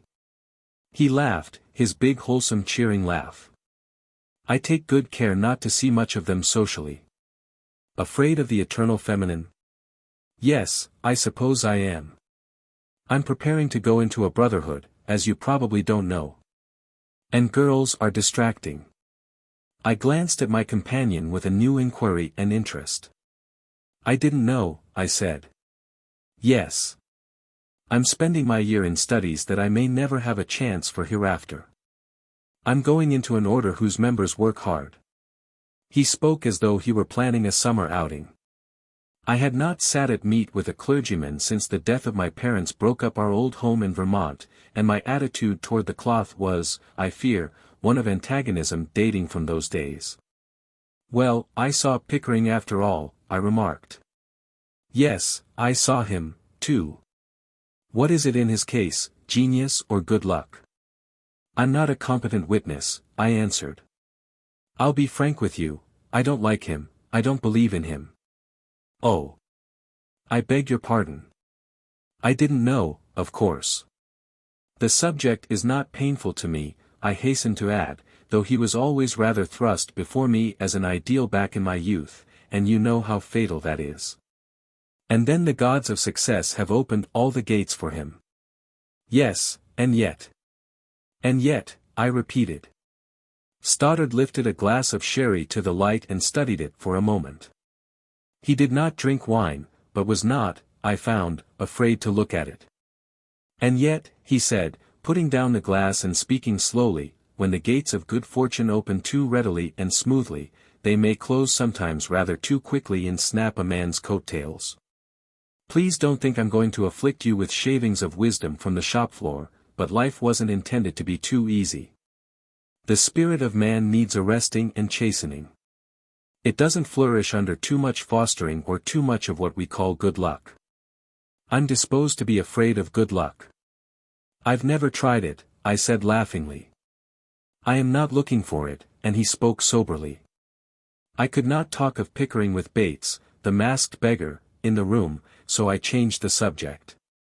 I suppose you impose penances, prescribe discipline for the girls at St. Agatha's, an agreeable exercise of the priestly office, I should say. His laugh was pleasant and rang true. I was liking him better the more I saw of him. Bless you, no. I am not venerable enough. The sisters attend to all that, and a fine company of women they are. But there must be obstinate cases. One of the young ladies confided to me, I tell you this in cloistral confidence, that she was being deported for insubordination. Ah, that must be Olivia.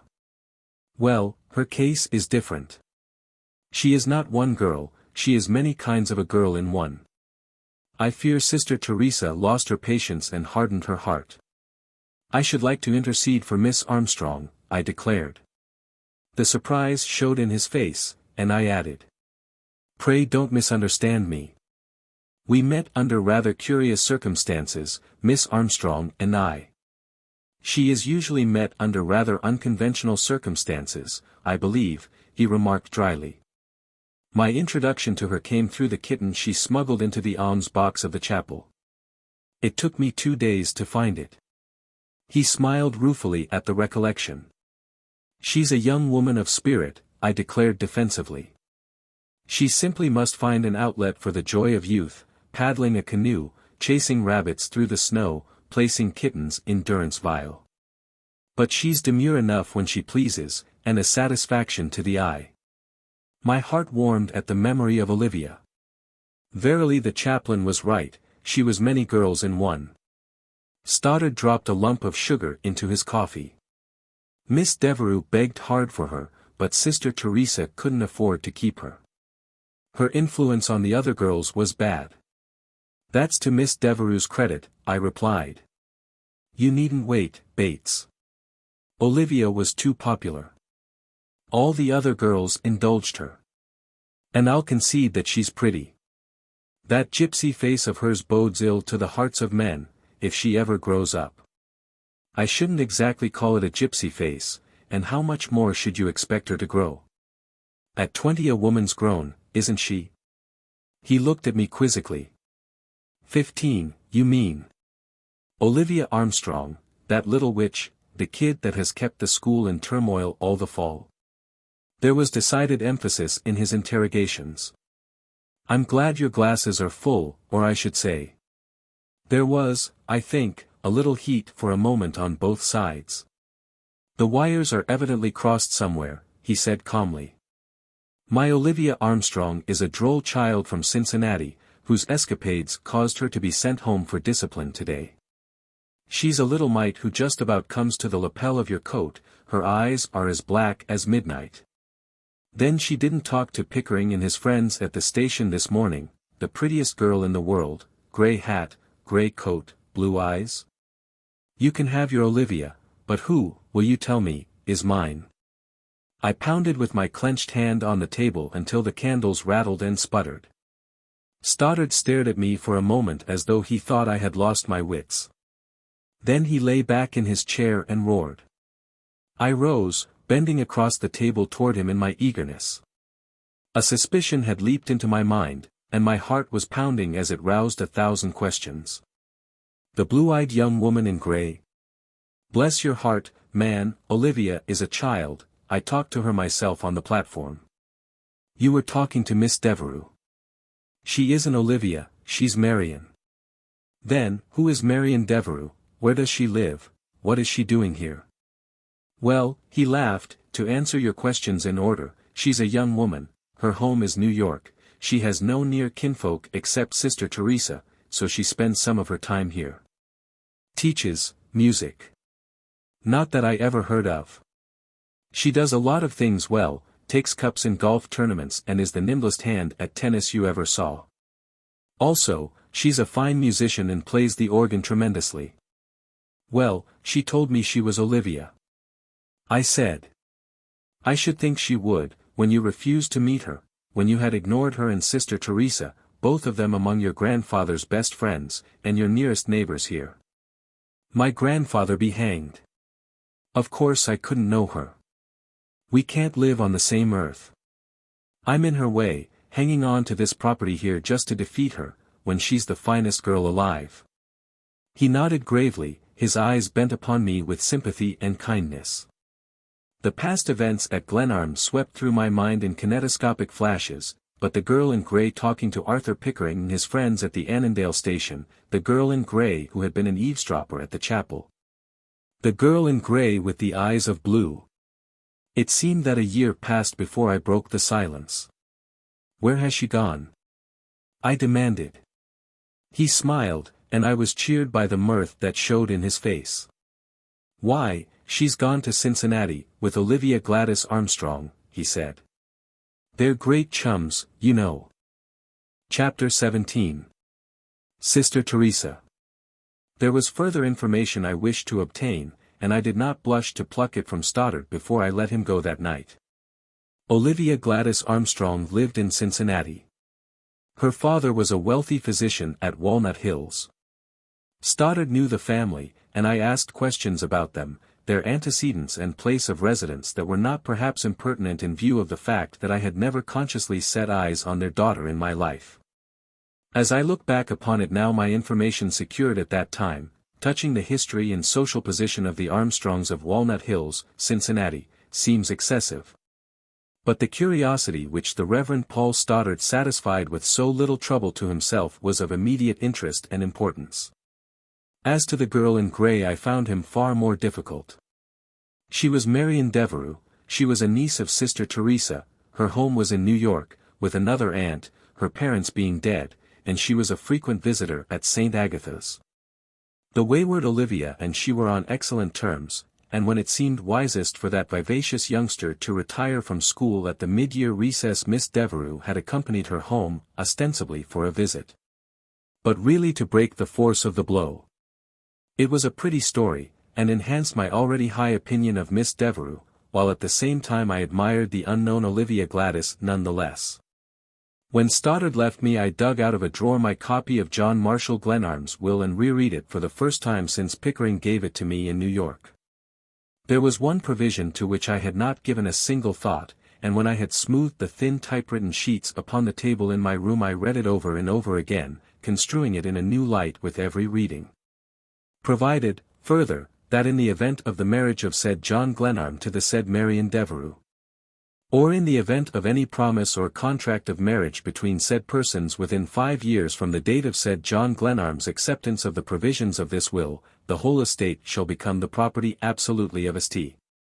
Agatha's School at Annandale, Wabana County, Indiana, a corporation under the laws of said state. Bully for the old boy. I muttered finally, folding the copy with something akin to reverence for my grandfather's shrewdness in closing so many doors upon his heirs.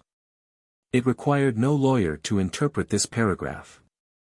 If I could not secure his estate by settling at Glenarm for a year, I was not to gain it by marrying the alternative heir. Here, clearly, was not one of those situations so often contrived by novelists, in which the luckless heir presumptive, cut off without a cent, weds the pretty cousin who gets the fortune and they live happily together ever afterward. John Marshall Glenarm had explicitly provided against any such frustration of his plans.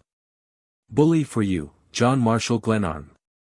I rose and bowed low to his photograph. On top of my mail next morning lay a small envelope, unstamped, and addressed to me in a free-running hand. Ferguson left it, explained Bates. I opened and read. If convenient, will Mr. Glenarm kindly look in at St. Agatha's some day this week at 4 o'clock. Sister Teresa wishes to see him. I whistled softly. My feelings toward Sister Teresa had been those of utter repugnance and antagonism. I had been avoiding her studiously and was not a little surprised that she should seek an interview with me. Quite possibly she wished to inquire how soon I expected to abandon Glenarm House. Or perhaps she wished to admonish me as to the perils of my soul. In any event, I liked the quality of her note, and I was curious to know why she sent for me. Moreover, Marion Devereux was her niece, and that was wholly in the sister's favor. At 4 o'clock I passed into St. Agatha territory and rang the bell at the door of the building where I had left Olivia the evening I found her in the chapel. A sister admitted me, led the way to a small reception room where, I imagined, the visiting parent was received, and left me. I felt a good deal like a schoolboy who has been summoned before a severe master for discipline. I was idly beating my hat with my gloves, and a quick step sounded in the hall, and instantly a brown-clad figure appeared in the doorway. Mr. Glenarm. It was a deep, rich voice, a voice of assurance, a voice, may I say, of the world, a voice, too, may I add, of a woman who is likely to say what she means without ado. The white band at her forehead brought into relief two wonderful grey eyes that were alight with kindliness. She surveyed me a moment, then her lips parted in a smile. This room is rather forbidding. If you will come with me. She turned with an air of authority that was a part of her undeniable distinction, and I was seated a moment later in a pretty sitting room, whose windows gave a view of the dark wood and frozen lake beyond. I'm afraid, Mr. Glenarm, that you are not disposed to be neighborly, and you must pardon me if I seem to be pursuing you. Her smile, her voice, her manner were charming. I had pictured her a sour old woman, who had hidden away from a world that had offered her no pleasure. The apologies must all be on my side, Sister Teresa. I have been greatly occupied since coming here, distressed and perplexed even. Our young ladies treasure the illusion that there are ghosts at your house, she said, with a smile that disposed of the matter. She folded her slim white hands on her knees and spoke with a simple directness. Mr. Glenarm, there is something I wish to say to you, but I can say it only if we are to be friends. I have feared you might look upon us here as enemies. That is a strong word, I replied evasively. Let me say to you that I hope very much that nothing will prevent your inheriting all that Mr. Glenarm wished you to have from him. Thank you, that is both kind and generous, I said with no little surprise. Not in the least. I should be disloyal to your grandfather, who was my friend and a friend of my family, if I did not feel kindly toward you and wish you well. And I must say for my niece, Miss Devereux. I found a certain pleasure in pronouncing her name. Miss Devereux is very greatly disturbed over the good intentions of your grandfather in placing her name in his will. You can doubtless understand how uncomfortable a person of any sensibility would be under the circumstances. I'm sorry you have never met her. She is a very charming young woman whose happiness does not, I may say, depend on other people's money. She had never told, then. I smiled at the recollection of our interviews. I am sure that is true, Sister Teresa. Now I wish to speak to you about a matter of some delicacy. It is, I understand perfectly, no business of mine how much of a fortune Mr. Glenarm left. But this matter has been brought to my attention in a disagreeable way. Your grandfather established this school, he gave most of the money for these buildings. I had other friends who offered to contribute, but he insisted on doing it all. But now Mr. Pickering insists that the money, or part of it at least, was only a loan. Yes, I understand. Mr. Pickering tells me that he has no alternative in the matter, that the law requires him to collect this money as a debt to the estate. That is undoubtedly true, as a general proposition. He told me in New York that he had a claim against you for $50,000. Yes, that is the amount. I wish to say to you, Mr. Glenarm, that if it is necessary I can pay that amount. Pray do not trouble about it, Sister Teresa. There are a good many things about my grandfather's affairs that I don't understand, but I'm not going to see an old friend of his swindled. There's more in all this than appears.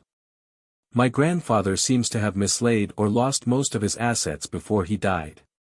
And yet he had the reputation of being a pretty cautious businessman. The impression is abroad, as you must know, that your grandfather concealed his fortune before his death. The people hereabouts believe so, and Mr. Pickering, the executor, has been unable to trace it. Yes, I believe Mr. Pickering has not been able to solve the problem, I said and laughed. But, of course, you and he will cooperate in an effort to find the lost property. She bent forward slightly, her eyes, as they met mine, examined me with a keen interest. Why shouldn't I be frank with you, Sister Teresa? I have every reason for believing Arthur Pickering a scoundrel. He does not care to cooperate with me in searching for this money. The fact is that he very much wishes to eliminate me as a factor in the settlement of the estate. I speak carefully, I know exactly what I am saying. She bowed her head slightly and was silent for a moment. The silence was the more marked from the fact that the hood of her habit concealed her face. What you say is very serious. Yes, and his offense is equally serious. It may seem odd for me to be saying this to you when I am a stranger. When you may be pardoned for having no very high opinion of me. She turned her face to me, it was singularly gentle and refined, not a face to associate with an idea of self-seeking or duplicity. I sent for you, Mr. Glenarm, because I had a very good opinion of you, because, for one reason, you are the grandson of your grandfather, and the friendly light in her grey eyes drove away any lingering doubt I may have had as to her sincerity. I wish to warn you to have a care for your own safety. I don't warn you against Arthur Pickering alone, but against the countryside. The idea of a hidden fortune is alluring. A mysterious house and a lost treasure make a very enticing combination. I fancy Mr. Glenarm did not realize that he was creating dangers for the people he wished to help. She was silent again, her eyes bent meditatively upon me. Then she spoke abruptly. Mr. Pickering wishes to marry my niece. Ah! I have been waiting to hear that. I am exceedingly glad to know that he has so noble an ambition. But Miss Devereux isn't encouraging him, as near as I can make out. She refused to go to California with his party, I happen to know that. That whole California episode would have been amusing if it had not been ridiculous. Marian never had the slightest idea of going with him. But she is sometimes a little, shall I say perverse? Please do. I like the word, and the quality. And Mr. Pickering's rather elaborate methods of wooing. He's as heavy as lead. I declared. Amuse Marian up to a certain point. Then they annoy her. He has implied pretty strongly that the claim against me could be easily adjusted if Marian marries him. But she will never marry him, whether she benefits by your grandfather's will or however that may be. I should say not, I declared with a warmth that caused Sister Teresa to sweep me warily with those wonderful grey eyes. But first he expects to find this fortune and endow Miss Devereux with it. That is a part of the scheme. And my own interest in the estate must be eliminated before he can bring that condition about. But, Sister Teresa, I am not so easily got rid of as Arthur Pickering imagines. My staying qualities, which were always weak in the eyes of my family, have been braced up a trifle. Yes. I thought pleasure and hope were expressed in the monosyllable, and my heart warmed to her. Sister Teresa, you and I are understanding each other much better than I imagined we should, and we both laughed, feeling a real sympathy growing between us. Yes, I believe we are, and the smile lighted her face again. So I can tell you two things. The first is that Arthur Pickering will never find my grandfather's lost fortune, assuming that any exists. The second is that in no event will he marry your niece. You speak with a good deal of confidence, she said, and laughed a low murmuring laugh. I thought there was relief in it. But I didn't suppose Marian's affairs interested you. They don't, Sister Teresa. Her affairs are not of the slightest importance, but she is. There was frank inquiry in her eyes now.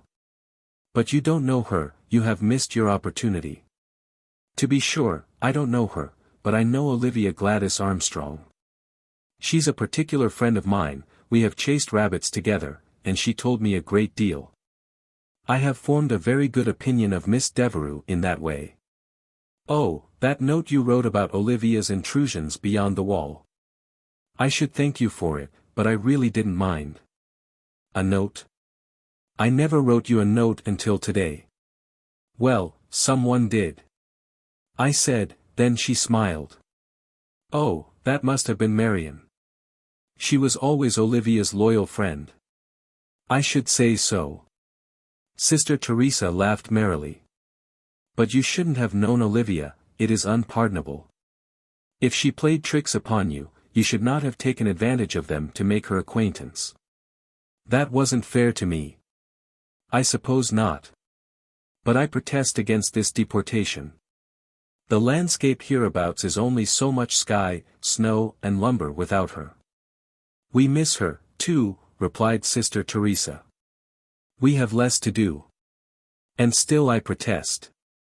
I declared, rising. Sister Teresa, I thank you with all my heart for what you have said to me, for the disposition to say it. And this debt to the estate is something, I promise you, that shall not trouble you. Then there's a truce between us. We are not enemies at all now, are we? No, for Olivia's sake, at least, we shall be friends. I went home and studied the timetable. Chapter 18. Golden Butterflies. If you are one of those captious people who must verify by the calendar every new moon you read of in a book, and if you are pained to discover the historian lifting anchor and spreading sail contrary to the reckonings of the nautical almanac, I beg to call your attention to these items from the timetable of the Midwestern and Southern Railway for December, 1901. The southbound express passed Annandale at exactly 53 minutes after 4 p.m. It was scheduled to reach Cincinnati at 11 o'clock sharp. These items are, I trust, sufficiently explicit. To the student of morals and motives I will say a further word. I had resolved to practice deception in running away from Glenarm House to keep my promise to Marion Devereux. By leaving I should forfeit my right to any part of my grandfather's estate, I knew that and accepted the issue without regret. But I had no intention of surrendering Glenarm House to Arthur Pickering, particularly now that I realized how completely I had placed myself in his trap. I felt, moreover, a duty to my dead grandfather. And, not least, the attacks of Morgan and the strange ways of Bates had stirred whatever fighting blood there was in me. Pickering and I were engaged in a sharp contest, and I was beginning to enjoy it to the full, but I did not falter in my determination to visit Cincinnati, hoping to return without my absence being discovered. So the next afternoon I began preparing for my journey. Bates, I fear that I'm taking a severe cold and I'm going to dose myself with whiskey and quinine and go to bed. I shan't want any dinner, nothing until you see me again. I yawned and stretched myself with a groan. I'm very sorry, sir. Shan't I call a doctor? Not a bit of it. I'll sleep it off and be as lively as a cricket in the morning. At 4 o'clock I told him to carry some hot water and lemons to my room, bade him an emphatic good night and locked the door as he left. Then I packed my evening clothes in a suitcase. I threw the bag and a heavy ulster from a window, swung myself out upon the limb of a big maple and let it bend under me to its sharpest curve and then dropped lightly to the ground. I passed the gate and struck off toward the village with a joyful sense of freedom. When I reached the station I sought at once the southbound platform, not wishing to be seen buying a ticket. A few other passengers were assembling, but I saw no one I recognized. Number 6, I heard the agent say, was on time, and in a few minutes it came roaring up. I bought a seat in the Washington sleeper and went into the dining car for supper.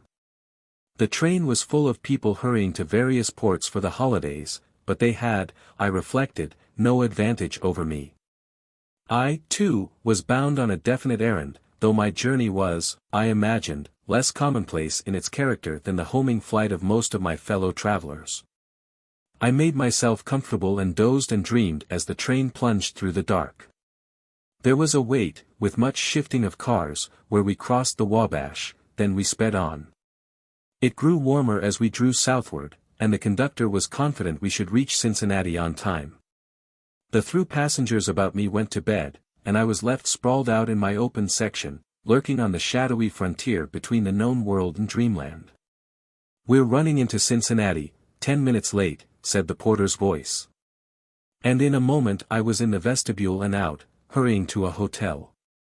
At the Street Botolph I ordered a carriage and broke all records changing my clothes.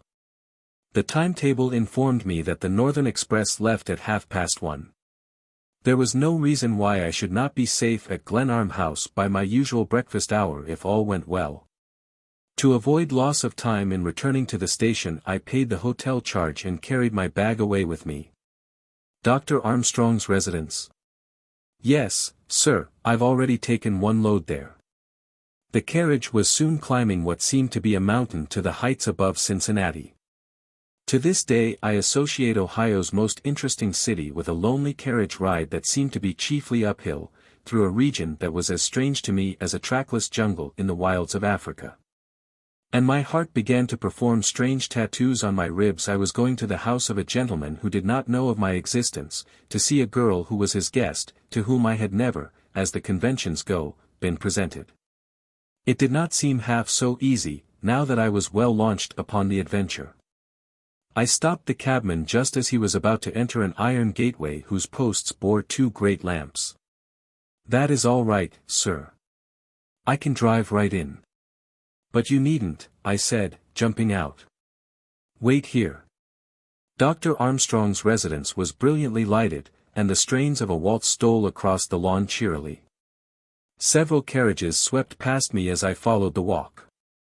I was arriving at a fashionable hour. It was nearly 12, and just how to effect an entrance without being thrown out as an interloper was a formidable problem, now that I had reached the house.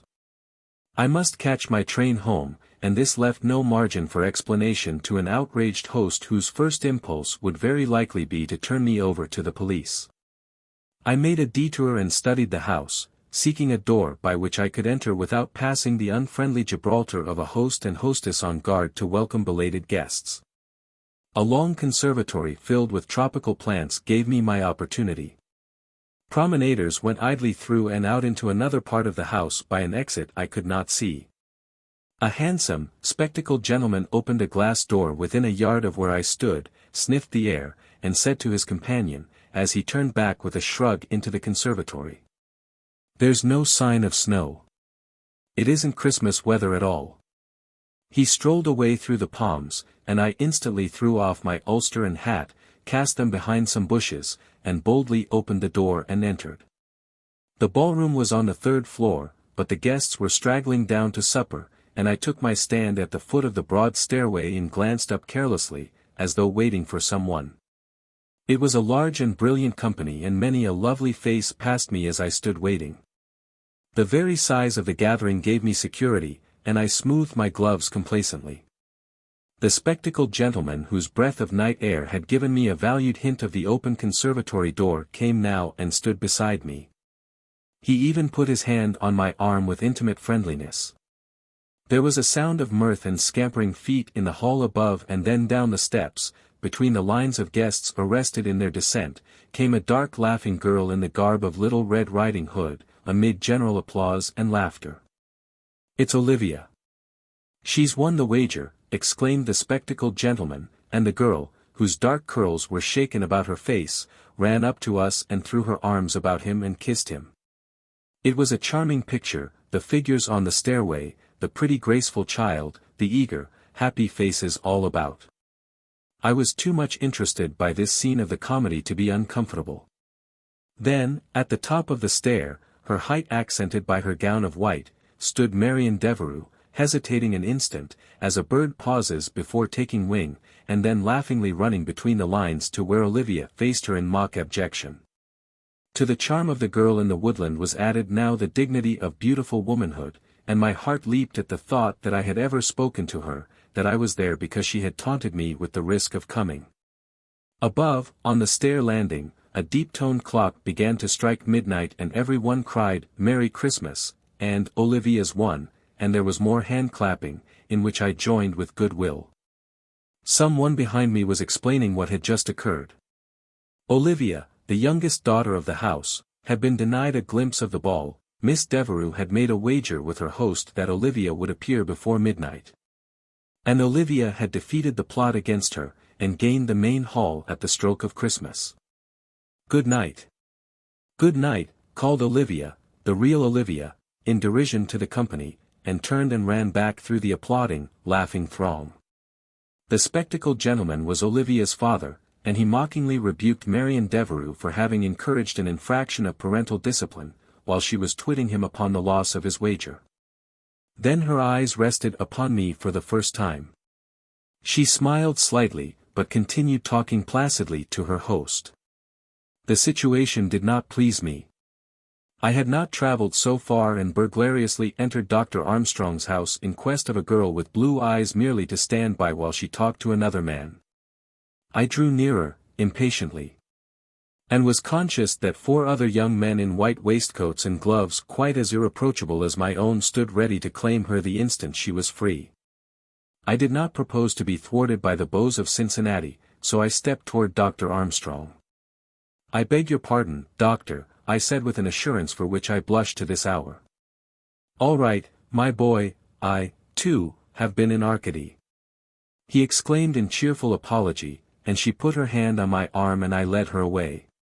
"He called me, my boy, so I must be passing muster," I remarked, not daring to look at her. "He's afraid not to recognize you. His inability to remember faces is a town joke." We reached a quiet corner of the great hall and I found a seat for her. "You don't seem surprised to see me, you knew I would come." "I should have come across the world for this, for just this."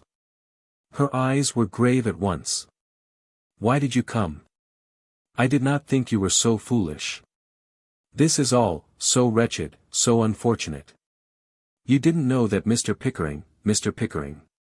She was greatly distressed and this name came from her chokingly. "Yes, what of him?" I laughed. "He is well on his way to California, and without you." She spoke hurriedly, eagerly, bending toward me. "No, you don't know, you don't understand, he's here. He abandoned his California trip at Chicago. He telegraphed me to expect him, here, tonight. You must go at once, at once." "Ah, but you can't frighten me," I said, trying to realize just what a meeting with Pickering in that house might mean. "No," she looked anxiously about, "they were to arrive late, he and the Taylors, they know the Armstrongs quite well. They may come at any moment now. Please go." "But I have only a few minutes myself, you wouldn't have me sit them out in the station downtown. There are some things I have come to say, and Arthur Pickering and I are not afraid of each other. But you must not meet him here. Think what that would mean to me. You are very foolhardy, Mr. Glenarm. I had no idea you would come. But you wished to try me, you challenged me." "That wasn't me, it was Olivia," she laughed, more at ease, I thought. "Yes, what did you think?" I asked. "That I was tied hand and foot by a dead man's money?" "No, it wasn't that wretched fortune. But I enjoyed playing the child before you. I really love Olivia, and it seemed that the fairies were protecting me and that I could play being a child to the very end of the chapter without any real mischief coming of it. I wish I were Olivia," she declared, her eyes away from me. "That's rather idle. I'm not really sure yet what your name is, and I don't care. Let's imagine that we haven't any names. I'm sure my name isn't of any use, and I'll be glad to go nameless all my days if only." "If only," she repeated idly, opening and closing her fan. It was a frail blue trifle, painted in golden butterflies. There are so many if-onlys that I hesitate to choose, but I will venture one. If only you will come back to St. Agatha's. Not tomorrow, or the next day, but, say, with the first bluebirds. I believe they are the harbingers up there. Her very ease was a balm to my spirit. She was now a veritable daughter of repose. One arm in its long white sheath lay quiet in her lap, her right hand held the golden butterflies against the soft curve of her cheek. A collar of pearls clasped her throat and accented the clear girlish lines of her profile. I felt the appeal of her youth and purity. It was like a cry in my heart, and I forgot the dreary house by the lake, and Pickering and the weeks within the stone walls of my prison. The friends who know me best never expect me to promise to be anywhere at a given time. I can't tell. Perhaps I shall follow the Bluebirds to Indiana, but why should I, when I can't play being Olivia any more? No. I am very dull. That note of apology you wrote from the school really fooled me. But I have seen the real Olivia now. I don't want you to go too far, not where I can't follow. This flight I shall hardly dare repeat. Her lips closed, like a rose that had gone back to be a bud again, and she pondered a moment, slowly freeing and imprisoning the golden butterflies. You have risked a fortune, Mr. Glenarm, very, very foolishly, and more, if you are found here. Why, Olivia must have recognized you. She must have seen you often across the wall. But I don't care, I'm not staying at that ruin up there for money. My grandfather meant more to me than that. Yes, I believe that is so. He was a dear old gentleman, and he liked me because I thought his jokes adorable. My father and he had known each other. But there was no expectation, no wish to profit by his friendship. My name in his will is a great embarrassment, a source of real annoyance. The newspapers have printed dreadful pictures of me. That is why I say to you, quite frankly, that I wouldn't accept a cent of Mr. Glenarm's money if it were offered me, and that is why, and her smile was a flash of spring, I want you to obey the terms of the will and earn your fortune. She closed the fan sharply and lifted her eyes to mine. But there isn't any fortune. It's all a myth, a joke, I declared. Mr. Pickering doesn't seem to think so. He had every reason for believing that Mr. Glenarm was a very rich man. The property can't be found in the usual places, banks, safety vaults, and the like. Then where do you think it is, or better, where do you think Mr. Pickering thinks it is? But assuming that it's buried up there by the lake like a pirate's treasure, it isn't Pickering's if he finds it. There are laws to protect even the dead from robbery. I concluded hotly. How difficult you are. Suppose you should fall from a boat, or be shot, accidentally, then I might have to take the fortune after all, and Mr. Pickering might think of an easier way of getting it than by stealing it. Yes, but you wouldn't. 12:30 struck on the stairway and I started to my feet. You wouldn't, I repeated. I might, you know. I must go, but not with that, not with any hint of that, please. If you let him defeat you, if you fail to spend your year there, we'll overlook this one lapse. She looked me steadily in the eyes, wholly guiltless of coquetry but infinitely kind, then. She paused, opened the fan. Held it up to the light and studied the golden butterflies. Yes. Then, let me see, oh, I shall never chase another rabbit as long as I live. Now go, quickly, quickly. But you haven't told me when and where it was we met the first time. Please. She laughed, but urged me away with her eyes. I shan't do it. It isn't proper for me to remember, if your memory is so poor. I wonder how it would seem for us to meet just once, and be introduced. Good night. You really came. You are a gentleman of your word, Squire Glenarm. She gave me the tips of her fingers without looking at me. A servant came in hurriedly. Miss Devereux, Mr. and Mrs. Taylor and Mr. Pickering are in the drawing-room. Yes, very well, I will come at once. Then to me. They must not see you, there, that way, and she stood in the door, facing me, her hands lightly touching the frame as though to secure my way. I turned for a last look and saw her waiting, her eyes bent gravely upon me, her arms still half raised, barring the door, then she turned swiftly away into the hall. Outside I found my hat and coat, and wakened my sleeping driver. He drove like mad into the city, and I swung upon the northbound sleeper just as it was drawing out of the station. Chapter 19. I meet an old friend. When I reached the house I found, to my astonishment, that the window I had left open as I scrambled out the night before was closed. I dropped my bag and crept to the front door, thinking that if Bates had discovered my absence it was useless to attempt any further deception. I was amazed to find the great doors of the main entrance flung wide, and in real alarm I ran through the hall and back to the library. The nearest door stood open, and, as I peered in, a curious scene disclosed itself.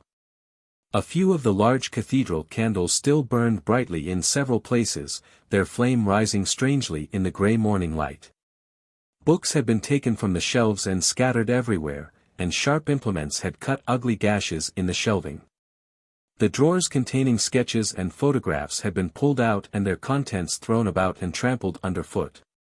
The house was as silent as a tomb, but as I stood on the threshold trying to realize what had happened, something stirred by the fireplace and I crept forward, listening, until I stood by the long table beneath the great chandelier. Again I heard a sound as of some animal waking and stretching, followed by a moan that was undoubtedly human. Then the hands of a man clutched the farther edge of the table, and slowly and evidently with infinite difficulty a figure rose and the dark face of Bates, with eyes blurred and staring strangely, confronted me. He drew his body to its height, and leaned heavily upon the table. I snatched a candle and bent toward him to make sure my eyes were not tricking me. "Mr. Glenarm! Mr. Glenarm!" he exclaimed in broken whispers. "It is Bates, sir. What have you done? What has happened?" I demanded. He put his hand to his head uncertainly and gaped as though trying to gather his wits. He was evidently dazed by whatever had occurred, and I sprang around and helped him to a couch. He would not lie down but sat up, staring and passing his hand over his head. It was rapidly growing lighter, and I saw a purple and black streak across his temple where a bludgeon of some sort had struck him. "What does this mean, Bates? Who has been in the house?" "I can't tell you, Mr. Glenarm." "Can't tell me? You will tell me or go to jail. There's been mischief done here and I don't intend to have any nonsense about it from you." "Well?" He was clearly suffering, but in my anger at the sight of the wreck of the room I grasped his shoulder and shook him roughly. "It was early this morning," he faltered, "about 2 o'clock, I heard noises in the lower part of the house. I came down thinking likely it was you, and remembering that you had been sick yesterday." "Yes, go on." The thought of my truancy was no balm to my conscience just then. "As I came into the hall, I saw lights in the library. As you weren't down last night the room hadn't been lighted at all. I heard steps, and someone tapping with a hammer." "Yes, a hammer. Go on." It was, then, the same old story. The war had been carried openly into the house, but Bates, just why should anyone connected with the conspiracy injure Bates, who stood so near to Pickering, its leader? The fellow was undoubtedly hurt, there was no mistaking the lump on his head. He spoke with a painful difficulty that was not assumed, I felt increasingly sure, as he went on. "I saw a man pulling out the books and tapping the inside of the shelves. He was working very fast. And the next thing I knew he let in another man through one of the terrace doors, the one there that still stands a little open. He flinched as he turned slightly to indicate it, and his face twitched with pain." "Never mind that. Tell the rest of your story." "Then I ran in, grabbed one of the big candelabra from the table, and went for the nearest man. They were about to begin on the chimney breast there, it was Mr. Glenarm's pride in all the house, and that accounts for my being there in front of the fireplace. They rather got the best of me, sir." "Clearly, I see they did. You had a hand-to-hand fight with them, and being 2-1. "No. There were 2 of us, don't you understand, 2 of us. There was another man who came running in from somewhere, and he took sides with me. I thought at first it was you. The robbers thought so, too, for one of them yelled, 'Great God! It's Glenarm,' just like that. But it wasn't you, but quite another person. That's a good story so far, and then what happened? I don't remember much more, except that someone soused me with water that helped my head considerably, and the next thing I knew I was staring across the table there at you. Who were these men, Bates? Speak up quickly. My tone was peremptory. Here was, I felt, a crucial moment in our relations. Well, he began deliberately, I dislike to make charges against a fellow man, but I strongly suspect one of the men of being. Yes. Tell the whole truth or it will be the worse for you. I very much fear one of them was Ferguson, the gardener over the way. I'm disappointed in him, sir. Very good, and now for the other one. I didn't get my eyes on him. I had closed with Ferguson and we were having quite a lively time of it when the other one came in, then the man who came to my help mixed us all up. He was a very lively person, and what became of Ferguson and the rest of it I don't know. There was food for thought in what he said. He had taken punishment in defense of my property, the crack on his head was undeniable, and I could not abuse him or question his veracity with any grace. Not, at least, without time for investigation and study. However, I ventured to ask him one question. If you were guessing, shouldn't you think it quite likely that Morgan was the other man? He met my gaze squarely. I think it wholly possible, Mr. Glenarm. And the man who helped you, who in the devil was he? Bless me, I don't know. He disappeared. I'd like mightily to see him again. Humph. Now you'd better do something for your head. I'll summon the village doctor if you say so. No, thank you, sir. I'll take care of it myself. And now we'll keep quiet about this. Don't mention it or discuss it with anyone. Certainly not, sir. He rose, and staggered a little, but crossed to the broad mantel shelf in the great chimney breast, rested his arm upon it for a moment, passed his hand over the dark wood with a sort of caress. Then bent his eyes upon the floor littered with books and drawings and papers torn from the cabinets and all splashed with tallow and wax from the candles. The daylight had increased until the havoc wrought by the night's visitors was fully apparent. The marauders had made a sorry mess of the room, and I thought Bates' lip quivered as he saw the wreck. It would have been a blow to Mr. Glenarm. The room was his pride, sir. He went out toward the kitchen, and I ran upstairs to my own room. I cursed the folly that had led me to leave my window open, for undoubtedly Morgan and his new ally, St. Agatha's gardener, had taken advantage of it to enter the house. Quite likely, too, they had observed my absence, and this would undoubtedly be communicated to Pickering. I threw open my door and started back with an exclamation of amazement.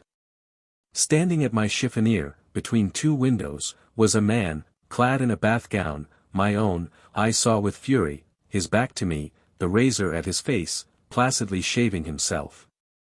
Without turning he addressed me, quite coolly and casually, as though his being there was the most natural thing in the world. Good morning, Mr. Glenarm. Rather damaging evidence, that costume. I suppose it's the custom of the country for gentlemen in evening clothes to go out by the window and return by the door. You might think the other way round preferable. Larry! I shouted. Jack! Kick that door shut and lock it, he commanded, in a sharp, severe tone that I remembered well, and just now welcomed, in him. How, why and when? Never mind about me. I'm here, thrown the enemy off for a few days. And you give me lessons in current history first, while I climb into my armor. Pray pardon the informality. He seized a broom and began work upon a pair of trousers to which mud and briars clung tenaciously. His coat and hat lay on a chair, they, too, much the worse for rough wear. There was never any use in refusing to obey Larry's orders, and as he got into his clothes I gave him in as few words as possible the chief incidents that had marked my stay at Glenarm House. He continued dressing with care, helping himself to a shirt and collar from my chiffonier and choosing with unfailing eye the best tie in my collection. Now and then he asked a question tersely, or, again, he laughed or swore direly in Gaelic. When I had concluded the story of Pickering's visit, and of the conversation I overheard between the executor and Bates in the church porch, Larry wheeled round with the scarf half-tied in his fingers and surveyed me commiseratingly. "And you didn't rush them both on the spot and have it out?" "No. I was too much taken aback, for one thing." "I dare say you were. And for another, I didn't think the time ripe. I'm going to beat that fellow, Larry, but I want him to show his hand fully before we come to a smash-up. I know as much about the house and its secrets as he does, that's one consolation. Sometimes I don't believe there's a shilling here, and again I'm sure there's a big stake in it. The fact that Pickering is risking so much to find what's supposed to be hidden here is pretty fair evidence that something's buried on the place. Possibly, but they're giving you a lively boycott. Now where in the devil have you been?" Well, I began and hesitated. I had not mentioned Marion Devereux, and this did not seem the time for confidences of that sort. He took a cigarette from his pocket and lighted it. "Bah, these women. Under the terms of your revered grandfathers will you have thrown away all your rights? It looks to me, as a member of the Irish bar in bad standing, as though you had delivered yourself up to the enemy, so far as the legal situation is concerned. How does it strike you? Of course I've forfeited my rights. But I don't mean that anyone shall know it yet a while. My lad, don't deceive yourself. Everybody round here will know it before night. You ran off, left your window open invitingly, and two gentlemen who meditated breaking in found that they needn't take the trouble. One came in through your own room, noting, of course, your absence, let in his friend below, and tore up the place regrettably. Yes, but how did you get here, if you don't mind telling? It's a short story. That little chap from Scotland Yard, who annoyed me so much in New York and drove me to Mexico, for which may he dwell forever in fiery torment, has never given up. I shook him off, though, at Indianapolis 3 days ago. I bought a ticket for Pittsburgh with him at my elbow. I suppose he thought the chase was growing tame, and that the farther east he could arrest me the nearer I should be to a British consul and tidewater. I went ahead of him into the station and out to the Pittsburgh sleeper. I dropped my bag into my section, if that's what they call it in your atrocious American language, looked out and saw him coming along the platform. Just then the car began to move, they were shunting it about to attach a sleeper that had been brought in from Louisville, and my carriage, or whatever you call it, went skimming out of the sheds into a yard where everything seemed to be most noisy and complex. I dropped off in the dark just before they began to haul the carriage back. A long train of empty goods wagons was just pulling out, and I threw my bag into a wagon and climbed after it. We kept going for an hour or so until I was thoroughly lost, then I took advantage of a stop at a place that seemed to be the end of terrestrial things, got out and started across country. I expressed my bag to you the other day from a town that rejoiced in the cheering name of Kokomo, just to get rid of it. I walked into Annandale about midnight, found this medieval marvel through the kindness of the station master, and was reconnoitering with my usual caution when I saw a gentleman romantically entering through an open window. Larry paused to light a fresh cigarette. You always did have a way of arriving opportunely. Go on. It pleased my fancy to follow him, and by the time I had studied your diggings here a trifle, things began to happen below. It sounded like a St. Patrick's Day celebration in an Irish village, and I went down at a gallop to see if there was any chance of breaking in. Have you seen the room? Well, he gave several turns to his right wrist, as though to test it. We all had a jolly time there by the fireplace. Another chap had got in somewhere, so there were two of them. Your man, I suppose it's your man, was defending himself gallantly with a large thing of brass that looked like the pipes of a grand organ, and I sailed in with a chair. My presence seemed to surprise the attacking party, who evidently thought I was you, flattering, I must say, to me. You undoubtedly saved Bates' life and prevented the rifling of the house. And after you had poured water on Bates, he's the servant, you came up here. That's the way of it. You're a brick, Larry Donovan. There's only one of you, and now, John Glenarm, we've got to get down to business, or you must. As for me, after a few hours of your enlivening society, you don't go a step until we go together. No, by the beard of the prophet. I've a fight on here and I'm going to win if I die in the struggle, and you've got to stay with me to the end. But under the will you dare not take a boarder? Of course I dare. That will's as though it had never been as far as I'm concerned. My grandfather never expected me to sit here alone and be murdered. John Marshall Glenarm wasn't a fool exactly. No, but a trifle queer, I should say. I don't have to tell you, old man, that this situation appeals to me. It's my kind of a job. If it weren't that the hounds are at my heels I'd like to stay with you, but you have enough trouble on hands without opening the house to an attack by my enemies. Stop talking about it. I don't propose to be deserted by the only friend I have in the world when I'm up to my eyes in trouble. Let's go down and get some coffee. We found Bates trying to remove the evidences of the night struggle. He had fastened a cold pack about his head and limped slightly, otherwise he was the same, silent and inexplicable. Daylight had not improved the appearance of the room. Several hundred books lay scattered over the floor, and the shelves which had held them were hacked and broken. Bates, if you can give us some coffee. Let the room go for the present. Yes, sir. And Bates. He paused and Larry's keen eyes were bent sharply upon him. Mr. Donovan is a friend who will be with me for some time. We'll fix up his room later in the day. He limped out, Larry's eyes following him. What do you think of that fellow? I asked. Larry's face wore a puzzled look. What do you call him, Bates? He's a plucky fellow. Larry picked up from the hearth the big candelabrum with which Bates had defended himself. It was badly bent and twisted, and Larry grinned. The fellow who went out through the front door probably isn't feeling very well today. Your man was swinging this thing like a windmill. I can't understand it, I muttered. I can't, for the life of me, see why he should have given battle to the enemy. They all belong to Pickering, and Bates is the biggest rascal of the bunch. Humph. We'll consider that later.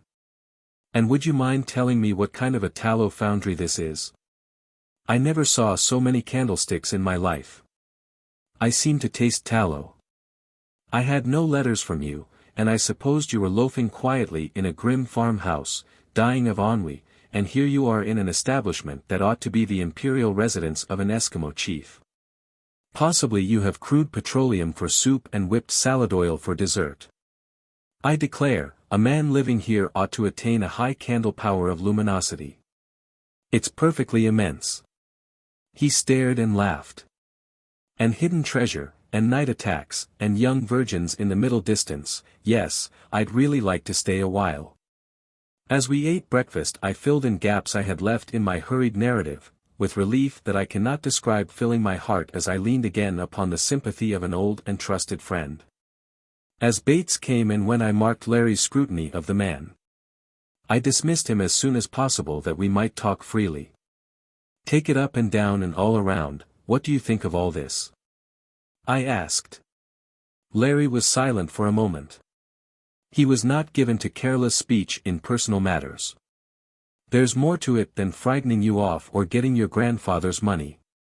It's my guess that there's something in this house that somebody, Pickering supposedly, is very anxious to find. Yes, I begin to think so. He could come in here legally if it were merely a matter of searching for lost assets. Yes. And whatever it is it must be well hidden. As I remember, your grandfather died in June. You got a letter calling you home in October. It was sent out blindly, with not one chance in 100 that it would ever reach me. To be sure. You were a wanderer on the face of the earth, and there was nobody in America to look after your interests. You may be sure that the place was thoroughly ransacked while you were sailing home.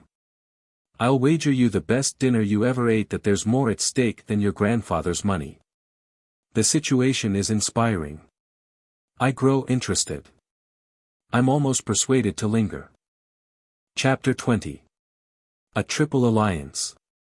Larry refused to share my quarters and chose a room for himself, which Bates fitted, up out of the house stores. I did not know what Bates might surmise about Larry, but he accepted my friend in good part, as a guest who would remain indefinitely. He seemed to interest Larry, whose eyes followed the man inquiringly. When we went into Bates' room on our tour of the house, Larry scanned the books on a little shelf with something more than a casual eye. There were exactly 4 volumes: Shakespeare's comedies, The Faerie Queene, Sterne's Sentimental Journey in Yeats' Land of Heart's Desire. A queer customer, Larry. Nobody but my grandfather could ever have discovered him. He found him up in Vermont.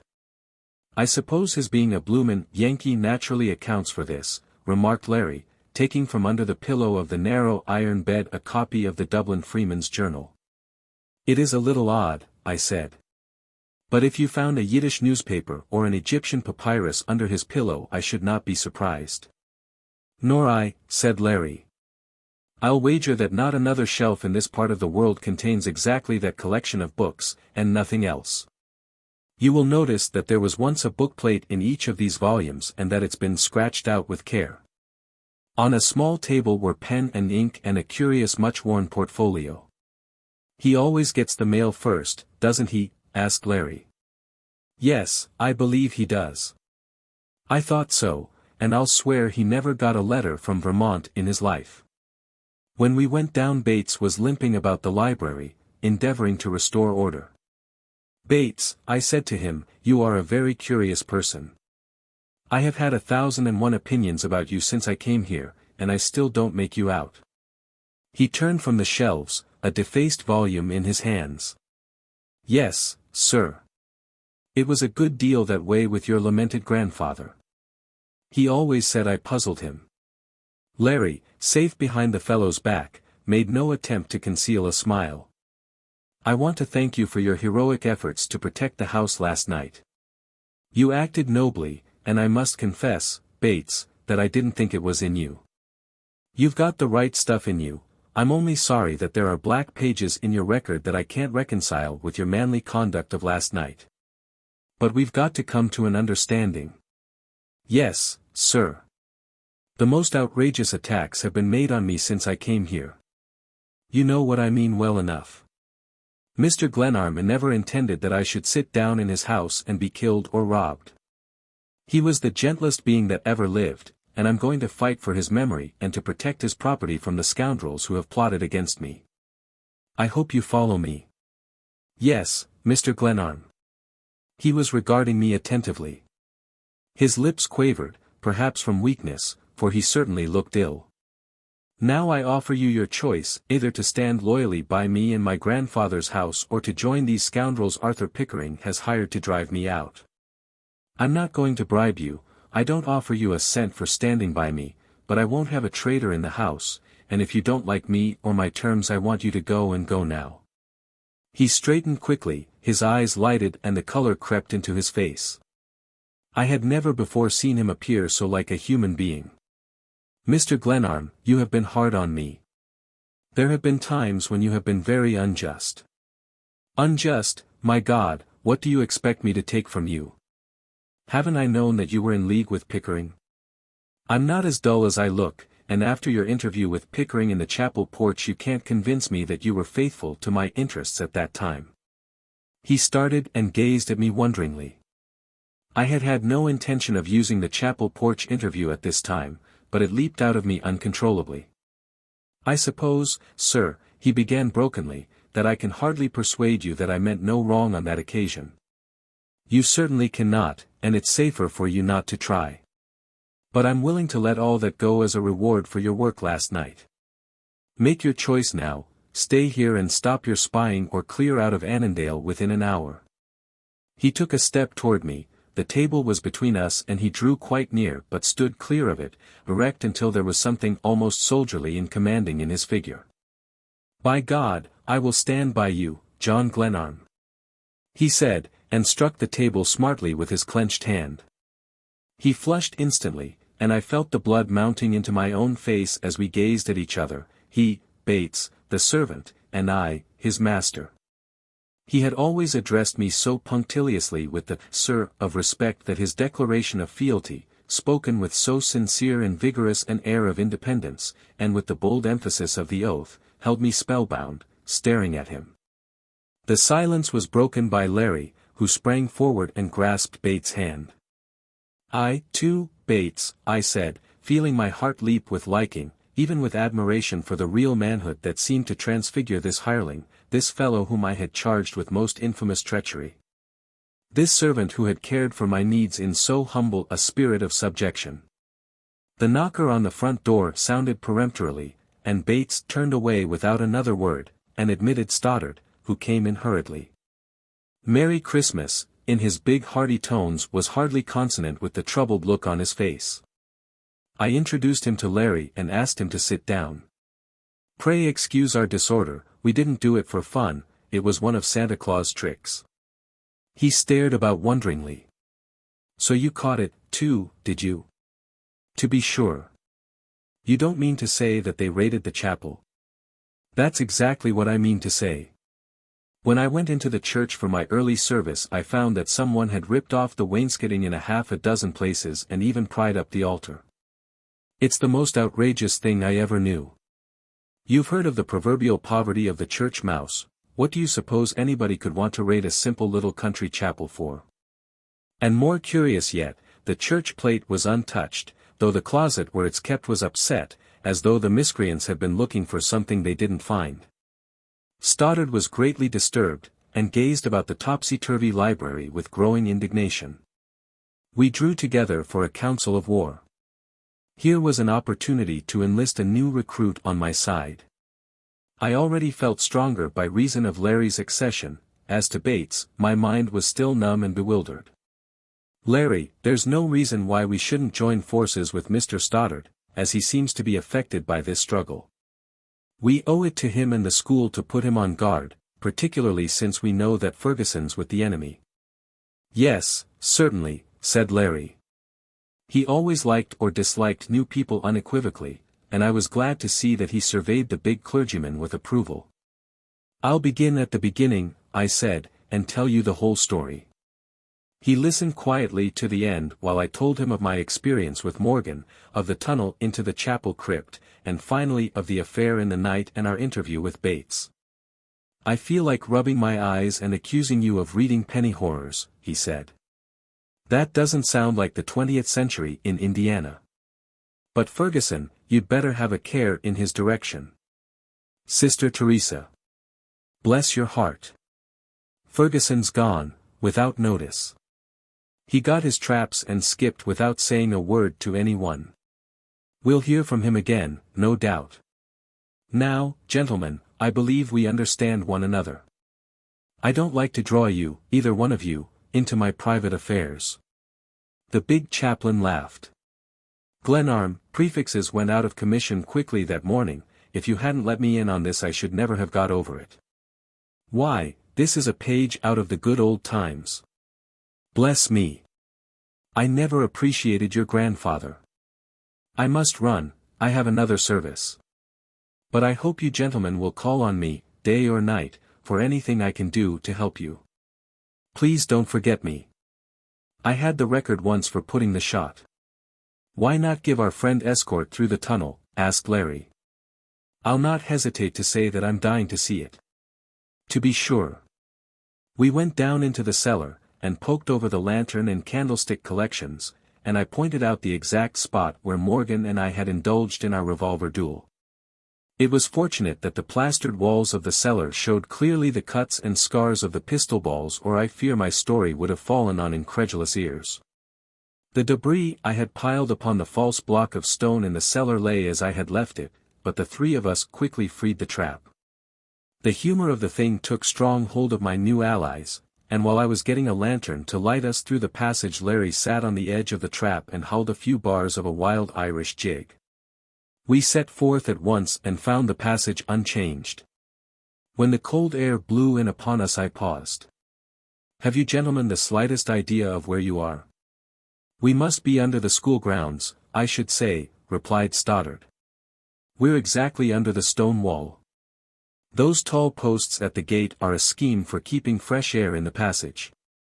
You certainly have all the modern improvements, observed Larry, and I heard him chuckling all the way to the crypt door. When I pushed the panel open and we stepped out into the crypt, Stoddard whistled and Larry swore softly. It must be for something, exclaimed the chaplain. You don't suppose Mr. Glenarm built a secret passage just for the fun of it, do you? He must have had some purpose. Why, I sleep out here within 40 yards of where we stand and I never had the slightest idea of this.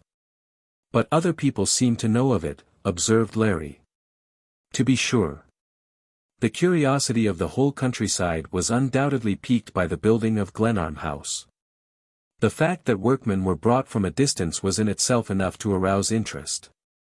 Morgan seems to have discovered the passage without any trouble. More likely it was Ferguson. He was the sexton of the church and had a chance to investigate, said Stoddard.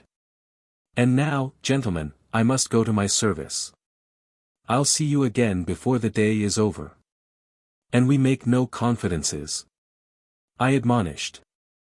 "'S'death, I believe that is the proper expression under all the circumstances." And the Reverend Paul Stoddard laughed, clasped my hand and went up into the chapel vestry. I closed the door in the wainscoting and hung the map back in place.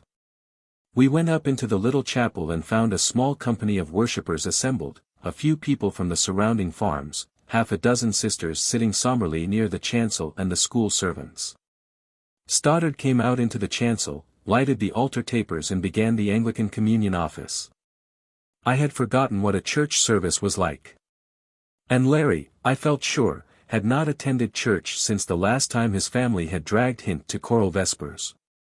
It was comforting to know that here was, at least, one place of peace within reach of Glenarm House. But I may be forgiven, I hope, if my mind wandered that morning, and my thoughts played hide-and-seek with memory. For it was here, in the winter twilight, that Marion Devereux had poured out her girl's heart in a great flood of melody. I was glad that the organ was closed. It would have wrung my heart to hear a note from it that her hands did not evoke. When we came out upon the church porch and I stood on the steps to allow Larry to study the grounds, one of the brown-robed sisterhood spoke my name. It was Sister Teresa. "Can you come in for a moment?" she asked. "I will follow at once," I said. She met me in the reception room where I had seen her before. "I'm sorry to trouble you on Christmas Day with my affairs, but I have had a letter from Mr. Pickering, saying that he will be obliged to bring suit for settlement of my account with Mr. Glenarm's estate. I needn't say that this troubles me greatly. In my position a lawsuit is uncomfortable, it would do a real harm to the school. Mr. Pickering implies in a very disagreeable way that I exercised an undue influence over Mr. Glenarm. You can readily understand that that is not a pleasant accusation." "He is going pretty far," I said. "He gives me credit for a degree of power over others that I regret to say I do not possess. He thinks, for instance, that I am responsible for Miss Devereux's attitude toward him, something that I have had nothing whatever to do with." "No, of course not. I'm glad you have no harsh feeling toward her. It was unfortunate that Mr. Glenarm saw fit to mention her in his will.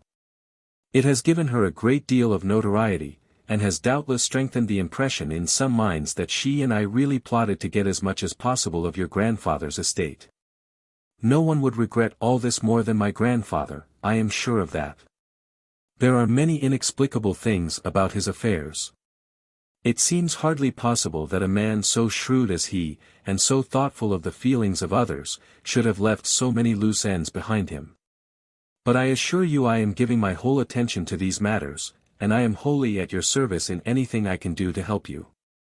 I sincerely hope that nothing may interfere to prevent your meeting Mr. Glenarm's wish that you remain through the year.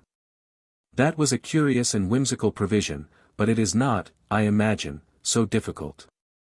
She spoke in a kindly tone of encouragement that made me feel uneasy and almost ashamed for having already forfeited my claim under the will. Her beautiful grey eyes disconcerted me. I had not the heart to deceive her. "I have already made it impossible for me to inherit under the will," I said. The disappointment in her face rebuked me sharply. "I am sorry, very sorry, indeed," she said coldly. "But how, may I ask?" "I ran away, last night. I went to Cincinnati to see Miss Devereux." She rose, staring in dumb astonishment, and after a full minute in which I tried vainly to think of something to say, I left the house. There is nothing in the world so tiresome as explanations, and I have never in my life tried to make them without floundering into seas of trouble. Chapter 21. Pickering serves notice. The next morning Bates placed a letter postmarked Cincinnati at my plate. I opened and read it aloud to Larry. On board the Heloise. December 25, 1901. John Glenarm, Esq. Glenarm House. Annandale, Wabana Company. Indiana. Dear Sir, I have just learned from what I believe to be a trustworthy source that you have already violated the terms of the agreement under which you entered into residence on the property near Annandale, known as Glenarm House. The provisions of the will of John Marshall Glenarm are plain and unequivocal, as you undoubtedly understood when you accepted them, and your absence, not only from the estate itself, but from Wabana County, violates beyond question your right to inherit. I, as executor, therefore demand that you at once vacate said property, leaving it in as good condition as when received by you. Very truly yours, Arthur Pickering, executor of the estate of John Marshall Glenarm. Very truly the devils, growled Larry, snapping his cigarette case viciously. How did he find out? I asked lamely, but my heart sank like lead. Had Marian Devereux told him? How else could he know? Probably from the stars, the whole universe undoubtedly saw you skipping off to meet your lady-love. Bah, these women. Tut. They don't all marry the sons of brewers, I retorted. You assured me once, while your affair with that Irish girl was on, that the short upper lip made heaven seem possible, but unnecessary. Then the next thing I knew she had shaken you for the bloated masher. Take that for your impertinence. But perhaps it was Bates. I did not wait for an answer. I was not in a mood for reflection or nice distinctions. The man came in just then with a fresh plate of toast. Bates, Mr.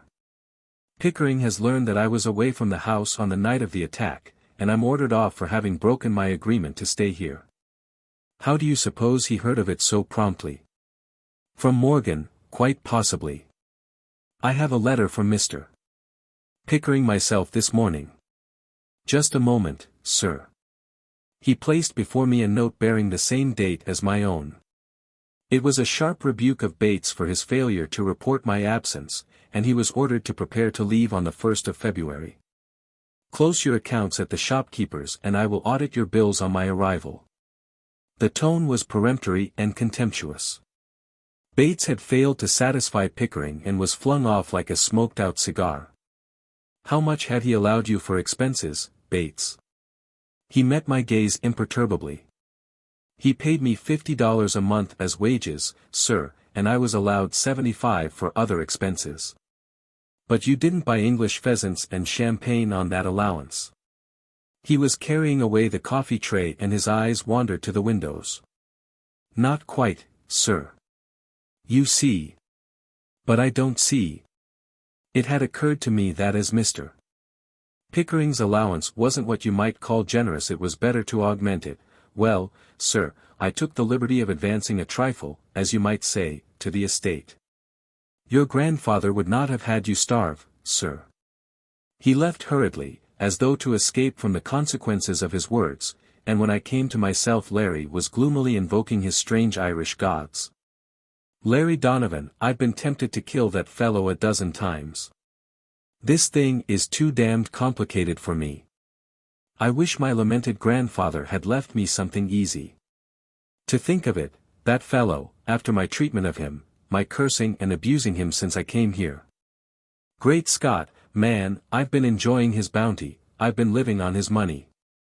And all the time he's been trusting in me, just because of his dog-like devotion to my grandfather's memory. Lord, I can't face the fellow again. As I have said before, you're rather lacking at times in perspicacity. Your intelligence is marred by large opaque spots. Now that there's a woman in the case, you're less sane than ever. Bah, these women. And now we've got to go to work. Bah, these women. My own heart caught the words. I was enraged and bitter. No wonder she had been anxious for me to avoid Pickering after daring me to follow her. We called a council of war for that night that we might view matters in the light of Pickering's letter. His assuredness in ordering me to leave made prompt and decisive action necessary on my part. I summoned Stoddard to our conference, feeling confident of his friendliness.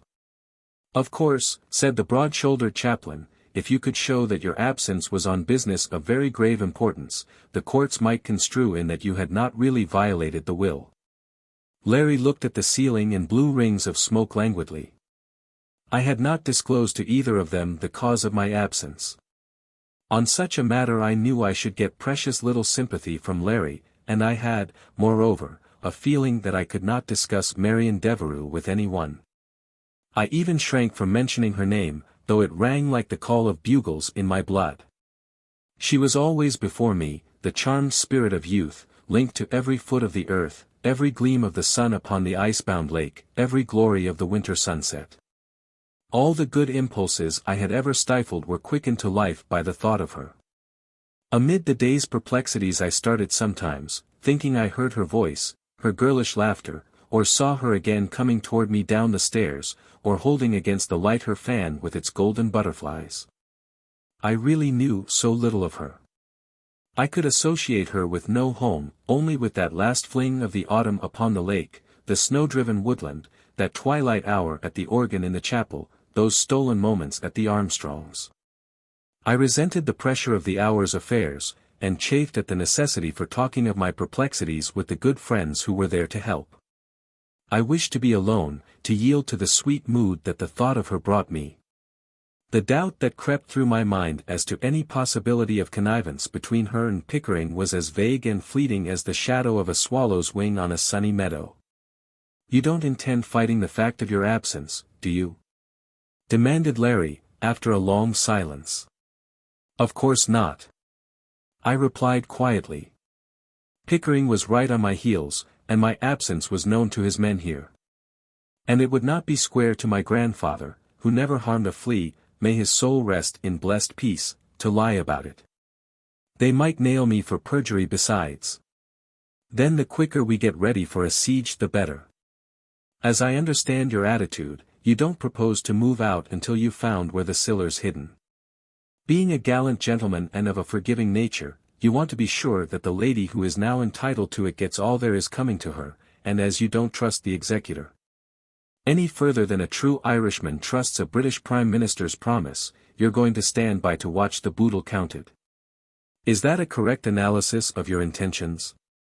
That's as near one of my ideas as you're likely to get, Larry Donovan. And if he comes with the authorities, the sheriff and that sort of thing, we must prepare for such an emergency, interposed the chaplain. So much the worse for the sheriff and the rest of them. I declared. Spoken like a man of spirit. And now we'd better stock up at once, in case we should be shut off from our source of supplies. This is a lonely place here, even the school is a remote neighbor. Better let Bates raid the village shops tomorrow. I've tried being hungry, and I don't care to repeat the experience. And Larry reached for the tobacco jar. I can't imagine, I really can't believe, began the chaplain, that Miss Devereux will want to be brought into this estate matter in any way. In fact, I have heard Sister Teresa say as much. I suppose there's no way of preventing a man from leaving his property to a young woman, who has no claim on him, who doesn't want anything from him. Bah, these women. People don't throw legacies to the birds these days. Of course she'll take it. Then his eyes widened and met mine in a gaze that reflected the mystification and wonder that struck both of us. Stoddard turned from the fire suddenly. What's that? There's someone upstairs. Larry was already running toward the hall, and I heard him springing up the steps like a cat, while Stoddard and I followed. Where's Bates? Demanded the chaplain. "I'll thank you for the answer," I replied. Larry stood at the top of the staircase, holding a candle at arm's length in front of him, staring about. We could hear quite distinctly someone walking on a stairway. The sounds were unmistakable, just as I had heard them on several previous occasions, without ever being able to trace their source. The noise ceased suddenly, leaving us with no hint of its whereabouts. I went directly to the rear of the house and found Bates putting the dishes away in the pantry. "Where have you been?" I demanded. "Here, sir, I have been clearing up the dinner things, Mr. Glenarm." "Is there anything the matter, sir?" "Nothing." I joined the others in the library. "Why didn't you tell me this futile imitation was haunted?" asked Larry, in a grieved tone. "All it needed was a cheerful ghost, and now I believe it lacks absolutely nothing. I'm increasingly glad I came." "How often does it walk?" "It's not on a schedule. Just now it's the wind in the tower probably. The wind plays queer pranks up there sometimes." "You'll have to do better than that, Glenarm," said Stoddard. "It's as still outside as a country graveyard." "Only the Slaw Sidhe, the people of the Fairy Hills, the cheerfulest ghosts in the world," said Larry. "You literal Saxons can't grasp the idea, of course. But there was substance enough in our dangers without pursuing shadows. Certain things were planned that night. We determined to exercise every precaution to prevent a surprise from without, and we resolved upon a new and systematic sounding of walls and floors. Taking our clue from the efforts made by Morgan and his ally to find hiding places by this process. Pickering would undoubtedly arrive shortly, and we wished to anticipate his movements as far as possible. We resolved, too, upon a day patrol of the grounds and a night guard. The suggestion came, I believe, from Stoddard, whose interest in my affairs was only equaled by the fertility of his suggestions. One of us should remain abroad at night, ready to sound the alarm in case of attack. Bates should take his turn with the rest. Stoddard insisted on it. Within 2 days we were, as Larry expressed it, on a war footing. We added a couple of shotguns and several revolvers to my own arsenal, and piled the library table with cartridge boxes.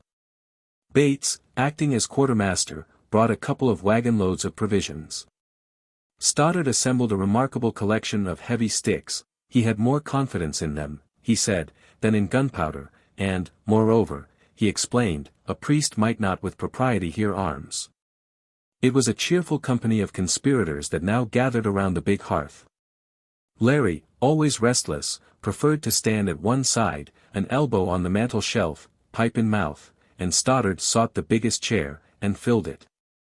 He and Larry understood each other at once, and Larry's stories, ranging in subject from undergraduate experiences at Dublin to adventures in Africa and always including endless conflicts with the Irish constabulary, delighted the big boyish clergyman. Often, at someone's suggestion of a new idea, we ran off to explore the house again in search of the key to the Glenarm riddle, and always we came back to the library with that riddle still unsolved. Chapter 22. The Return of Marion Devereux. Sister Teresa has left, sir. Bates had been into Annandale to mail some letters, and I was staring out upon the park from the library windows when he entered. Stoddard, having kept watch the night before, was at home asleep, and Larry was off somewhere in the house, treasure hunting. I was feeling decidedly discouraged over our failure to make any progress with our investigations, and Bates' news did not interest me. "Well, what of it?" I demanded, without turning round. "Nothing, sir, but Miss Devereux has come back." "The devil!" I turned and took a step toward the door. "I said Miss Devereux," he repeated in dignified rebuke. "She came up this morning, and the sister left at once for Chicago. Sister Teresa depends particularly upon Miss Devereux, so I've heard, sir. Miss Devereux quite takes charge when the sister goes away. A few of the students are staying in school through the holidays." "You seem full of information," I remarked, taking another step toward my hat and coat. "And I've learned something else, sir." "Well?" "They all came together, sir." "Who came, if you please, Bates?" Why, the people who've been traveling with Mr. Pickering came back with him, and Miss Devereux came with them from Cincinnati. That's what I learned in the village. And Mr. Pickering is going to stay. Pickering stay at his cottage on the lake for a while. The reason is that he's worn out with his work, and wishes quiet. The other people went back to New York in the car. He's opened a summer cottage in midwinter, has he? I had been blue enough without this news. Marian Devereux had come back to Annandale with Arthur Pickering. My faith in her snapped like a reed at this astounding news. She was now entitled to my grandfather's property, and she had lost no time in returning as soon as she and Pickering had discussed together at the Armstrongs my flight from Annandale. Her return could have no other meaning than that there was a strong tie between them, and he was now to stay on the ground until I should be dispossessed and her rights established. She had led me to follow her, and my forfeiture had been sealed by that stolen interview at the Armstrongs. It was a black record, and the thought of it angered me against myself and the world. Tell Mr. Donovan that I've gone to St. Agatha's, I said, and I was soon striding toward the school. A sister admitted me. I heard the sound of a piano, somewhere in the building, and I consigned the inventor of pianos to hideous torment as scales were pursued endlessly up and down the keys. Two girls passing through the hall made a pretext of looking for a book and came in and exclaimed over their inability to find it with much suppressed giggling. The piano pounding continued, and I waited for what seemed an interminable time. It was growing dark, and a maid lighted the oil lamps. I took a book from the table. It was the Life of Benvenuto Cellini, and Marian Devereux was written on the fly leaf, by unmistakably the same hand that penned the apology for Olivia's performances. I saw in the clear flowing lines of the signature, in their lack of superfluity, her own ease, grace and charm, and, in the deeper stroke with which the X was crossed, I felt a challenge, a readiness to abide by consequences once her word was given. Then my own inclination to think well of her angered me. It was only a pretty bit of chirography, and I dropped the book impatiently when I heard her step on the threshold. I am sorry to have kept you waiting, Mr. Glenarm.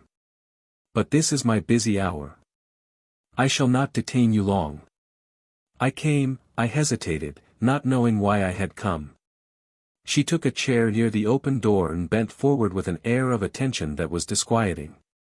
She wore black, perhaps to fit her the better into the house of a somber sisterhood. I seemed suddenly to remember her from a time long gone, and the effort of memory threw me off guard. Stoddard had said there were several Olivia Armstrongs. There were certainly many Marian Devereux. The silence grew intolerable. She was waiting for me to speak, and I blurted. I suppose you have come to take charge of the property. Do you? She asked. And you came back with the executor to facilitate matters. I'm glad to see that you lose no time. Oh, she said lingeringly, as though she were finding with difficulty the note in which I wished to pitch the conversation. Her calmness was maddening. I suppose you thought it unwise to wait for the Bluebird when you had beguiled me into breaking a promise, when I was trapped, defeated.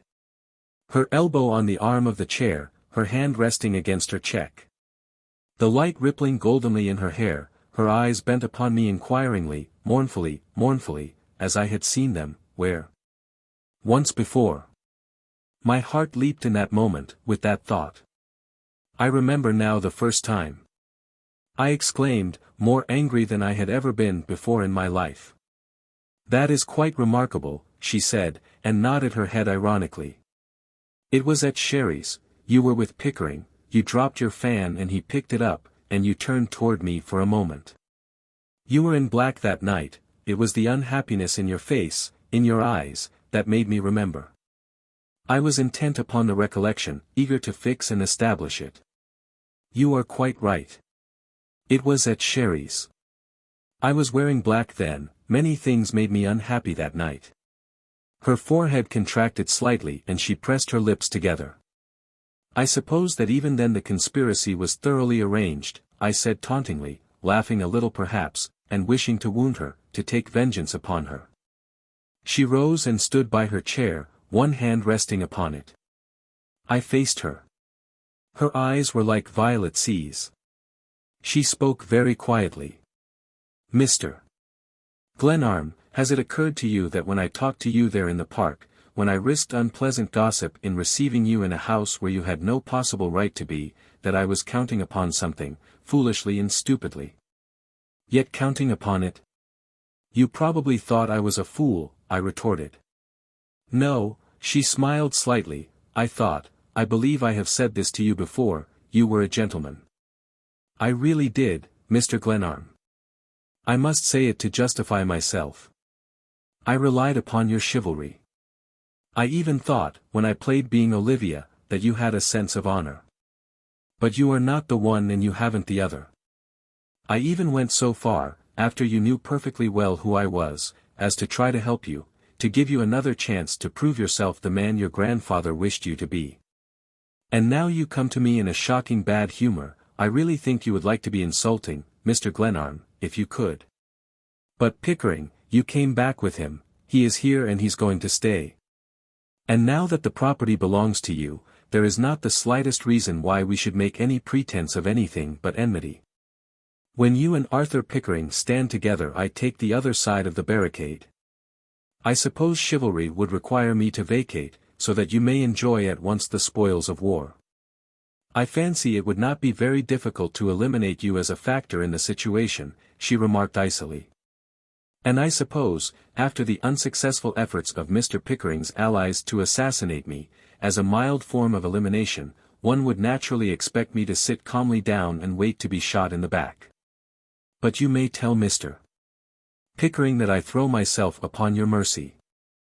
I have no other home than this shell over the way, and I beg to be allowed to remain until, at least, the bluebirds come. I hope it will not embarrass you to deliver the message. I quite sympathize with your reluctance to deliver it yourself, she said. Is this all you came to say? I came to tell you that you could have the house, and everything in its hideous walls, I snapped. To tell you that my chivalry is enough for some situations and that I don't intend to fight a woman. I had accepted your own renouncement of the legacy in good part, but now, please believe me, it shall be yours tomorrow. I'll yield possession to you whenever you ask it, but never to Arthur Pickering. As against him and his treasure hunters and assassins I will hold out for a dozen years. Nobly spoken, Mr. Glenarm. Yours is really an admirable, though somewhat complex character. My character is my own, whatever it is, I blurted. I shouldn't call that a debatable proposition, she replied, and I was angry to find how the mirth I had loved in her could suddenly become so hateful. She half turned away so that I might not see her face. The thought that she should countenance Pickering in any way tore me with jealous rage. Mr. Glenarm, you are what I have heard called a quitter, defined in common Americanese as one who quits. Your blustering here this afternoon can hardly conceal the fact of your failure, your inability to keep a promise. I had hoped you would really be of some help to Sister Teresa. You quite deceived her. She told me as she left today that she thought well of you, she really felt that her fortunes were safe in your hands. But, of course, that is all a matter of past history now. Her tone, changing from cold indifference to the most severe disdain, stung me into self-pity for my stupidity in having sought her. My anger was not against her, but against Pickering, who had, I persuaded myself, always blocked my path. She went on. You really amuse me exceedingly. Mr. Pickering is decidedly more than a match for you, Mr. Glenarm, even in humor. She left me so quickly, so softly, that I stood staring like a fool at the spot where she had been, and then I went gloomily back to Glenarm House, angry, ashamed and crestfallen. While we were waiting for dinner I made a clean breast of my acquaintance with her Tulare, omitting nothing, rejoicing even to paint my own conduct as black as possible. You may remember her, I concluded, she was the girl we saw at Sherry's that night we dined there. She was with Pickering, and you noticed her, spoke of her, as she went out. That little girl who seemed so bored, or tired. Bless me! Why her eyes haunted me for days. Lord man, do you mean to say? A look of utter scorn came into his face, and he eyed me contemptuously. Of course I mean it. I thundered at him.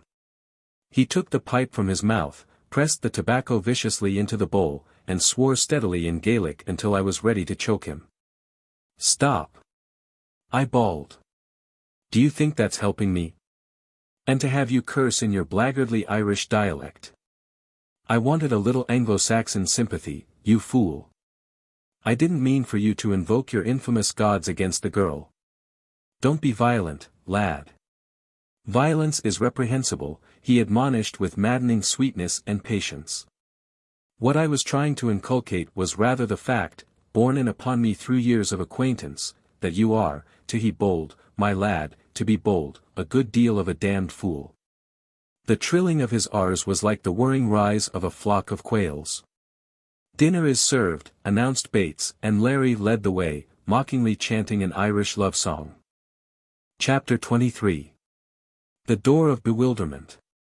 We had established the practice of barring all the gates and doors at nightfall. There was no way of guarding against an attack from the lake, whose frozen surface increased the danger from without. But we counted on our night patrol to prevent a surprise from that quarter. I was well aware that I must prepare to resist the militant arm of the law, which Pickering would no doubt invoke to aid him, but I intended to exhaust the possibilities in searching for the lost treasure before I yielded.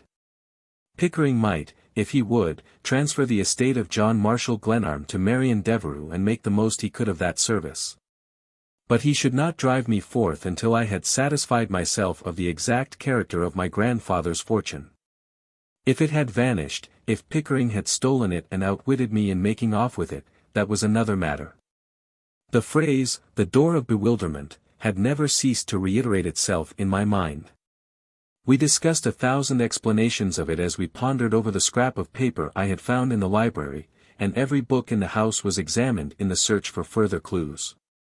The passage between the house and the chapel seemed to fascinate Larry. He held that it must have some particular use and he devoted his time to exploring it. He came up at noon, it was the 29th of December, with grimy face and hands and a grin on his face. I had spent my morning in the towers, where it was beastly cold, to no purpose and was not in a mood for the ready acceptance of new theories. "I've found something," he said, filling his pipe. "Not soap, evidently." "No, but I'm going to say the last word on the tunnel, and within an hour. Give me a glass of beer and a piece of bread, and we'll go back and see whether we're sold again or not. Let us explore the idea and be done with it. Wait till I tell Stoddard where we're going." The chaplain was trying the second-floor walls, and I asked him to eat some luncheon and stand guard while Larry and I went to the tunnel. We took with us an iron bar, an axe and a couple of hammers. Larry went ahead with a lantern. "You see," he explained, as we dropped through the trap into the passage, "I've tried a compass on this tunnel and find that we've been working on the wrong theory. The passage itself runs a straight line from the house under the gate to the crypt. The ravine is a rough crescent shape and for a short distance the tunnel touches it. How deep does that ravine average? About 30 feet. Yes, it's shallowest where the house stands. It drops sharply from there on to the lake. Very good. But the ravine is all on the Glenarm side of the wall, isn't it? Now when we get under the wall I'll show you something." "Here we are," said Larry, as the cold air blew in through the hollow posts. "Now we're pretty near that sharp curve of the ravine that dips away from the wall. Take the lantern while I get out the compass. What do you think that C on the piece of paper means?" "Why, chapel, of course.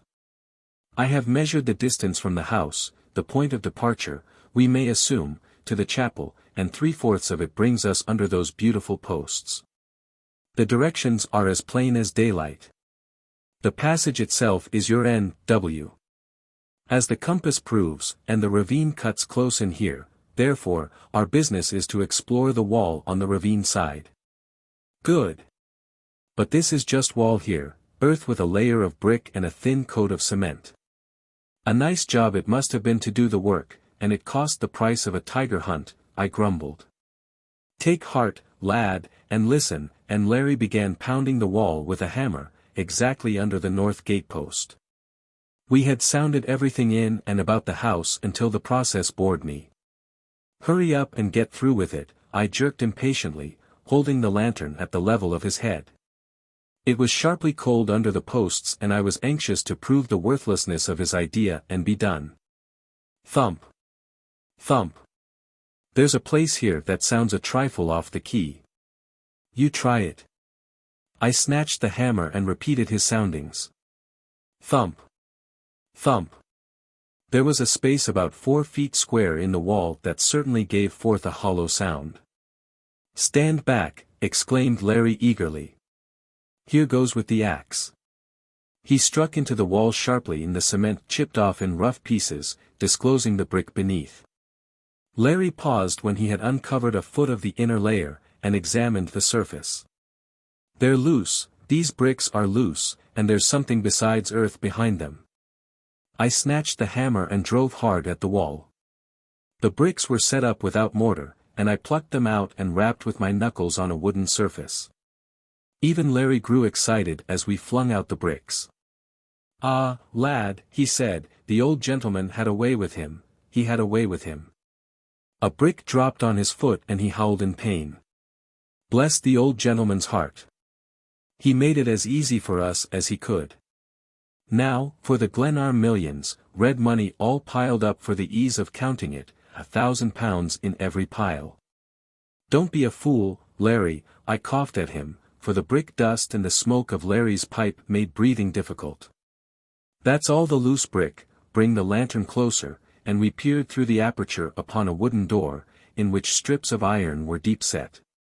It was fastened with a padlock and Larry reached down for the axe. "Wait!" I called, drawing closer with the lantern. "What's this?" The wood of the door was fresh and white, but burned deep on the surface. In this order were the words: "The door of bewilderment. There are dead men inside, I dare say. Here, my lad, it's not for me to turn loose the family skeletons," and Larry stood aside while I swung the axe and brought it down with a crash on the padlock. It was of no flimsy stuff and the remaining bricks cramped me, but half a dozen blows broke it off. "The House of 1,000 Ghosts," chanted the irrepressible Larry, as I pushed the door open and crawled through. Whatever the place was, it had a floor and I set my feet firmly upon it and turned to take the lantern. "Hold a bit," he exclaimed. "Someone's coming," and bending toward the opening I heard the sound of steps down the corridor. In a moment Bates ran up, calling my name with more spirit than I imagined possible in him. "What is it?" I demanded, crawling out into the tunnel. "It's Mr. Pickering. The sheriff has come with him, sir."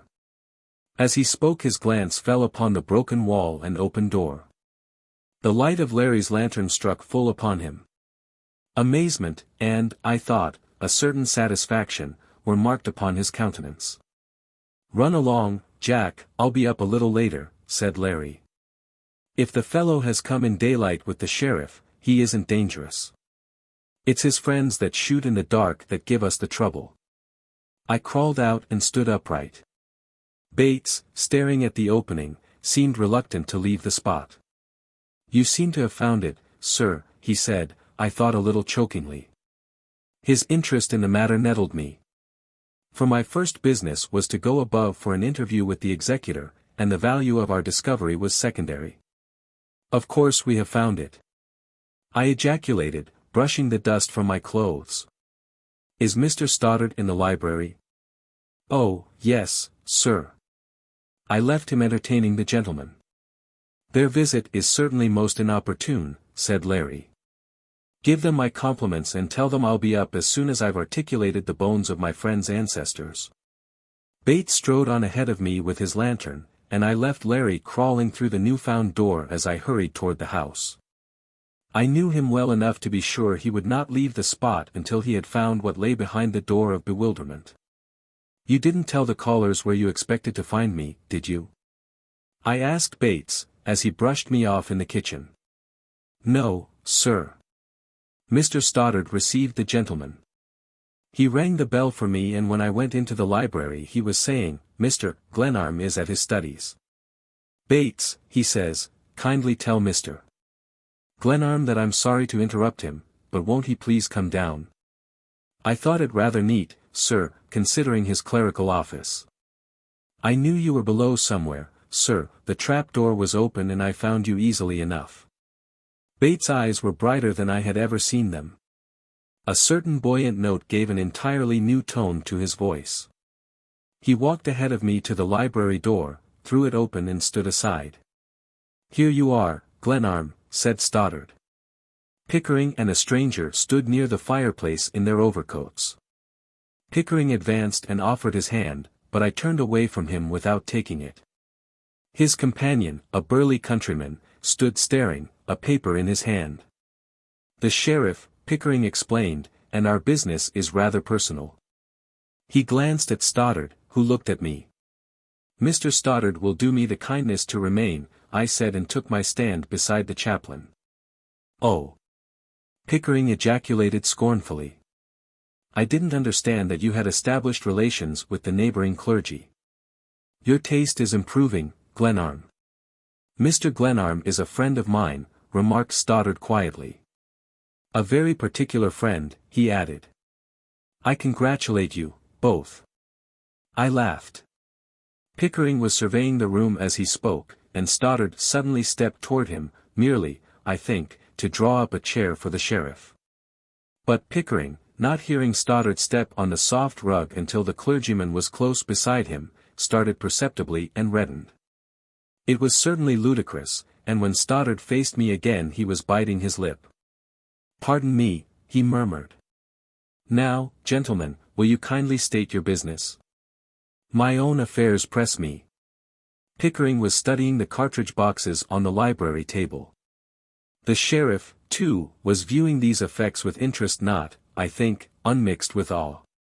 "Glenarm, I don't like to invoke the law to eject you from this property, but I am left with no alternative.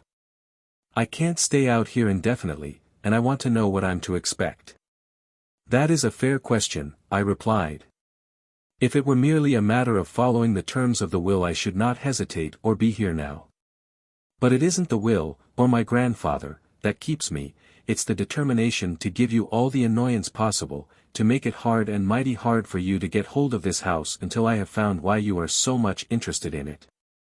You always had a grand way in money matters. As I told you before you came out here, it's a poor stake. The assets consist wholly of this land and this house, whose quality you have had an excellent opportunity to test. You have doubtless heard that the country people believe there is money concealed here, but I dare say you have exhausted the possibilities. This is not the first time a rich man has died leaving precious little behind him. You seem very anxious to get possession of a property that you call a poor stake," I said. "A few acres of land, a half-finished house and an uncertain claim upon a school teacher." "I had no idea you would understand it," he replied. "The fact that a man may be under oath to perform the solemn duties imposed upon him by the law would hardly appeal to you. But I haven't come here to debate this question. When are you going to leave?" "Not till I'm ready, thanks." "Mr. Sheriff, will you serve your writ?" he said, and I looked to Stoddard for any hint from him as to what I should do. "I believe Mr. Glenarm is quite willing to hear whatever the sheriff has to say to him," said Stoddard. He stepped nearer to me, as though to emphasize the fact that he belonged to my side of the controversy, and the sheriff read an order of the Wabannock County Circuit Court directing me, immediately, to deliver the house and grounds into the keeping of the executor of the will of the estate of John Marshall Glenarm. The sheriff rather enjoyed holding the center of the stage, and I listened quietly to the unfamiliar phraseology. Before he had quite finished I heard a step in the hall and Larry appeared at the door, pipe in mouth. Pickering turned toward him frowning, but Larry paid not the slightest attention to the executor, leaning against the door with his usual tranquil unconcern. "I advise you not to trifle with the law, Glenarm," said Pickering angrily. "You have absolutely no right whatever to be here. And these other gentlemen, your guests, I suppose, are equally trespassers under the law." He stared at Larry, who crossed his legs for greater ease in adjusting his lean frame to the door. "Well, Mr. Pickering, what is the next step?" asked the sheriff, with an importance that had been increased by the legal phrases he had been reading. "Mr. Pickering," said Larry, straightening up and taking the pipe from his mouth, "I'm Mr. Glenarm's counsel. If you will do me the kindness to ask the sheriff to retire for a moment, I should like to say a few words to you that you might prefer to keep between ourselves." I had usually found it wise to take any cue Larry threw me, and I said, "Pickering, this is Mr. Donovan, who has every authority to act for me in the matter." Pickering looked impatiently from one to the other of us. "You seem to have the guns, the ammunition and the numbers on your side," he observed dryly. "The sheriff may wait within call," said Larry, and at a word from Pickering the man left the room. "Now, Mr.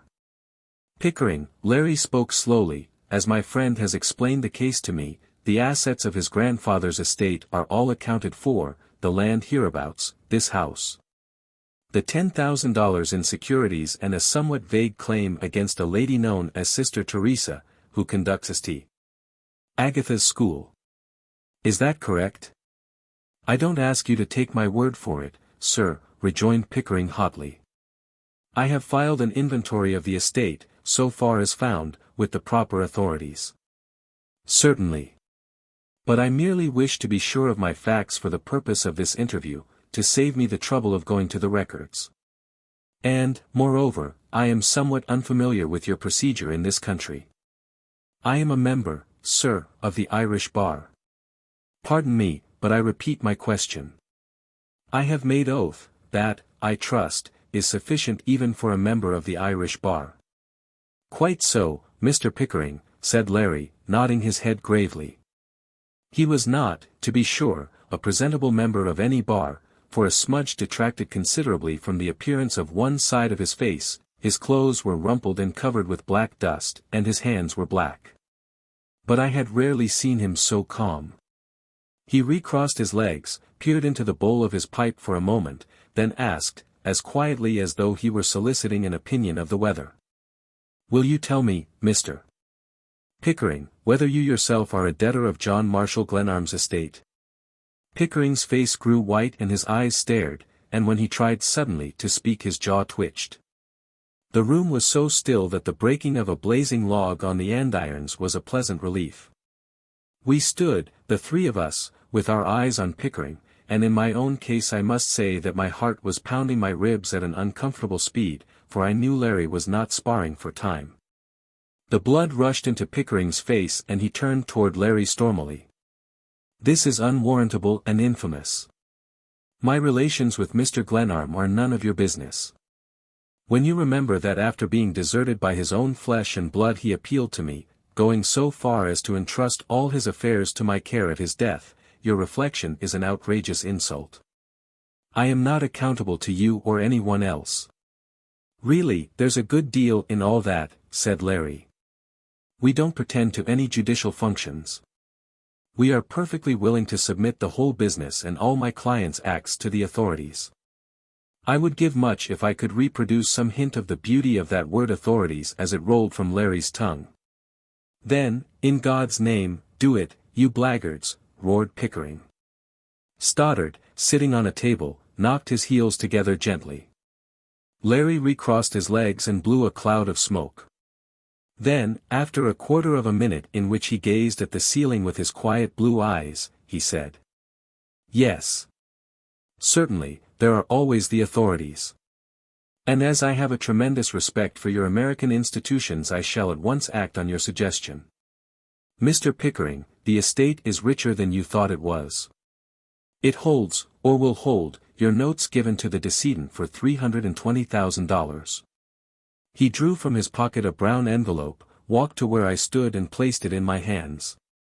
At the same time Stoddard's big figure grew active, and before I realized that Pickering had leaped toward the packet, the executor was sitting in a chair, where the chaplain had thrown him. He rallied promptly, stuffing his necktie into his waistcoat. He even laughed a little. "So much old paper. You gentlemen are perfectly welcome to it." "Thank you," jerked Larry. "Mr. Glenarm and I had many transactions together, and he must have forgotten to destroy those papers." "Quite likely," I remarked. It is interesting to know that Sister Teresa wasn't his only debtor. Pickering stepped to the door and called the sheriff. I shall give you until tomorrow morning at 9 o'clock to vacate the premises. The court understands this situation perfectly. These claims are utterly worthless, as I am ready to prove. Perfectly, repeated the sheriff. I believe that is all, said Larry, pointing to the door with his pipe. The sheriff was regarding him with particular attention. What did I understand your name to be? He demanded. Lawrence Donovan, Larry replied coolly. Pickering seemed to notice the name now and his eyes lighted disagreeably. I think I have heard of your friend before, he said, turning to me. I congratulate you on the international reputation of your counsel. He's esteemed so highly in Ireland that they offer a large reward for his return. Sheriff, I think we have finished our business for today. He seemed anxious to get the man away, and we gave them escort to the outer gate where a horse and buggy were waiting. Now, I'm in for it, said Larry, as I locked the gate. We've spiked one of his guns, but I've given him a new one to use against myself. But come, and I will show you the door of bewilderment before I skip. Chapter 24. A Prowler of the Night. Down we plunged into the cellar, through the trap and to the door of bewilderment. Don't expect too much, admonished Larry, I can't promise you a single Spanish coin. Perish the ambition. We have blocked Pickering's game, and nothing else matters, I said. We crawled through the hole in the wall and lighted candles. The room was about 7 feet square. At the farther end was an oblong wooden door, close to the ceiling, and Larry tugged at the fastening until it came down, bringing with it a mass of snow and leaves. Gentlemen, he said, we are at the edge of the ravine. Do you see the blue sky? And yonder, if you will twist your necks a bit, is the boathouse. Well, let the scenic effects go and show us where you found those papers, I urged.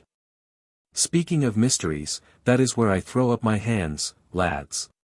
It's quickly told. Here is a table, and here is a tin dispatch box, which lies just where I found it. It was closed and the key was in the lock.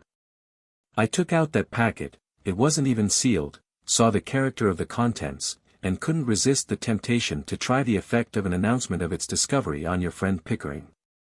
Now that is nearly all. I found this piece of paper under the tape with which the envelope was tied, and I don't hesitate to say that when I read it I laughed until I thought I should shake down the cellar. Read it, John Glenarm. He handed me a sheet of legal cap paper on which was written these words. He laughs best who laughs last. What do you think is so funny in this? I demanded. Who wrote it, do you think? Asked Stoddard. Who wrote it, do you ask? Why, your grandfather wrote it. John Marshall Glenarm, the cleverest, grandest old man that ever lived, wrote it, declaimed Larry, his voice booming loudly in the room. It's all a great big game, fixed up to try you and Pickering, but principally you blockhead. Oh, it's grand, perfectly, deliciously grand, and to think it should be my good luck to share in it. Humph. I'm glad you're amused, but it doesn't strike me as being so awfully funny. Suppose those papers had fallen into Pickering's hands, then where would the joke have been, I should like to know. On you, my lad, to be sure. The old gentleman wanted you to study architecture, he wanted you to study his house, he even left a little pointer in an old book. Oh, it's too good to be true. That's all clear enough, observed Stoddard, knocking upon the dispatch box with his knuckles. But why do you suppose he dug this hole here with its outlet on the ravine? Oh, it was the way of him, explained Larry. He liked the idea of queer corners and underground passages. This is a bully hiding place for man or treasure, and that outlet into the ravine makes it possible to get out of the house with nobody the wiser. It's in keeping with the rest of his scheme. Be gay, comrades. Tomorrow will likely find us with plenty of business on our hands. At present we hold the fort, and let us have a care lest we lose it. We closed the ravine door, restored the brick as best we could, and returned to the library. We made a list of the Pickering notes and spent an hour discussing this new feature of the situation. "That's a large amount of money to lend one man," said Stoddard. "True, and from that we may argue that Mr. Glenarm didn't give Pickering all he had.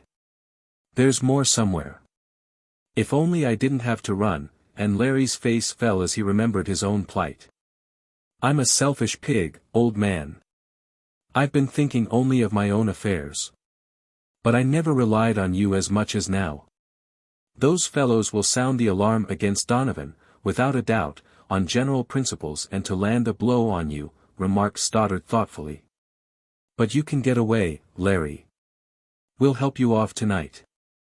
I don't intend to stand between you and liberty. This extradition business is no joke. If they ever get you back in Ireland it will be no fun getting you off. You'd better run for it before Pickering and his sheriff spring their trap."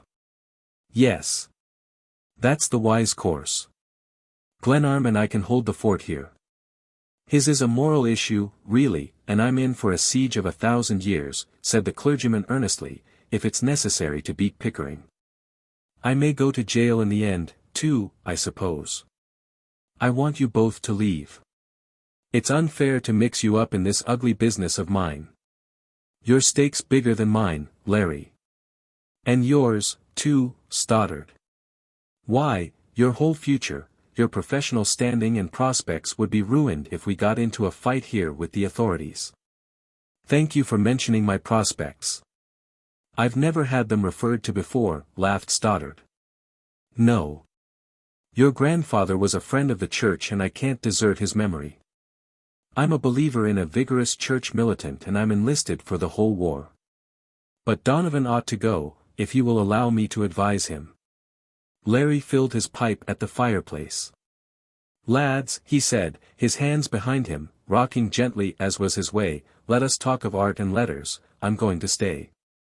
It hasn't often happened in my life that the whole setting of the stage has pleased me as much as this. Lost treasure, secret passages, a gentleman rogue storming the citadel, a private chaplain on the premises. A young squire followed by a limelight, sheriff, schoolgirls and a sisterhood distributed through the landscape, and me, with Scotland Yard looming duskily in the distance. Glenarm, I'm going to stay.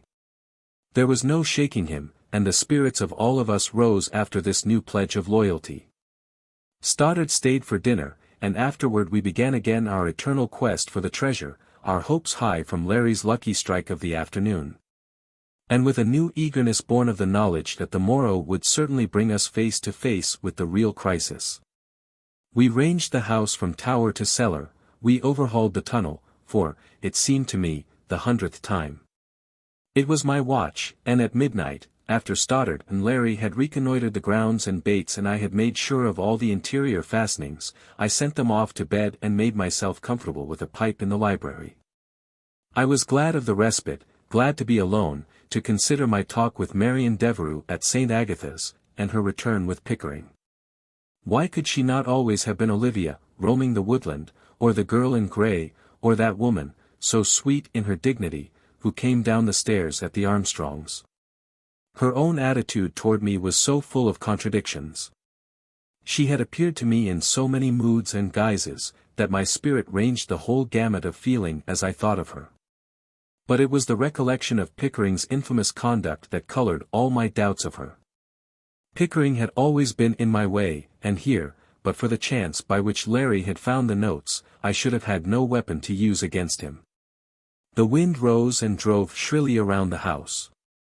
A bit of scaffolding on the outer walls rattled loose somewhere and crashed down on the terrace. I grew restless, my mind intent upon the many chances of the morrow, and running forward to the future. Even if I won in my strife with Pickering I had yet my way to make in the world. His notes were probably worthless, I did not doubt that.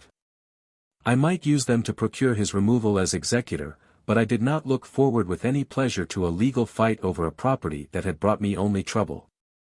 Something impelled me to go below, and, taking a lantern, I tramped somberly through the cellar, glanced at the heating apparatus, and, remembering that the chapel entrance to the tunnel was unguarded, followed the corridor to the trap.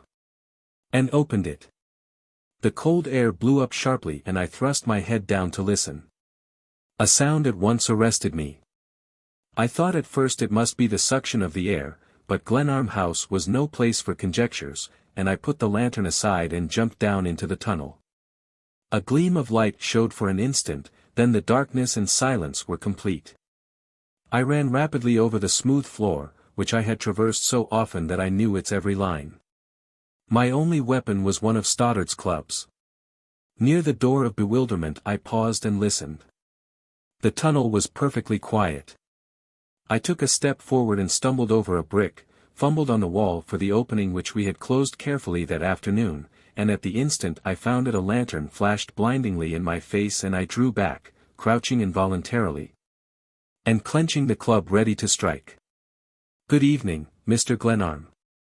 Marion Devereux's voice broke the silence, and Marion Devereux's face, with the full light of the lantern upon it, was bent gravely upon me. Her voice, as I heard it there, her face, as I saw it there, are the things that I shall remember last when my hour comes to go hence from this world. The slim fingers, as they clasped the wire screen of the lantern, held my gaze for a second. The red tam o' shanter that I had associated with her youth and beauty was tilted rakishly on one side of her pretty head.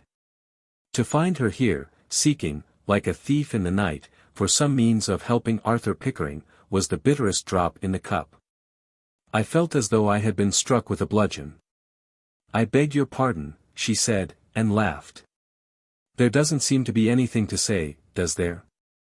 Well, we do certainly meet under the most unusual, not to say unconventional, circumstances, Squire Glenarm. Please go away or turn your back. I want to get out of this dungeon keep." She took my hand coolly enough and stepped down into the passage. Then I broke upon her stormily. "You don't seem to understand the gravity of what you are doing. Don't you know that you are risking your life in crawling through this house at midnight? That even to serve Arthur Pickering, a life is a pretty big thing to throw away. Your infatuation for that blackguard seems to carry you far, Miss Devereux." She swung the lantern at arm's length back and forth so that its rays at every forward motion struck my face like a blow. "It isn't exactly pleasant in this cavern. Unless you wish to turn me over to the Lord High Executioner, I will bid you good night. But the infamy of this, of coming in here to spy upon me, to help my enemy, the man who is seeking plunder, doesn't seem to trouble you." "No, not a particle," she replied quietly, and then, with an impudent fling, "Oh, no." She held up the lantern to look at the wick. "I'm really disappointed to find that you were a little ahead of me, Squire Glenarm. I didn't give you credit for so much perseverance. But if you have the notes." "The notes? He told you there were notes, did he? The coward sent you here to find them, after his other tools failed him?" She laughed that low laugh of hers that was like the bubble of a spring. "Of course no one would dare deny what the great Squire Glenarm says," she said witheringly. "You can't know what your perfidy means to me," I said. "That night, at the Armstrongs', I thrilled at the sight of you. As you came down the stairway I thought of you as my good angel, and I belonged to you, all my life, the better future that I wish to make for your sake.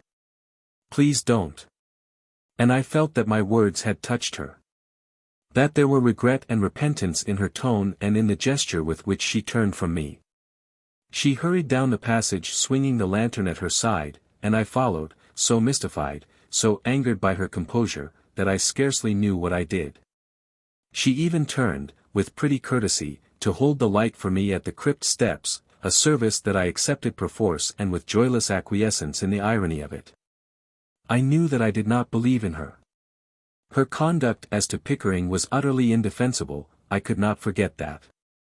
But the light of her eyes, her tranquil brow, the sensitive lips, whose mockery stung and pleased in a breath, by such testimony my doubts were alternately reinforced and disarmed. Swept by these changing moods I followed her out into the crypt. "You seem to know a good deal about this place, and I suppose I can't object to your familiarizing yourself with your own property. And the notes, I'll give myself the pleasure of handing them to you tomorrow. You can cancel them and give them to Mr. Pickering, a pretty pledge between you." I thrust my hands into my pockets to give an impression of ease I did not feel. Yes, she remarked in a practical tone, $320,000 is no mean sum of money. Mr. Pickering will undoubtedly be delighted to have his debts cancelled. In exchange for a life of devotion, I sneered. So you knew the sum, the exact amount of these notes. He hasn't served you well, he should have told you that we found them today. You are not nice, are you, Squire Glenarm, when you are cross? She was like Olivia now. I felt the utter futility of attempting to reason with a woman who could become a child at will. She walked up the steps and out into the church vestibule. Then before the outer door she spoke with decision. We part here, if you please. Anne, I have not the slightest intention of trying to explain my errand into that passage. You have jumped to your own conclusion, which will have to serve you. I advise you not to think very much about it, to the exclusion of more important business, Squire Glenarm. She lifted the lantern to turn out its light, and it made a glory of her face, but she paused and held it toward me. Pardon me. You will need this to light you home. But you must not cross the park alone. Good night. Please be sure to close the door to the passage when you go down. You are a dreadfully heedless person, Squire Glenarm.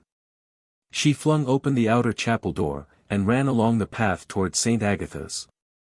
I watched her in the starlight until a bend in the path hid her swift-moving figure. Down through the passage I hastened, her lantern lighting my way.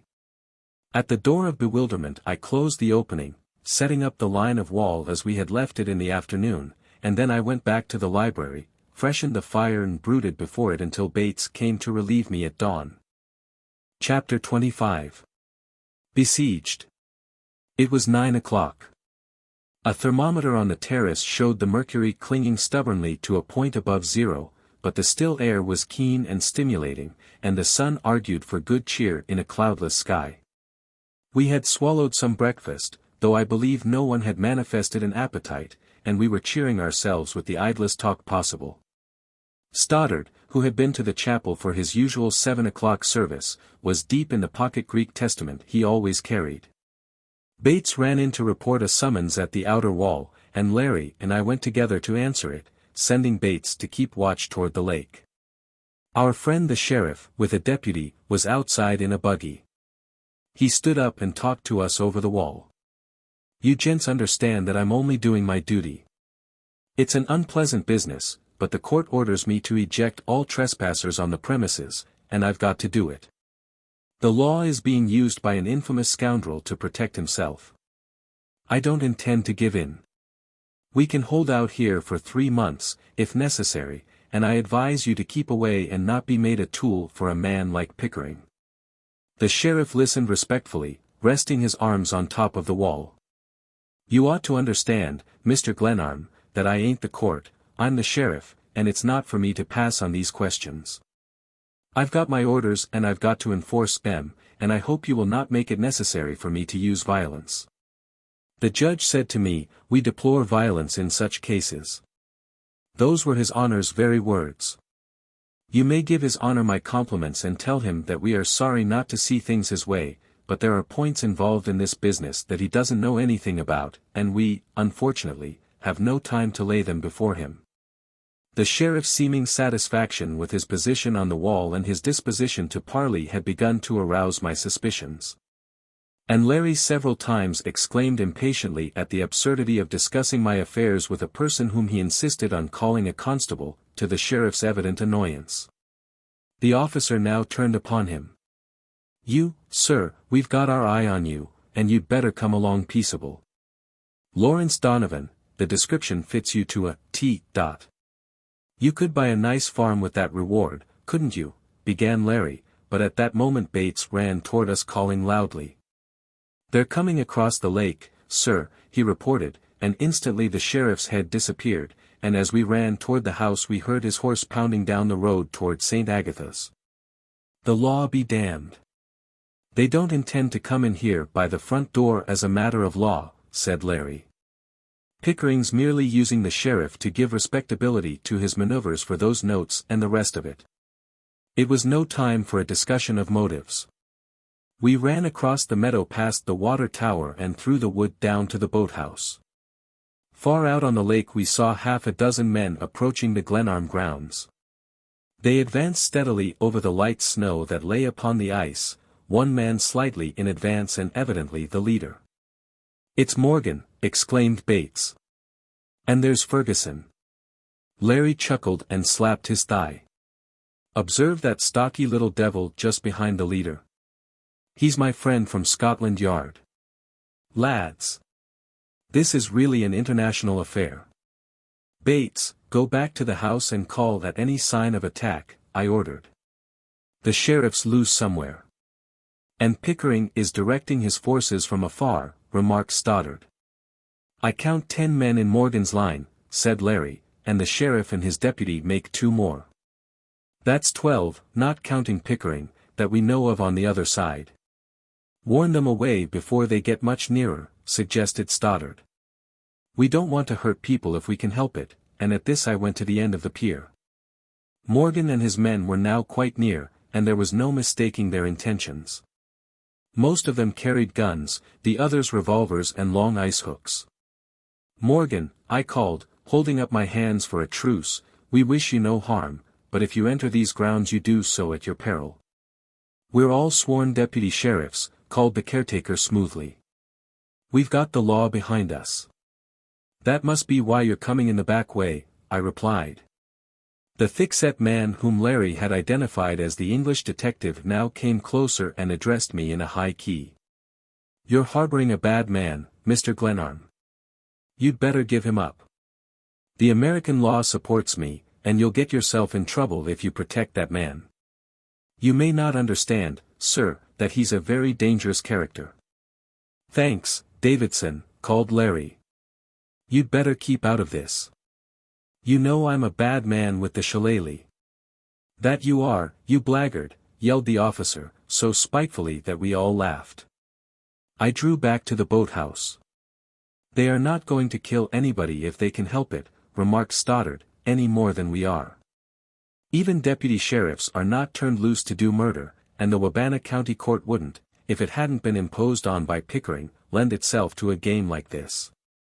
"Now we're in for it," yelled Larry, and the 12 men, in close order, came running across the ice toward the shore. "Open order, and fall back slowly toward the house," I commanded. And we deployed from the boathouse, while the attacking party still clung together, a strategic error, as Larry assured us. "Stay together, lads. Don't separate, you'll get lost if you do," he yelled. Stoddard bade him keep still, and we soon had our hands full with a preliminary skirmish. Morgan's line advanced warily. Davidson, the detective, seemed disgusted at Morgan's tactics, openly abused the caretaker, and ran ahead of his column, revolver in hand, bearing down upon Larry, who held our center. The Englishman's haste was his undoing. The light fall of snow a few days before had gathered in the little hollows of the wood deceptively. The detective plunged into one of these and fell sprawling on all fours, a calamity that caused his comrades to pause uneasily. Larry was upon his enemy in a flash, wrenched his pistol away and pulled the man to his feet. "Ah, Davidson. There's many a slip. Move, if you dare, and I'll plug you with your own gun." And he stood behind the man, using him as a shield while Morgan and the rest of the army hung near the boathouse uncertainly. "It's the strategic intellect we've captured, General," observed Larry to me. "You see, the American invaders were depending on British brains. Morgan now acted on the hint we had furnished him and sent his men out as skirmishers. The loss of the detective had undoubtedly staggered the caretaker, and we were slowly retreating toward the house. Larry with one hand on the collar of his prisoner and the other grasping the revolver with which he poked the man frequently in the ribs. We slowly continued our retreat, fearing a rush, which would have disposed of us easily enough if Morgan's company had shown more of a fighting spirit. Stoddard's presence rather amazed them, I think, and I saw that the invaders kept away from his end of the line. We were far apart, stumbling over the snow-covered earth and calling to one another now and then that we might not become too widely separated. Davidson did not relish his capture by the man he had followed across the ocean, and he attempted once to roar a command to Morgan. "Try it again," I heard Larry admonish him, "try that once more, and the sod, God bless it, will never feel the delicate imprint of your web feet again." He turned the man about and rushed him toward the house, the revolver still serving as a prod. His speed gave heart to the wary invaders immediately behind him, and two fellows urged and led by Morgan charged our line at a smart pace. "Bolt for the front door," I called to Larry, and Stoddard and I closed in after him to guard his retreat. "They're not shooting," called Stoddard. "You may be sure they've had their orders to capture the house with as little row as possible." We were now nearing the edge of the wood, with the open meadow and water tower at our backs, while Larry was making good time toward the house. "Let's meet them here," shouted Stoddard. Morgan was coming up with a club in his hand, making directly for me, two men at his heels, and the rest veering off toward the wall of St. Agatha's. "Watch the house," I yelled to the chaplain. And then, on the edge of the wood, Morgan came at me furiously, swinging his club over his head, and in a moment we were fencing away at a merry rate. We both had revolvers strapped to our waists, but I had no intention of drawing mine unless in extremity. At my right Stoddard was busy keeping off Morgan's personal guard, who seemed reluctant to close with the clergyman. I have been, in my day, something of a fencer, and my knowledge of the foils stood me in good stead now. With a tremendous thwack I knocked Morgan's club flying over the snow, and, as we grappled, Bates yelled from the house. I quickly found that Morgan's wounded arm was still tender. He flinched at the first grapple, and his anger got the better of his judgment. We kicked up the snow at a great rate as we feinted and dragged each other about. He caught hold of my belt with one hand and with a great wrench nearly dragged me from my feet, but I pinioned his arms and bent him backward, then, by a trick Larry had taught me, flung him upon his side. It is not, I confess, a pretty business, matching your brute strength against that of a fellow man, and as I cast myself upon him and felt his hard-blown breath on my face, I hated myself more than I hated him for engaging in so ignoble a contest. Bates continued to call from the house. "Come on at any cost," shouted Stoddard, putting himself between me and the men who were flying to Morgan's aid. I sprang away from my adversary, snatching his revolver, and ran toward the house, Stoddard close behind, but keeping himself well between me and the men who were now after us in full cry. "Shoot, you fools, shoot!" howled Morgan, and as we reached the open meadow and ran for the house a shotgun roared back of us and buckshot snapped and rattled on the stone of the water tower. "There's the sheriff," called Stoddard behind me.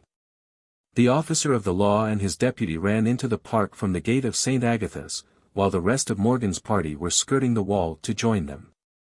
"Stop or I'll shoot," yelled Morgan, and I felt Stoddard pause in his gigantic stride to throw himself between me and the pursuers. "Sprint for it hot," he called very coolly, as though he were coaching me in a contest of the most amiable sort imaginable.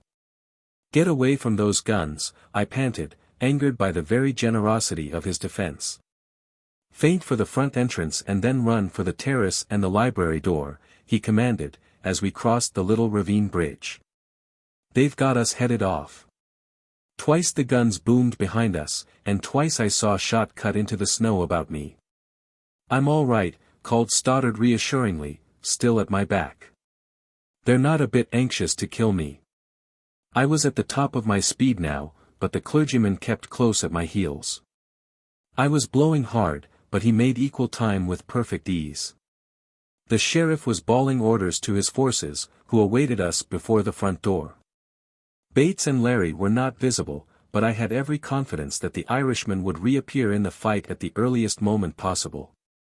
Bates, too, was to be reckoned with, and the final struggle, if it came in the house itself, might not be so unequal, providing we knew the full strength of the enemy.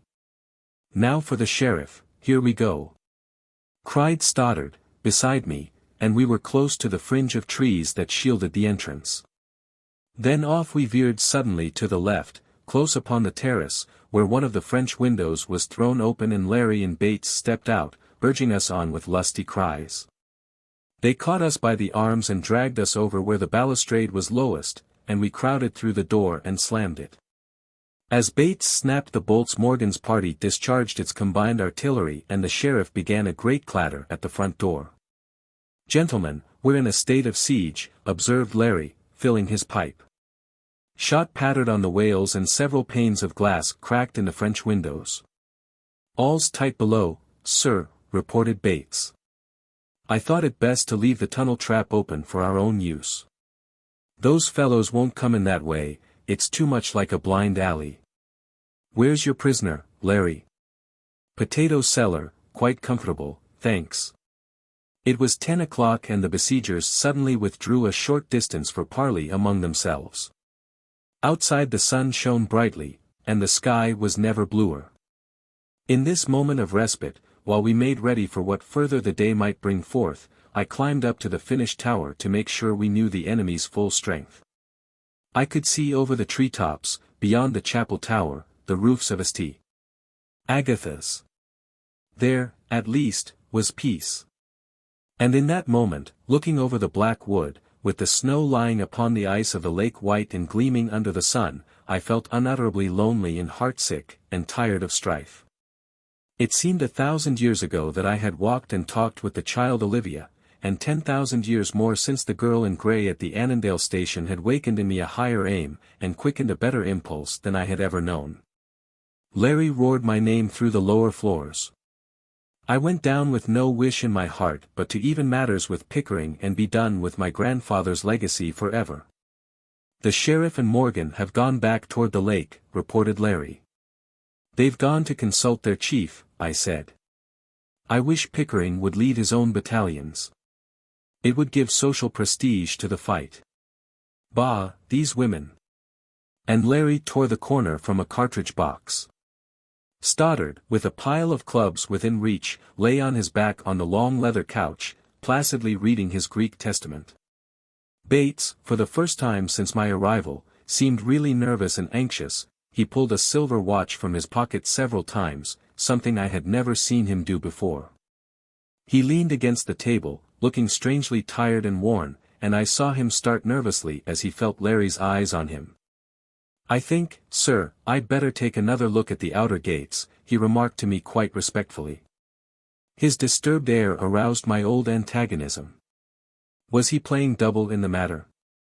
Did he seek now an excuse for conveying some message to the enemy? "You'll stay where you are," I said sharply, and I found myself restlessly fingering my revolver. "Very good, sir," and the hurt look in his eyes touched me. "Bates is all right," Larry declared, with an emphasis that was meant to rebuke me. Chapter 26. The fight in the library. "They're coming faster this time," remarked Stoddard. "Certainly. Their general has been cursing them right heartily for retreating without the loot. He wants his $300,000 autograph collection," observed Larry. "Why doesn't he come for it himself, like a man?" I demanded. "Like a man, do you say?" ejaculated Larry. "Faith, and you flatter that fat head." It was nearly 11 o'clock when the attacking party returned after a parley on the ice beyond the boathouse. The four of us were on the terrace ready for them. They came smartly through the wood, the sheriff and Morgan slightly in advance of the others. I expected them to slacken their pace when they came to the open meadow, but they broke into a quick trot at the water tower and came toward the house as steady as veteran campaigners. "Shall we try gunpowder?" asked Larry. "We'll let them fire the first volley," I said. "They've already tried to murder you and Stoddard, I'm in for letting loose with the elephant guns," protested the Irishman. "Stand to your clubs," admonished Stoddard, whose own weapon was comparable to the scriptural weaver's beam. "Possession is 9 points of the fight, and we've got the house." "Also a prisoner of war," said Larry, grinning. The English detective had smashed the glass in the barred window of the potato cellar and we could hear him howling and cursing below. "Looks like business this time," exclaimed Larry. "Spread out now and the first head that sticks over the balustrade gets a dose of hickory." When 25 yards from the terrace the advancing party divided, half halting between us and the water tower and the remainder swinging around the house toward the front entrance. "Ah, look at that," yelled Larry. "It's a battering ram they have." "O man of peace! Have I your majesty's consent to try the elephant guns now?" Morgan and the sheriff carried between them a stick of timber from which the branches had been cut, and, with a third man to help, they ran it up the steps and against the door with a crash that came booming back through the house. Bates was already bounding up the front stairway, a revolver in his hand and a look of supreme rage on his face. Leaving Stoddard and Larry to watch the library windows, I was after him, and we clattered over the loose boards in the upper hall and into a great unfinished chamber immediately over the entrance. Bates had the window up when I reached him and was well out upon the coping, yelling a warning to the men below. He had his revolver up to shoot, and when I caught his arm he turned to me with a look of anger and indignation I had never expected to see on his colorless, mask-like face. "My God, sir! That door was his pride, sir, it came from a famous house in England, and they're wrecking it, sir, as though it were common pine." He tore himself free of my grasp as the besiegers again launched their battering ram against the door with a frightful crash, and his revolver cracked smartly thrice, as he bent far out with one hand clinging to the window frame. His shots were a signal for a sharp reply from one of the men below, and I felt Bates start, and pulled him in, the blood streaming from his face. "It's all right, sir, all right, only a cut across my cheek, sir," and another bullet smashed through the glass, spurting plaster dust from the wall. A fierce onslaught below caused a tremendous crash to echo through the house, and I heard firing on the opposite side, where the enemy's reserve was waiting. Bates, with a handkerchief to his face, protested that he was unhurt. "Come below. There's nothing to be gained here."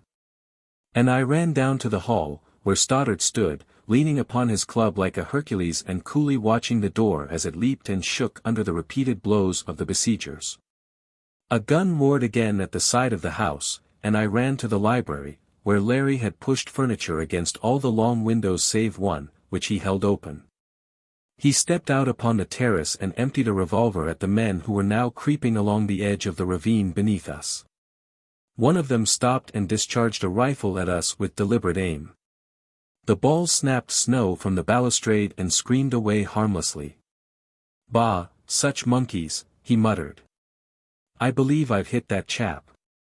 One man had fallen and lay howling in the ravine, his hand to his thigh, while his comrades paused, demoralized.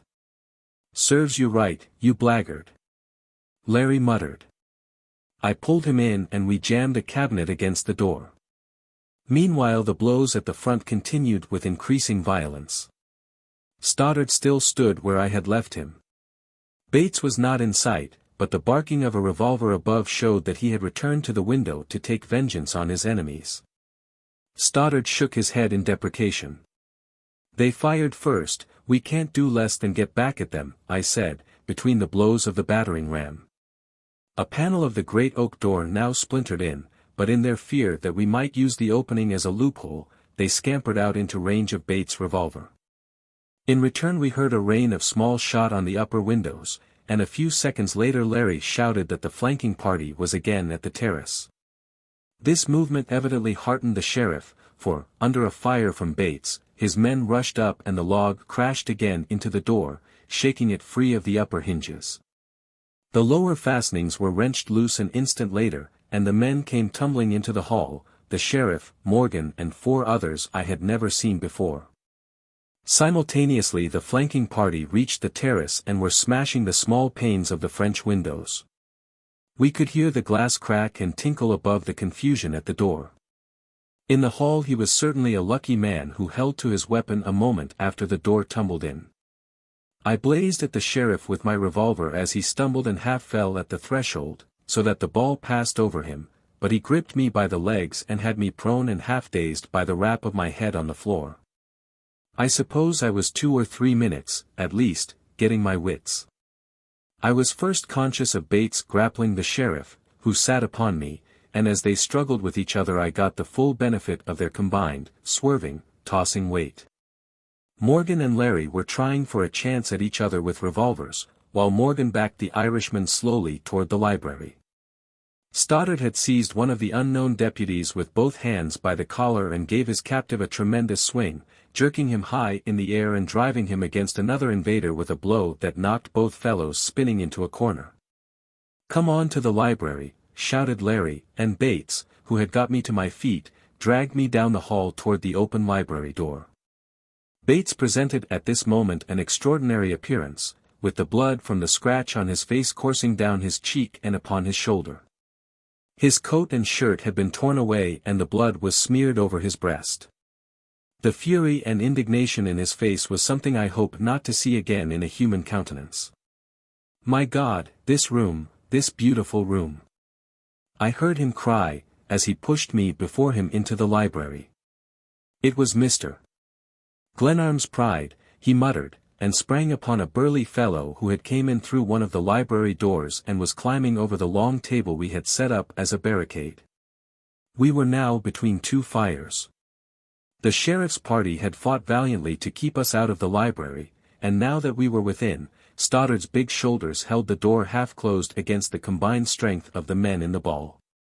This pause was fortunate, for it gave us an opportunity to deal singly with the fellows who were climbing in from the terrace. Bates had laid one of them low with a club and Larry disposed of another, who had made a murderous effort to stick a knife into him. I was with Stoddard against the door, where the sheriff's men were slowly gaining upon us. "Let go on the jump when I say 3, said Stoddard, and at his word we sprang away from the door and into the room. Larry yelled with joy as the sheriff and his men pitched forward and sprawled upon the floor, and we were at it again in a hand-to-hand conflict to clear the room. "Hold that position, sir," yelled Bates. Morgan had directed the attack against me and I was driven upon the hearth before the great fireplace. The sheriff, Morgan and Ferguson hemmed me in. It was evident that I was the chief culprit, and they wished to eliminate me from the contest. Across the room, Larry, Stoddard and Bates were engaged in a lively rough and tumble with the rest of the besiegers, and Stoddard, seeing my plight, leaped the overturned table, broke past the trio and stood at my side, swinging a chair. At that moment my eyes, sweeping the outer doors, saw the face of Pickering. He had come to see that his orders were obeyed, and I remember yet my satisfaction, as, hemmed in by the men he had hired to kill me or drive me out, I felt, rather than saw, the cowardly horror depicted upon his face. Then the trio pressed in upon me. As I threw down my club and drew my revolver, someone across the room fired several shots, whose roar through the room seemed to arrest the fight for an instant, and then, while Stoddard stood at my side swinging his chair defensively, the great chandelier, loosened or broken by the shots, fell with a mighty crash of its crystal pendants. The sheriff, leaping away from Stoddard's club, was struck on the head and borne down by the heavy glass. Smoke from the firing floated in clouds across the room, and there was a moment's silence save for the sheriff, who was groaning and cursing under the debris of the chandelier. At the door Pickering's face appeared again anxious and frightened. I think the scene in the room and the slow progress his men were making against us had half paralyzed him. We were all getting our second wind for a renewal of the fight, with Morgan in command of the enemy. One or two of his men, who had gone down early in the struggle, were now crawling back for revenge. I think I must have raised my hand and pointed at Pickering, for Bates wheeled like a flash and before I realized what happened he had dragged the executor into the room. "You scoundrel, you ingrate," howled the servant. The blood on his face and bare chest and the hatred in his eyes made him a hideous object. But in that lull of the storm while we waited, watching for an advantage, I heard off somewhere, above or below, that same sound of footsteps that I had remarked before. Larry and Stoddard heard it. Bates heard it, and his eyes fixed upon Pickering with a glare of malicious delight. "There comes our old friend, the ghost," yelled Larry. "I think you are quite right, sir," said Bates. He threw down the revolver he held in his hand and leaned upon the edge of the long table that lay on its side, his gaze still bent on Pickering, who stood with his overcoat buttoned close, his derby hat on the floor beside him, where it had fallen as Bates hauled him into the room. The sound of a measured step, of someone walking, of a careful foot on a stairway, was quite distinct. I even remarked the slight stumble that I had noticed before. We were all so intent on those steps in the wall that we were off guard. I heard Bates yell at me, and Larry and Stoddard rushed for Pickering. He had drawn a revolver from his overcoat pocket and thrown it up to fire at me when Stoddard sent the weapon flying through the air. "Only a moment now, gentlemen," said Bates, an odd smile on his face. He was looking past me toward the right end of the fireplace. There seemed to be in the air a feeling of something impending. Even Morgan and his men, half crouching ready for a rush at me, hesitated, and Pickering glanced nervously from one to the other of us. It was the calm before the storm. In a moment we should be at each other's throats for the final struggle, and yet we waited. In the wall I heard still the sound of steps. They were clear to all of us now. We stood there for what seemed an eternity. I suppose the time was really not more than 30 seconds, inert, waiting, while I felt that something must happen. The silence, the waiting, were intolerable. I grasped my pistol and bent low for a spring at Morgan, with the overturned table and wreckage of the chandelier between me and Pickering, and every man in the room was instantly on the alert. All but Bates. He remained rigid, that curious smile on his blood-smeared face, his eyes bent toward the end of the great fireplace back of me. That look on his face held, arrested, numbed me. I followed it. I forgot Morgan. A tacit truce held us all again. I stepped back till my eyes fastened on the broad paneled chimney breast at the right of the hearth, and it was there now that the sound of footsteps in the wall was heard again. Then it ceased utterly. The long panel opened slowly, creaking slightly upon its hinges, then down into the room stepped Marion Devereux. She wore the dark gown in which I had seen her last, and a cloak was drawn over her shoulders. She laughed as her eyes swept the room. "Ah, gentlemen," she said, shaking her head, as she viewed our disorder, "what wretched housekeepers you are." Steps were again heard in the wall, and she turned to the panel, held it open with one hand and put out the other, waiting for someone who followed her. Then down into the room stepped my grandfather, John Marshall Glenarm. His staff, his cloak, the silk hat above his shrewd face, and his sharp black eyes were unmistakable. He drew a silk handkerchief from the skirts of his frock coat, with a characteristic flourish that I remembered well, and brushed a bit of dust from his cloak before looking at any of us. Then his eyes fell upon me. "Good morning, Jack," he said. And his gaze swept the room. God help us. It was Morgan, I think, who screamed these words as he bolted for the broken door, but Stoddard caught and held him. "Thank God, you're here, sir," boomed forth in Bates' sepulchral voice. It seemed to me that I saw all that happened with a weird, unnatural distinctness, as one sees, before a storm, vivid outlines of far headlands that the usual light of day scarce discloses. I was myself dazed and spellbound. But I do not like to think, even now, of the effect of my grandfather's appearance on Arthur Pickering, of the shock that seemed verily to break him in two, so that he staggered, then collapsed, his head falling as though to strike his knees. Larry caught him by the collar and dragged him to a seat, where he huddled, his twitching hands at his throat. "Gentlemen," said my grandfather, "you seem to have been enjoying yourselves. Who is this person?" He pointed with his stick to the sheriff, who was endeavoring to crawl out from under the mass of broken crystals. "That, sir, is the sheriff," answered Bates. "A very disorderly man, I must say. Jack, what have you been doing to cause the sheriff so much inconvenience? Didn't you know that chandelier was likely to kill him? That thing cost $1,000, gentlemen. You are expensive visitors. Ah, Morgan, and Ferguson, too. Well, well. I thought better of both of you. Good morning, Stoddard. A little work for the church militant. And this gentleman?" He indicated Larry, who was, for once in his life, without anything to say. "Mr. Donovan, a friend of the house," explained Bates. "Pleased, I'm sure," said the old gentleman. "Glad the house had a friend. It seems to have had enemies enough," he added dolefully, and he eyed the wreck of the room ruefully. The good humor in his face reassured me, but still I stood in tongue-tied wonder, staring at him. And Pickering. John Marshall Glenarm's voice broke with a quiet mirth that I remembered as the preface usually of something unpleasant. Well, Arthur, I'm glad to find you on guard, defending the interests of my estate. At the risk of your life, too. Bates. Yes, Mr. Glenarm. You ought to have called me earlier. I really prized that chandelier immensely. And this furniture wasn't so bad. His tone changed abruptly. He pointed to the sheriff's deputies one after the other with his stick. There was, I remembered, always something insinuating, disagreeable and final about my grandfather's staff. Clear out, he commanded. Bates, see these fellows through the wall. Mr. Sheriff, if I were you I'd be very careful, indeed, what I said of this affair.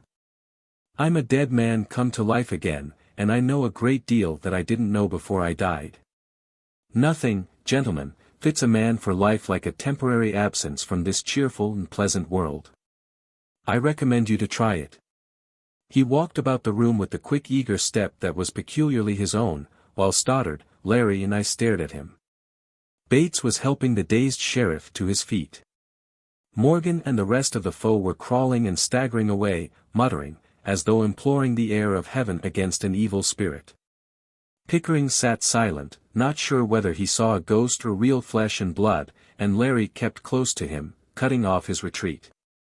I think we all experienced that bewildered feeling of children who are caught in mischief by a sudden parental visitation.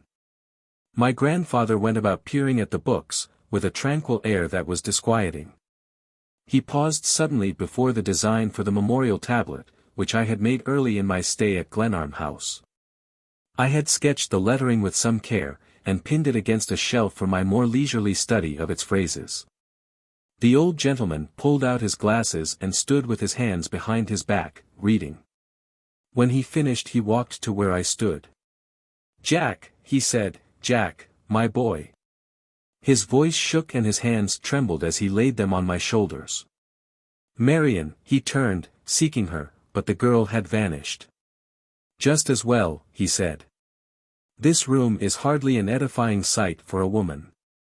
I heard, for an instant, a light hurried step in the wall.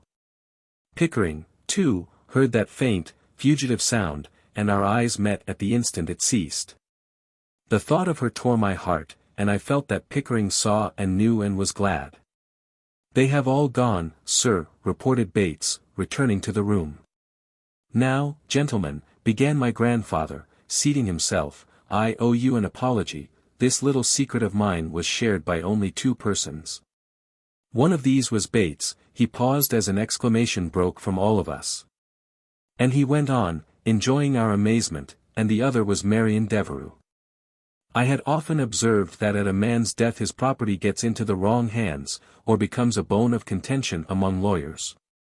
Sometimes, and the old gentleman laughed, an executor proves incompetent or dishonest. I was thoroughly fooled in you, Pickering. The money you owe me is a large sum. And you were so delighted to hear of my death that you didn't even make sure I was really out of the way. You were perfectly willing to accept Bates' word for it, and I must say that Bates carried it off splendidly." Pickering rose, the blood surging again in his face, and screamed at Bates, pointing a shaking finger at the man. "You impostor, you perjurer! The law will deal with your case." "To be sure," resumed my grandfather calmly. "Bates did make false affidavits about my death, but possibly. It was in a Pickwickian sense, sir," said Bates gravely. "And in a righteous cause," declared my grandfather. "I assure you, Pickering, that I have every intention of taking care of Bates. His weekly letters giving an account of the curious manifestations of your devotion to Jack's security and peace were alone worth a goodly sum. But, Bates." The old gentleman was enjoying himself hugely. He chuckled now, and placed his hand on my shoulder.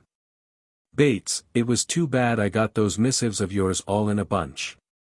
I was in a dahabeeyah on the Nile and they don't have rural free delivery in Egypt. Your cablegram called me home before I got the letters. But thank God, Jack, you're alive." There was real feeling in these last words, and I think we were all touched by them. Amen to that, cried Bates. And now, Pickering, before you go I want to show you something. It's about this mysterious treasure, that has given you, and I hear, the whole countryside, so much concern. I'm disappointed in you, Jack, that you couldn't find the hiding place. I designed that as a part of your architectural education. Bates, give me a chair. The man gravely drew a chair out of the wreckage and placed it upon the hearth. My grandfather stepped upon it, seized one of the bronze sconces above the mantel and gave it a sharp turn.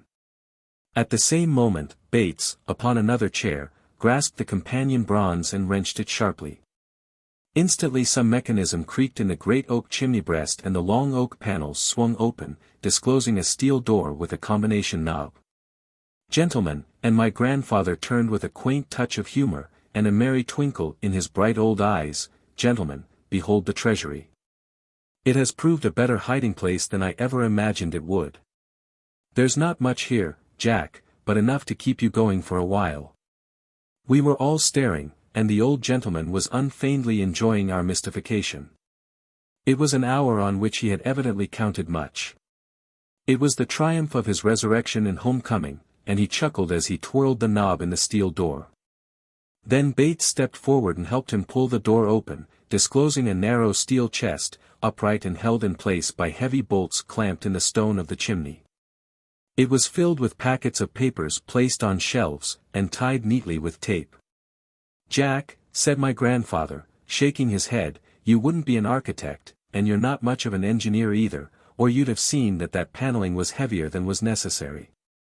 There's $200,000 in first-rate securities, I vouch for them. Bates and I put them there just before I went to Vermont to die. I've sounded those panels a dozen times, I protested. Of course you have, said my grandfather, but solid steel behind wood is safe. I tested it carefully before I left. He laughed and clapped his knees, and I laughed with him. But you found the door of bewilderment and Pickering's notes, and that's something. No, I didn't even find that. Donovan deserves the credit. But how did you ever come to build that tunnel, if you don't mind telling me? He laughed gleefully. That was originally a trench for natural gas pipes. There was once a large pumping station on the site of this house, with a big trunk main running off across country to supply the towns west of here. The gas was exhausted, and the pipes were taken up before I began to build. I should never have thought of that tunnel in the world if the trench hadn't suggested it. I merely deepened and widened it a little and plastered it with cheap cement as far as the chapel, and that little room there where I put Pickering's notes had once been the cellar of a house built for the superintendent of the gas plant. I had never any idea that I should use that passage as a means of getting into my own house, but Marion met me at the station, told me that there was trouble here, and came with me through the chapel into the cellar. And through the hidden stairway that winds around the chimney from that room where we keep the candlesticks. But who was the ghost? I demanded, if you were really alive and in Egypt? Bates laughed now. Oh, I was the ghost. I went through there occasionally to stimulate your curiosity about the house. And you nearly caught me once. One thing more, if we're not wearing you out, I'd like to know whether Sister Teresa owes you any money. My grandfather turned upon Pickering with blazing eyes. You scoundrel, you infernal scoundrel, Sister Teresa never borrowed a cent of me in her life. And you have made war on that woman. His rage choked him. He told Bates to close the door of the steel chest, and then turned to me. Where are those notes of Pickering's? He demanded, and I brought the packet. Gentlemen, Mr. Pickering has gone to ugly lengths in this affair. How many murders have you gentlemen committed? We were about to begin actual killing when you arrived, replied Larry, grinning. The sheriff got all his men off the premises more or less alive, sir, said Bates. That is good. It was all a great mistake, a very great mistake, and my grandfather turned to Pickering. Pickering, what a contemptible scoundrel you are. I lent you that $300,000 to buy securities to give you better standing in your railroad enterprises, and the last time I saw you, you got me to release the collateral so you could raise money to buy more shares. Then, after I died, he chuckled, you thought you'd find and destroy the notes and that would end the transaction, and if you had been smart enough to find them you might have had them and welcome. But as it is, they go to Jack. If he shows any mercy on you in collecting them he's not the boy I think he is. Pickering rose, seized his hat and turned toward the shattered library door.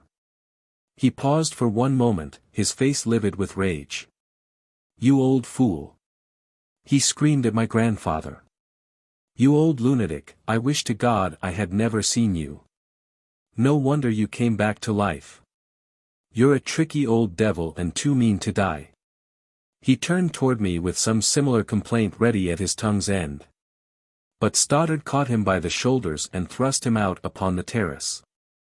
A moment later we saw him cross the meadow and hurry toward St. Agatha's. Chapter 27. Changes and Chances. John Marshall Glenarm had probably never been so happy in his life as on that day of his amazing homecoming. He laughed at us and he laughed with us, and as he went about the house explaining his plans for its completion, he chaffed us all with his shrewd humor that had been the terror of my boyhood.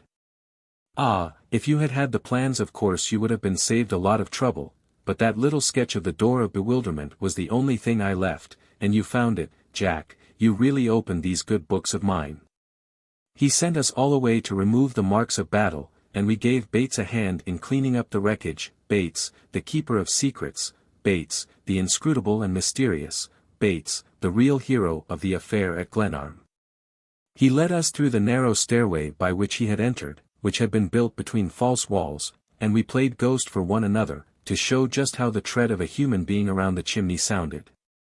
There was much to explain, and my grandfather's contrition for having placed me in so hazardous a predicament was so sincere, and his wish to make amends so evident, that my heart warmed to him.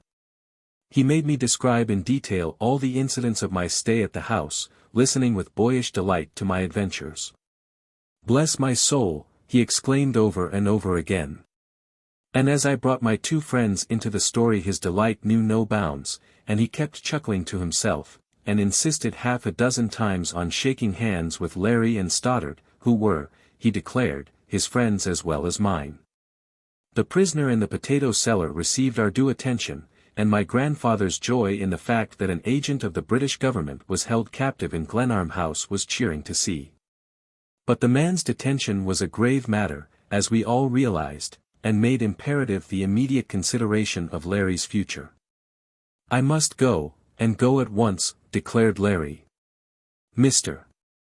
Donovan, I should feel honored to have you remain, said my grandfather. I hope to hold Jack here, and I wish you would share the house with us. The sheriff and those fellows won't squeal very hard about their performances here, said Stoddard.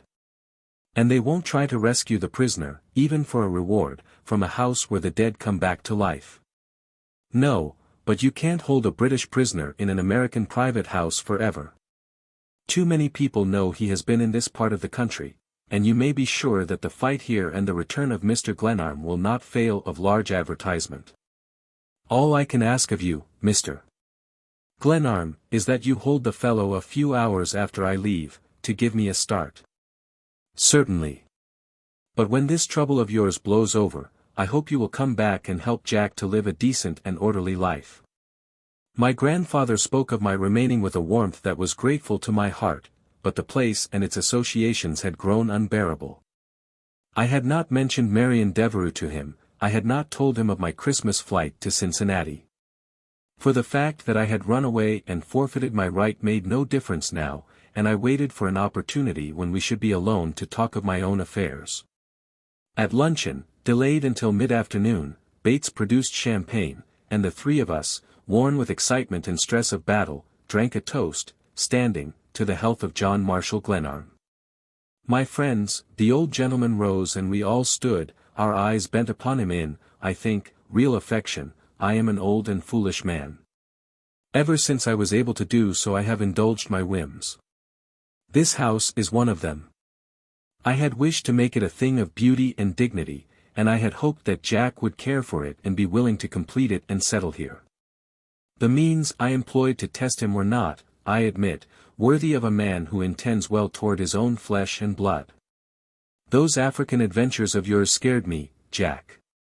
But to think," and he laughed, "that I placed you here in this peaceful place amid greater dangers probably than you ever met in tiger hunting. But you have put me to shame. Here's health and peace to you." "So say we all," cried the others. "One thing more," my grandfather continued, "I don't want you to think, Jack, that you would really have been cut off under any circumstances if I had died while I was hiding in Egypt. What I wanted, boy, was to get you home. I made another will in England, where I deposited the bulk of my property before I died, and did not forget you.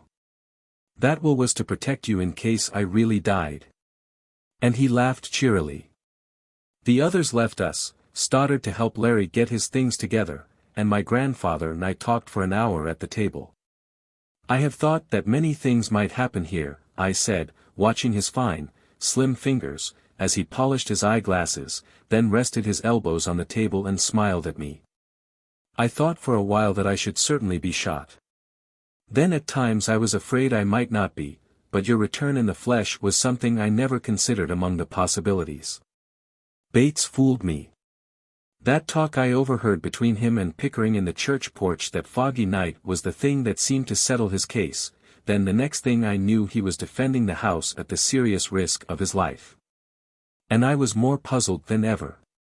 Yes, a wonderful man, Bates. He always disliked Pickering, and he rejoiced in tricking him. "Where did you pick Bates up?" "He told me he was a Yankee, but he doesn't act or talk it." My grandfather laughed. "Of course not. He's an Irishman and a man of education, but that's all I know about him, except that he is a marvelously efficient servant." My mind was not on Bates. I was thinking now of Marion Devereux. I could not go on further with my grandfather without telling him how I had run away and broken faith with him, but he gave me no chance. "You will stay on here, you will help me to finish the house?" he asked with an unmistakable eagerness of look and tone. It seemed harsh and ungenerous to tell him that I wished to go, that the great world lay beyond the confines of Glenarm for me to conquer. That I had lost as well as gained by those few months at Glenarm House, and wished to go away.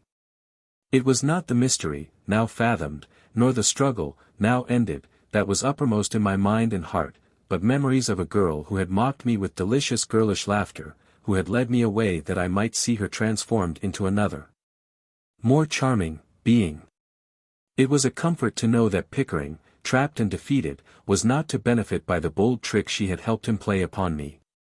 His loss was hers as well, and I was glad in my bitterness that I had found her in the passage, seeking for plunder at the behest of the same master whom Morgan, Ferguson and the rest of them served. The fight was over and there was nothing more for me to do in the house by the lake. After a week or so I should go forth and try to win a place for myself. I had my profession. I was an engineer, and I did not question that I should be able to find employment. As for my grandfather, Bates would care for him, and I should visit him often. I was resolved not to give him any further cause for anxiety on account of my adventurous and roving ways. He knew well enough that his old hope of making an architect of me was lost beyond redemption. I had told him that, and now I wished to depart in peace and go to some new part of the world, where there were lines to run, tracks to lay and bridges to build. These thoughts so filled my mind that I forgot he was patiently waiting for my answer. "I should like to do anything you ask, I should like to stay here always, but I can't. Don't misunderstand me. I have no intention of going back to my old ways. I squandered enough money in my wanderings, and I had my joy of that kind of thing. I shall find employment somewhere and go to work.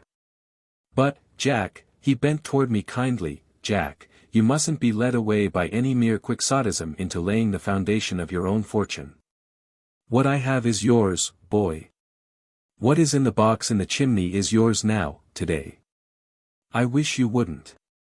You were always too kind, and I deserve nothing, absolutely nothing. I'm not trying to pay you, Jack. I want to ease my own conscience, that's all.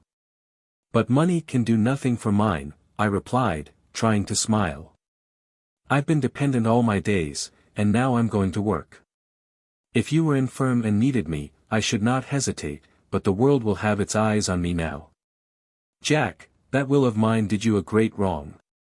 It put a mark upon you, and that's what hurts me, that's what I want to make amends for. Don't you see? Now don't punish me, boy. Come. Let us be friends. He rose and put out his hands. I didn't mean that.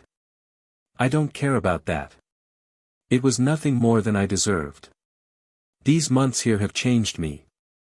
Haven't you heard me say I was going to work? And I tried to laugh away further discussion of my future. It will be more cheerful here in the spring, he said, as though seeking an inducement for me to remain. When the resort colony down here comes to life, the lake is really gay. I shook my head. The lake, that pretty cupful of water, the dip and glide of a certain canoe, the remembrance of a red tam-o'-shanter merging afar off in an October sunset, my purpose to leave the place strengthened as I thought of these things. My nerves were keyed to a breaking pitch and I turned upon him stormily. So Miss Devereux was the other person who shared your confidence. Do you understand, do you appreciate the fact that she was Pickering's ally? I certainly do not, he replied coldly. I'm surprised to hear you speak so of a woman whom you can scarcely know. Yes, I know her, my God, I have reason to know her. But even when I found her out I did not dream that the plot was as deep as it is. She knew that it was a scheme to test me, and she played me into Pickering's hands.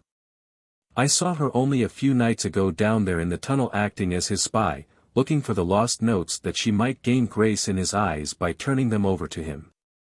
You know I always hated Pickering, he was too smooth, too smug, and you and everybody else were forever praising him to me. He was always held up to me as a model. And the first time I saw Marion Devereux she was with him, it was at Sherry's the night before I came here. I suppose she reached St. Agatha's only a few hours ahead of me. Yes. Sister Teresa was her guardian. Her father was a dear friend, and I knew her from her early childhood. You are mistaken, Jack. Her knowing Pickering means nothing, they both lived in New York and moved in the same circle. But it doesn't explain her efforts to help him, does it? I blazed. He wished to marry her, Sister Teresa told me that, and I failed miserably to keep my obligation here, I ran away to follow her. Ah, to be sure. You were away Christmas Eve, when those vandals broke in. Bates merely mentioned it in the last report I got as I came through New York. That was all right. I assumed, of course, that you had gone off somewhere to get a little Christmas cheer. I don't care anything about it. But I had followed her, I went to Cincinnati to see her. She dared me to come, it was a trick, a part of the conspiracy to steal your property. The old gentleman smiled. It was a familiar way of his, to grow calm as other people waxed angry. She dared you to come, did she? That is quite like Marion, but you didn't have to go, did you, Jack? Of course not. Of course I didn't have to go, but... I stammered, faltered and ceased. Memory threw open her portals with a challenge. I saw her on the stairway at the Armstrongs, I heard her low, soft laughter, I felt the mockery of her voice and eyes. I knew again the exquisite delight of being near her. My heart told me well enough why I had followed her. Jack, I'm glad I'm not buried up there in that Vermont graveyard with nobody to exercise the right of guardianship over you. I've had my misgivings about you, I used to think you were a born tramp, and you disappointed me in turning your back on architecture, the noblest of all professions, but this performance of yours really beats them all. Don't you know that a girl like Marion Devereux isn't likely to become the agent of any rascal? Do you really believe for a minute that she tempted you to follow her, so you might forfeit your rights to my property? But why was she trying to find those notes of his? Why did she come back from Cincinnati with his party? If you could answer me those things, maybe I'd admit that I'm a fool. Pickering, I imagine, is a pretty plausible fellow where women are concerned. For God's sake, Jack, don't speak of that girl as women. I put her in that will of mine to pique your curiosity, knowing that if there was a penalty on your marrying her you would be wholly likely to do it, for that's the way human beings are made. But you've mixed it all up now, and insulted her in the grossest way possible for a fellow who is really a gentleman. And I don't want to lose you, I want you here with me, Jack. This is a beautiful country, this Indiana. And what I want to do is to found an estate, to build a house that shall be really beautiful, something these people hereabouts can be proud of, and I want you to have it with me, Jack, to link our name to these woods and that pretty lake. I'd rather have that for my neighbor than any lake in Scotland. These rich Americans, who go to England to live, don't appreciate the beauty of their own country. This landscape is worthy of the best that man can do. And I didn't undertake to build a crazy house so much as one that should have some dignity and character. That passage around the chimney is an indulgence, Jack, I'll admit it's a little bizarre, you see that chimney isn't so big outside as it is in. And he laughed and rubbed his knees with the palms of his hands, and my bringing foreign laborers here wasn't really to make it easier to get things done my way. Wait till you have seen the Mayapples blossom and heard the robins sing in the summer twilight, help me to finish the house, then if you want to leave I'll bid you Godspeed. The feeling in his tone, the display of sentiment so at variance with my old notion of him, touched me in spite of myself. There was a characteristic nobility and dignity in his plan, it was worthy of him. And I had never loved him as now, when he finished this appeal, and turned away to the window, gazing out upon the somber woodland. Mr. Donovan is ready to go, sir, announced Bates at the door, and we went into the library, where Larry and Stoddard were waiting. Chapter 28. Shorter Vistas. Larry had assembled his effects in the library, and to my surprise, Stoddard appeared with his own handbag. I'm going to see Donovan well on his way, said the clergyman. It's a pity our party must break up, exclaimed my grandfather. My obligations to Mr. Donovan are very great, and to you, too, Stoddard. Jack's friends are mine hereafter, and when we get new doors for Glenarm House you shall honor me by accepting duplicate keys. Where's Bates? Asked Larry, and the man came in, respectfully, imperturbably as always, and began gathering up the bags. Stop, one moment. Mr. Glenarm, said Larry. Before I go I want to congratulate you on the splendid courage of this man who has served you and your house with so much faithfulness and tact. And I want to tell you something else, that you probably would never learn from him. Donovan. There was a sharp cry in Bates' voice, and he sprang forward with his hands outstretched entreatingly. But Larry did not heed him. The moment I set eyes on this man I recognized him. It's not fair to you or to him that you should not know him for what he is. Let me introduce an old friend, Walter Creighton. He was a student at Dublin when I was there, I remember him as one of the best fellows in the world. For God's sake, no. Pleaded Bates. He was deeply moved and turned his face away from us. But, like me, Larry went on, he mixed in politics. One night in a riot at Dublin a constable was killed. No one knew who was guilty, but a youngster was suspected, the son of one of the richest and best-known men in Ireland, who happened to get mixed in the row. To draw attention from the boy, Creighton let suspicion attach to his own name, and, to help the boy's case further, ran away. I had not heard from more of him until the night I came here and found him the defender of this house. By God! That was no servant's trick, it was the act of a royal gentleman. They clasped hands. And with a new light in his face, with a new manner, as though he resumed, as a familiar garment, an old disused personality, Bates stood transfigured in the twilight, a man and a gentleman. I think we were all drawn to him. I know that a sob clutched my throat and tears filled my eyes as I grasped his hand. But what in the devil did you do it for? Blurted my grandfather, excitedly twirling his glasses. Bates, I still call him Bates, he insists on it, laughed. For the first time he thrust his hands into his pockets and stood at his ease, one of us. Larry, you remember I showed a fondness for the stage in our university days. When I got to America I had little money and found it necessary to find employment without delay. I saw Mr. Glenarm's advertisement for a valet.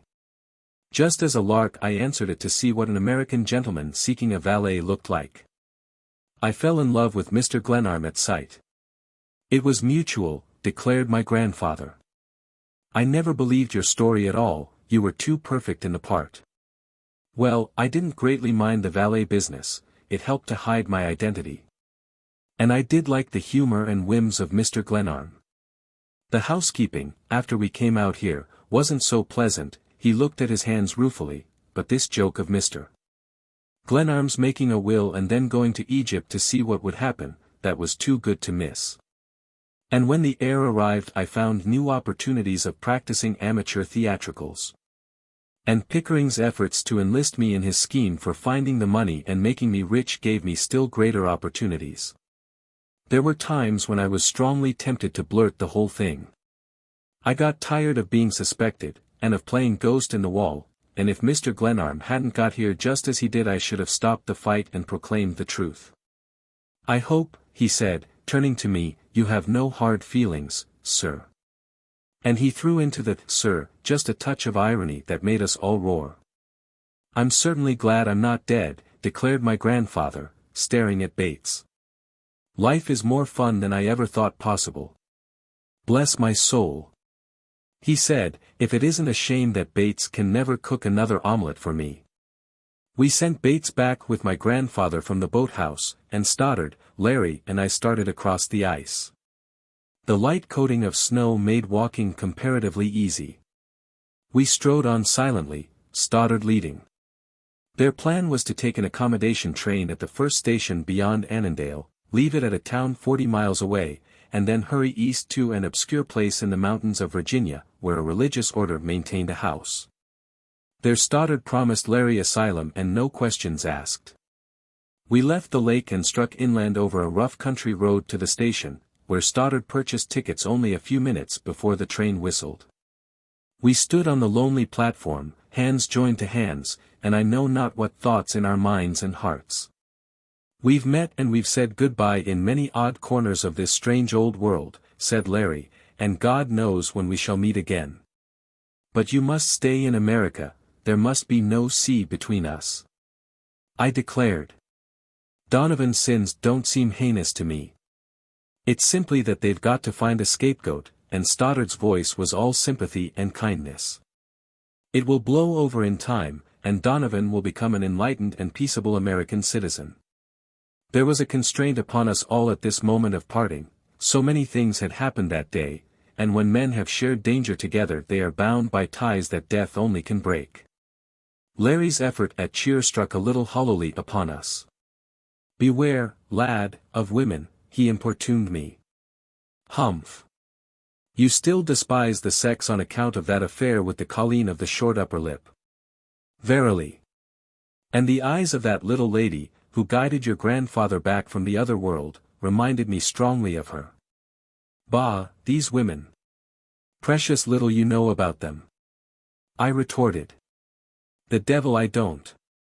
No, said Stoddard, invoke the angels, not the devil. Hear him. Hear him. A priest with no knowledge of the world. Alas, my cloth. And you fling it at me after I have gone through battle, murder and sudden death with you gentlemen. We thank you, sir, for that last word, said Larry mockingly. I am reminded of the late Lord Alfred. I waited for the train at Coventry. I hung with grooms and porters on the bridge. To watch the three tall spires. He quoted, looking off through the twilight toward St. Agatha's. I can't see a blooming spire. The train was now roaring down upon us and we clung to this light mood for our last words. Between men, gratitude is a thing best understood in silence, and these good friends, I knew, felt what I could not say. Before the year is out we shall all meet again, cried Stoddard hopefully, seizing the bags. Ah, if we could only be sure of that. I replied. And in a moment they were both waving their hands to me from the rear platform, and I strode back homeward over the lake. A mood of depression was upon me. I had lost much that day, and what I had gained, my restoration to the regard of the kindly old man of my own blood, who had appealed for my companionship in terms hard to deny, seemed trifling as I tramped over the ice. Perhaps Pickering, after all, was the real gainer by the day's event. My grandfather had said nothing to allay my doubts as to Marion Devereux's strange conduct, and yet his confidence in her was apparently unshaken. I tramped on, and leaving the lake, half unconsciously struck into the wood beyond the dividing wall, where snow-covered leaves and twigs rattled and broke under my tread. I came out into an open space beyond St. Agatha's, found the walk and turned toward home. As I neared the main entrance to the school the door opened and a woman came out under the overhanging lamp. She carried a lantern, and turned with a hand outstretched to someone who followed her with careful steps. "Ah, Marion," cried my grandfather, "it's ever the task of youth to light the way of age." Chapter 29. And so the light led me. He had been to see Sister Teresa, and Marion was walking with him to the gate. I saw her quite plainly in the light that fell from the lamp overhead. A long cloak covered her, and a fur toque capped her graceful head. My grandfather and his guide were apparently in high spirits. Their laughter smote harshly upon me. It seemed to shut me out, to lift a barrier against me.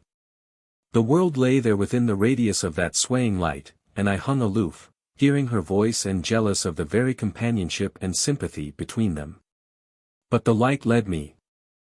I remembered with bitterness that I had always followed her, whether as Olivia, trailing in her girlish race across the snow, or as the girl in grey, whom I had followed, wondering, on that night journey at Christmas Eve, and I followed now. The distrust, my shattered faith, my utter loneliness, could not weigh against the joy of hearing that laugh of hers breaking mellowly on the night.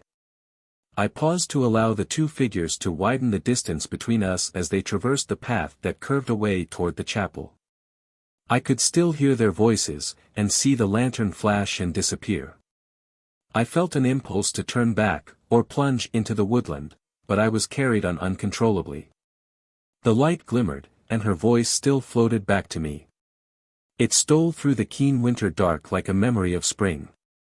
And so her voice and the light led me. Then I heard an exclamation of dismay followed by laughter in which my grandfather joined merrily.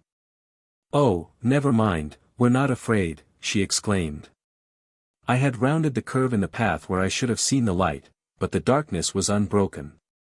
There was silence for a moment, in which I drew quite near to them. Then my grandfather's voice broke out cheerily. "Now I must go back with you. A fine person you are to guide an old man. A foolish virgin, indeed, with no oil in her lamp. Please do not. Of course I'm going to see you quite to your own door. I don't intend to put my hand to the lantern and then turn back. This walk isn't what it should be," said my grandfather, "we'll have to provide something better in the spring." They were still silent and I heard him futilely striking a match. Then the lantern fell, its wires rattling as it struck the ground, and the two exclaimed with renewed merriment upon their misfortune. "If you will allow me," I called out, my hand fumbling in my pocket for my own matchbox. I have sometimes thought that there is really some sort of decent courtesy in me. An old man caught in a rough path that was none too good at best. And a girl, even though my enemy. These were, I fancy, the thoughts that crossed my mind. "Ah, it's Jack," exclaimed my grandfather. Marion was showing me the way to the gate and our light went out. "Miss Devereux," I murmured. I have, I hope, an icy tone for persons who have incurred my displeasure, and I employed it then and there, with, no doubt, its fullest value. She and my grandfather were groping in the dark for the lost lantern, and I, putting out my hand, touched her fingers. "I beg your pardon," she murmured frostily. Then I found and grasped the lantern. "One moment," I said, "and I'll see what's the trouble." I thought my grandfather took it, but the flame of my wax match showed her fingers, clasping the wires of the lantern. The cloak slipped away, showing her arm's soft curve, the blue and white of her bodice, the purple blur of violets, and for a second I saw her face, with a smile quivering about her lips. My grandfather was beating impatiently with his stick, urging us to leave the lantern and go on. "Let it alone," he said. "I'll go down through the chapel, there's a lantern in there somewhere." "I'm awfully sorry," she remarked. "But I recently lost my best lantern." To be sure she had.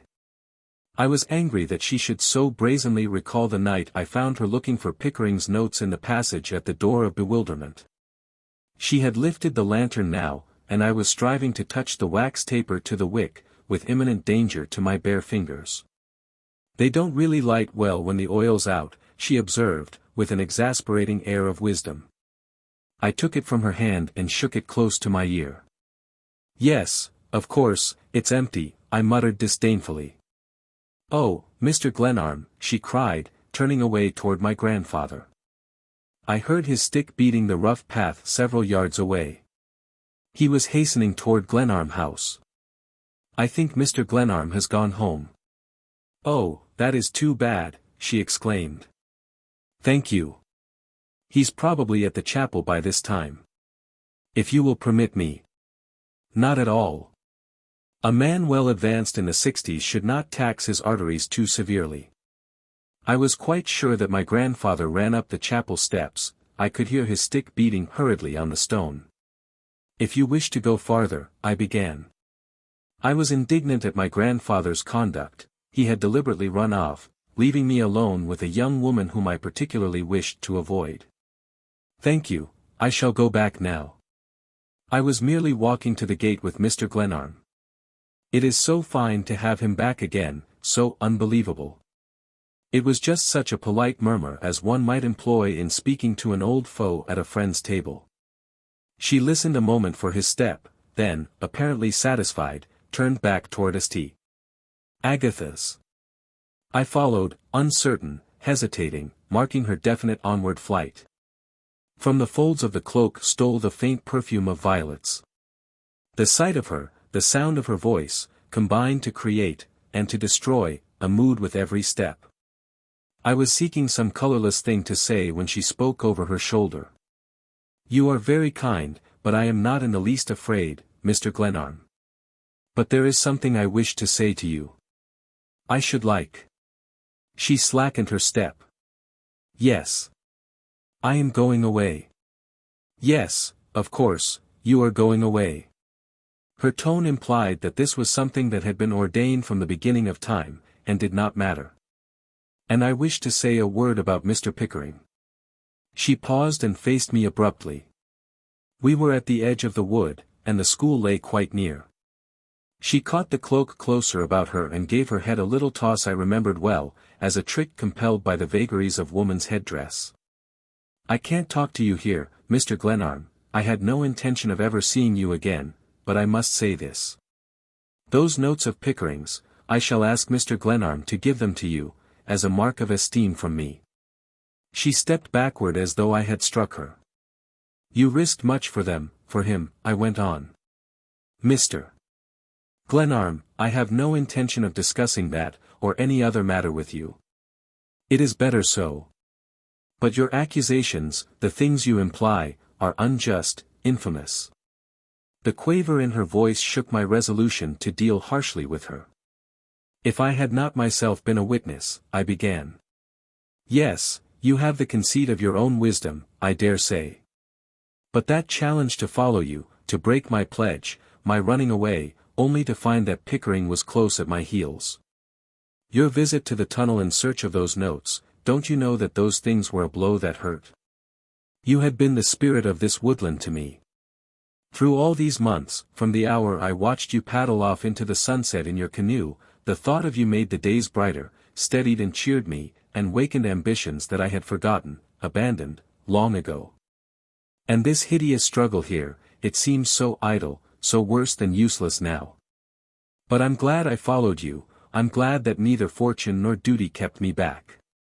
And now I want you to know that Arthur Pickering shall not suffer for anything that has happened. I shall make no effort to punish him, for your sake he shall go free." A sigh so deep that it was like a sob broke from her. She thrust forth her hand entreatingly. "Why don't you go to him with your generosity? You are so ready to believe ill of me. And I shall not defend myself, but I will say these things to you, Mr. Glenarm. I had no idea, no thought of seeing him at the Armstrongs that night. It was a surprise to me, and to them, when he telegraphed he was coming. And when I went into the tunnel there under the wall that night, I had a purpose, a purpose. Yes, she paused and I bent forward, earnestly waiting for her words, knowing that here lay her great offending. I was afraid that Mr. Glenarm might not come in time, that you might be dispossessed, lose the fight, and I came back with Mr. Pickering because I thought some dreadful thing might happen here, to you. She turned and ran from me with the speed of the wind, the cloak fluttering out darkly about her. At the door, under the light of the lamp, I was close upon her. Her hand was on the vestibule latch. But how should I have known? I cried. And you had taunted me with my imprisonment at Glenarm. You had dared me to follow you, when you knew that my grandfather was living and watching to see whether I kept faith with him. If you can tell me, if there an answer to that. I shall never tell you anything more. You were so eager to think ill of me, to accuse me. It was because I love you, it was my jealousy of that man, my boyhood enemy, that made me catch at any doubt. You are so beautiful, you are so much a part of the peace, the charm of all this. I had hoped for spring, for you and the spring together. Oh, please. Her flight had shaken the toque to an unwonted angle, her breath came quick and hard as she tugged at the latch eagerly. The light from overhead was full upon us, but I could not go with hope and belief struggling unsatisfied in my heart. I seized her hands and sought to look into her eyes. But you challenged me, to follow you. I want to know why you did that. She drew away, struggling to free herself. Why was it, Marion? Because I wanted. Yes. I wanted you to come, Squire Glenarm. Thrice spring has wakened the sap in the Glenarm wood since that night. Yesterday I tore March from the calendar. April in Indiana. She is an impudent tomboy who whistles at the window, points to the sunshine and, when you go hopefully forth, summons the clouds and pelts you with snow. The austere old woodland, wise from long acquaintance, finds no joy in her. The walnut and the hickory have a higher respect for the stormier qualities of December. April in Indiana. She was just there by the wall, where now the bluebird pauses dismayed, and waits again the flash of her golden sandals. She bent there at the lakeside the splash of a raindrop ago and tentatively poked the thin, brittle ice with the pink tips of her little fingers. April in the heart. It brings back the sweet wonder and awe of those days, 3 years ago, when Marion and I, waiting for June to come, knew a joy that thrilled our hearts like the tumult of the first robin's song.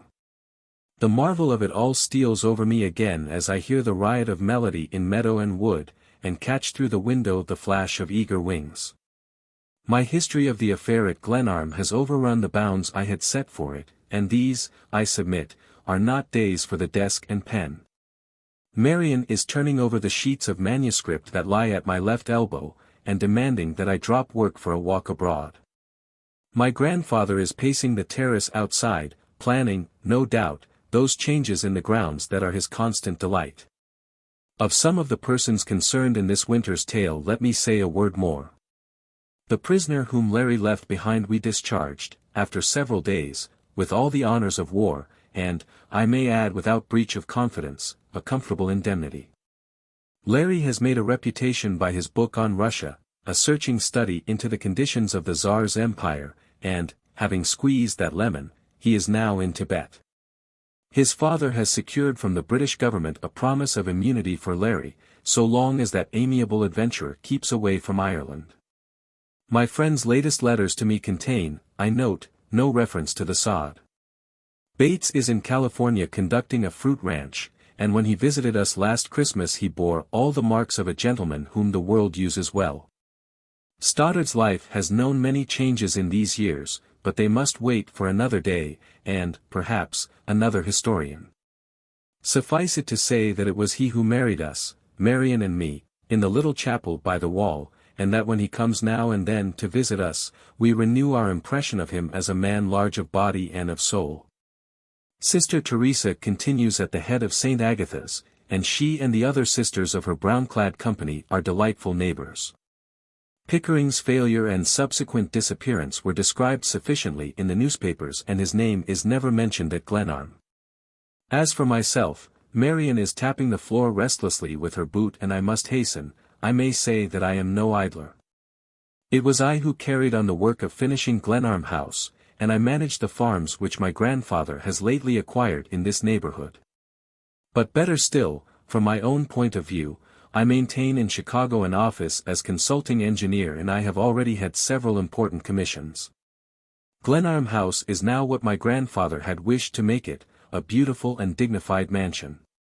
He insisted on filling up the tunnel, so that the door of bewilderment is no more. The passage in the wall and the strong box in the paneling of the chimney breast remain.